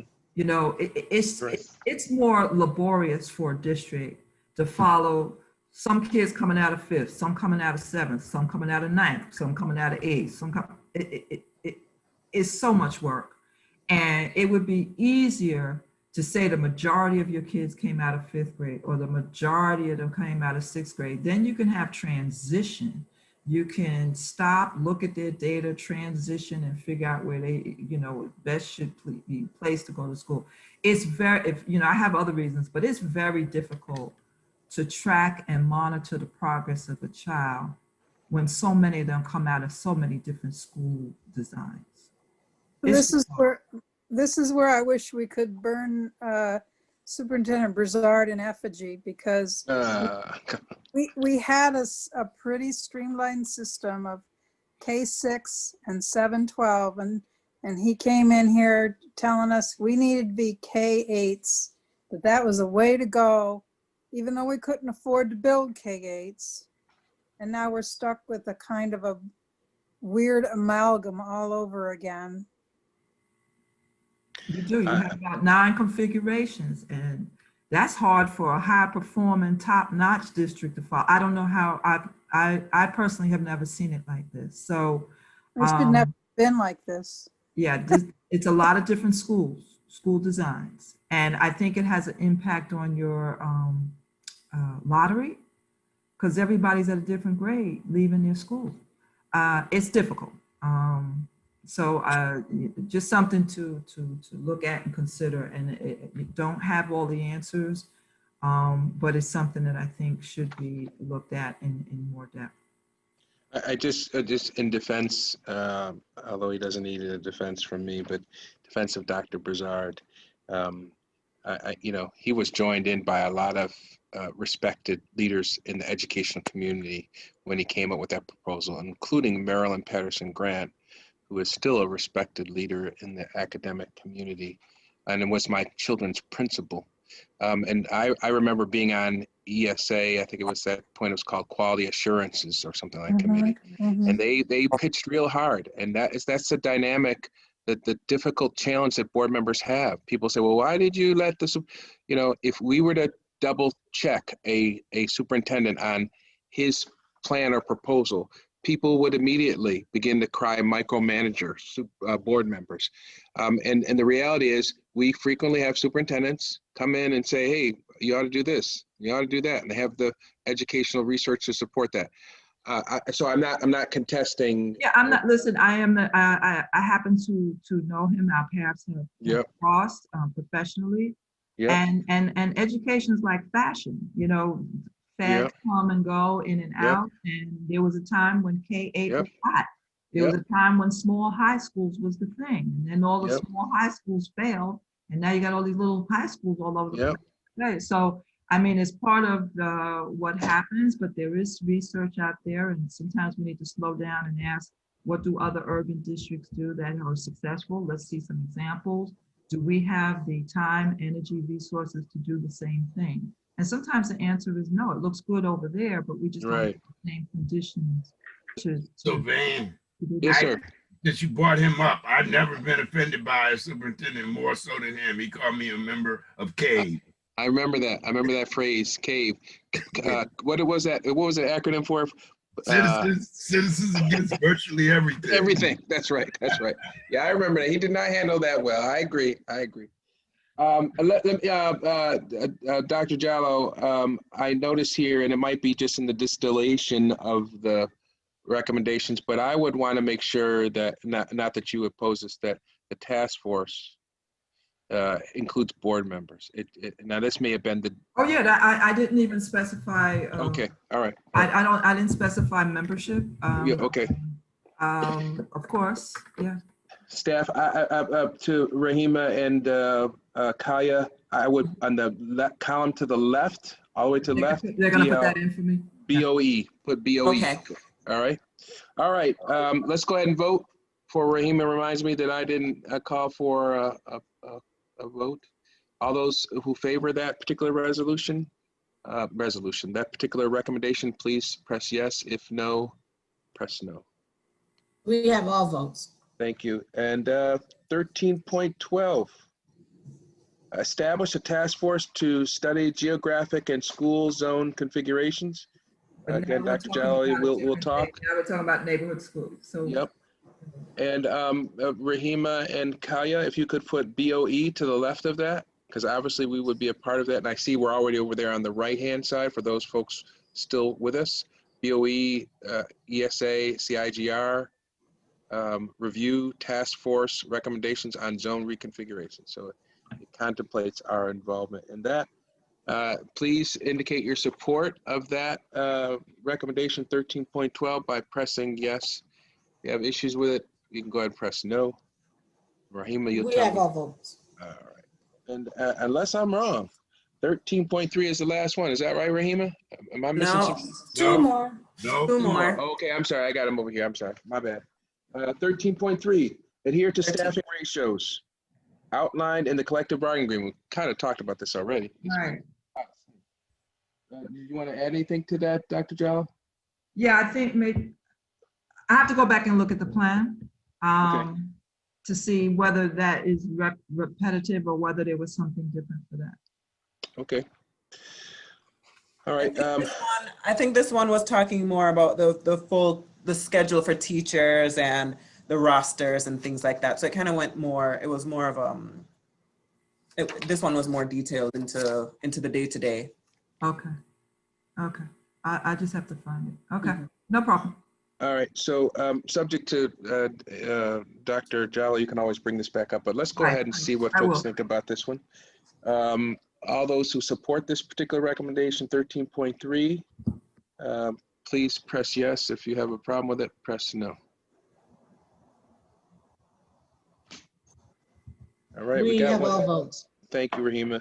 We got 13.4, which is a Board of Education recommendation directed to establish a task force to study geographic and zone configurations and manage choice policy. Thank you, Dr. Jallo.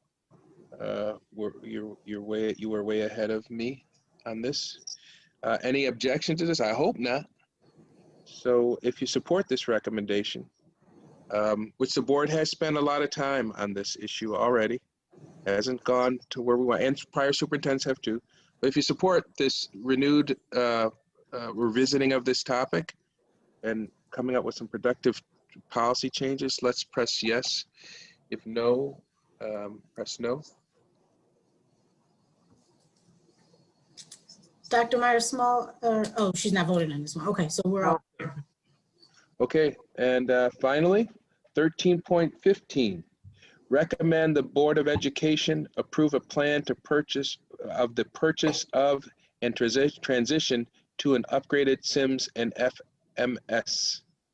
That's your student information management system. I want to change the language. I'm really just talking about upgrading and training. Okay. I'm not suggesting you purchase anything new. Your Power School is fine. I just think you need to revisit the adoption of Power School in terms of the training and identifying who should be trained and what modules you want to activate. You've paid for a really complex system. I just want to make sure you're getting your full maximization of that system, because it's a system used in many urban districts and I don't think you're using it to its full capacity. I also don't want to see you fall into the position of writing all these different programs onto your student information management system to the point where it becomes unrecognizable by the vendor. And then you have to start paying other people to maintain it. Your financial management system, I mean, I could talk about this all night, but I won't. This needs to be upgraded. This is just causing challenges for every department. And part of it is upgrade. The other part of it is who has access and to what level. And the other part of it is training, proper training that is regular. And I would really like to see the board commit to keeping their systems updated so that monies and resources are allocated to make sure that they stay updated, because that makes a difference. Your financial management system has not been upgraded in about 13 years, and that's a long time for a financial management system. All right, any questions or comments for Dr. Jallo on that particular recommendation? All right, let's go ahead and vote our support of that recommendation by pressing yes, or if you have concerns about it, press no. And if, I haven't said this a lot, but if you had some concern, you, of course, as we indicated earlier, have the freedom to speak to Dr. Jallo, and that might occasion some revisions, in addition to the revisions that we've discussed throughout the course of this evening. I think that's it. Rahima, you got the votes for 13.15? Yes, we have all the votes. All right, I'm going to exercise some management protocol here and suggest that this meeting has come to an end. Ricardo, thank you. Thank your employer for being patient and giving you the freedom to do what you need to do. It is truly appreciated. Shelley, Rahima, and I'm going to get to you, Kalia. And Kalia, I want to thank you for your work. This was not easy. And I know it was tough during the early part of the evening, but I think we did accomplish some stuff. Was it perfect? No, but I think we got some stuff done, and the public got to hear us talk about this stuff. So that was very important.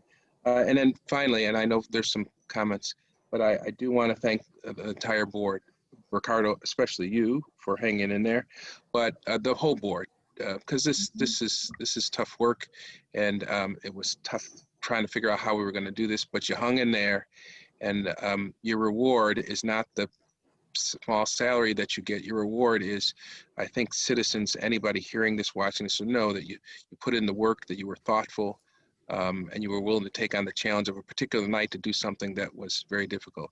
But I want to backtrack again to Dr. Jallo.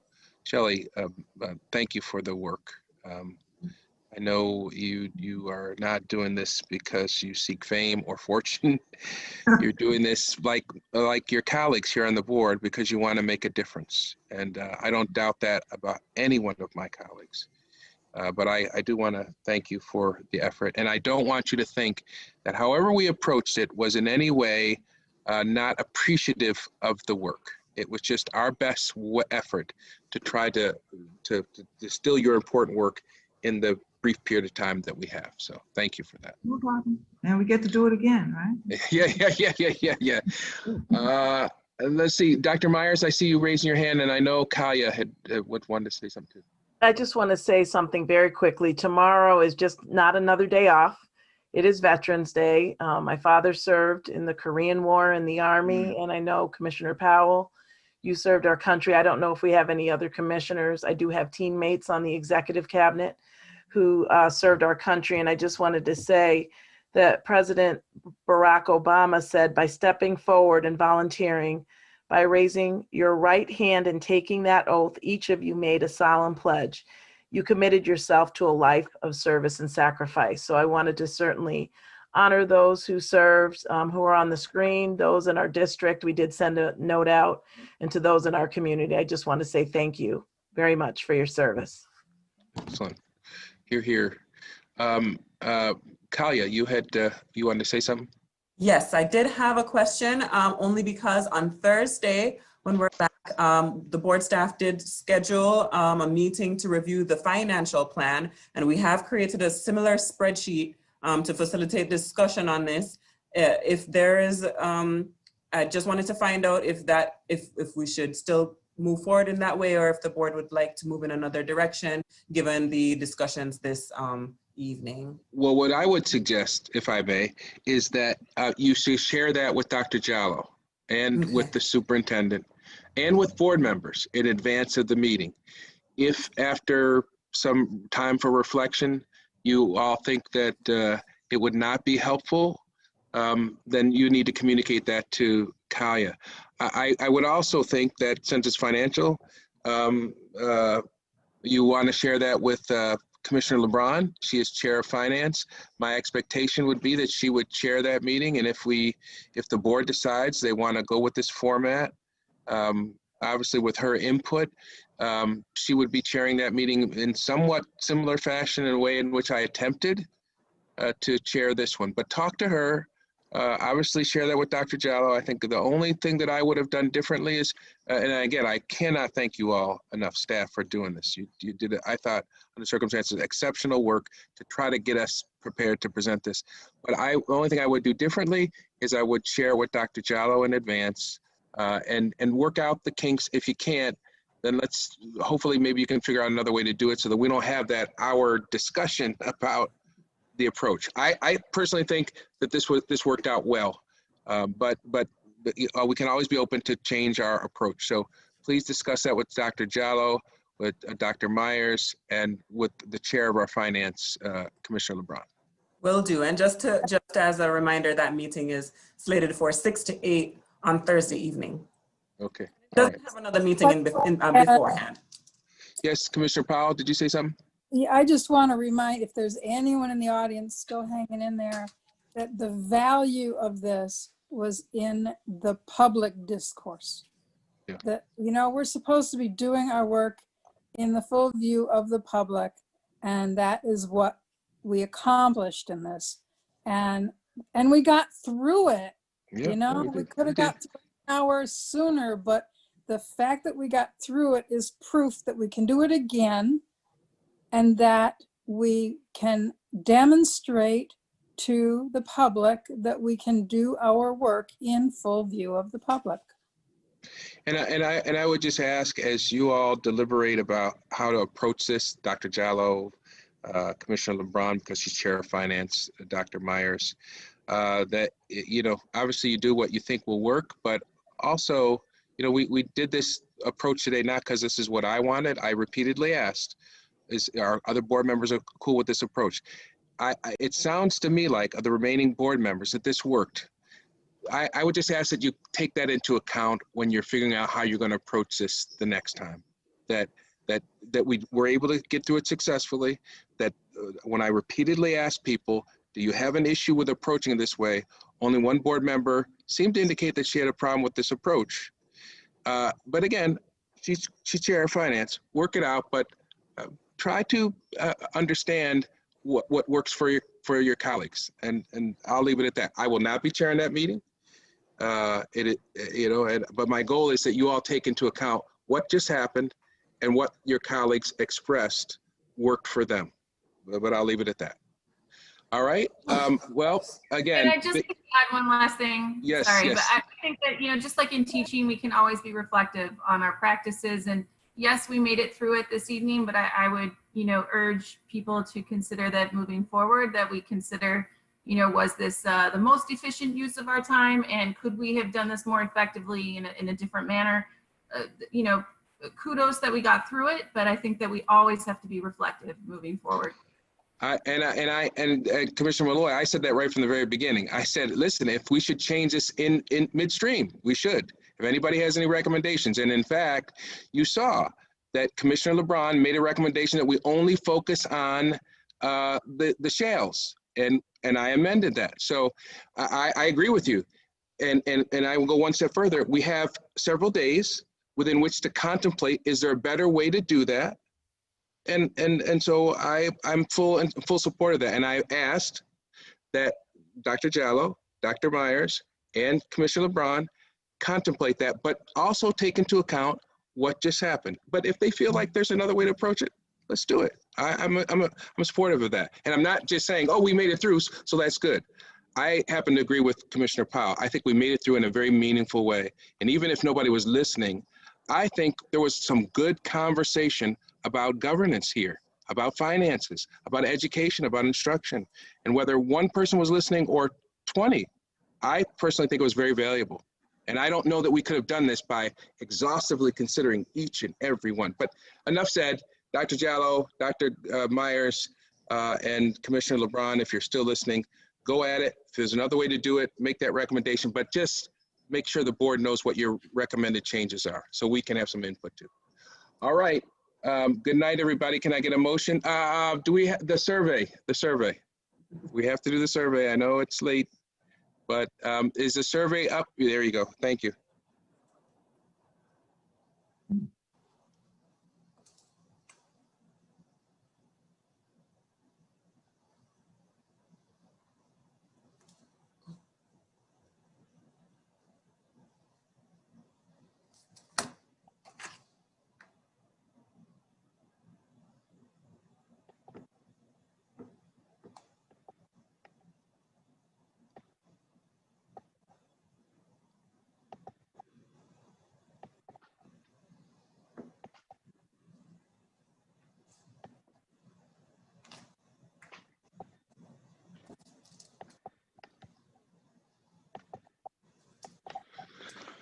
All right, as soon as you tell me, Kalia, we're clear, I'll take a motion to adjourn. Okay, I'm just waiting on 2 more.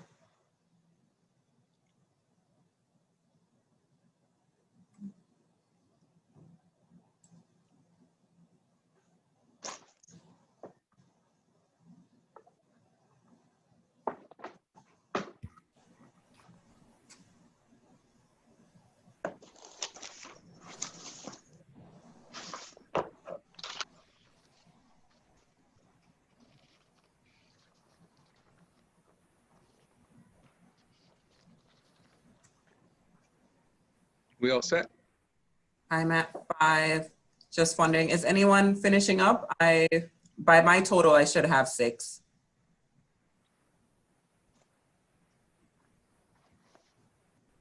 Did Ricardo leave? Because I think No, he had to go to work. he's here. He's here. Okay, I thought maybe he had went to work. And I submitted it already. Yep, he submitted. All right, well, Anyone else maybe. still finishing up? All right, let's take the Okay, motion. we're good. Motion. Thank you, Commissioner Malloy. Second by Commissioner Adams. All those in favor say good night. Good night. Good night. Night. Thanks, everybody.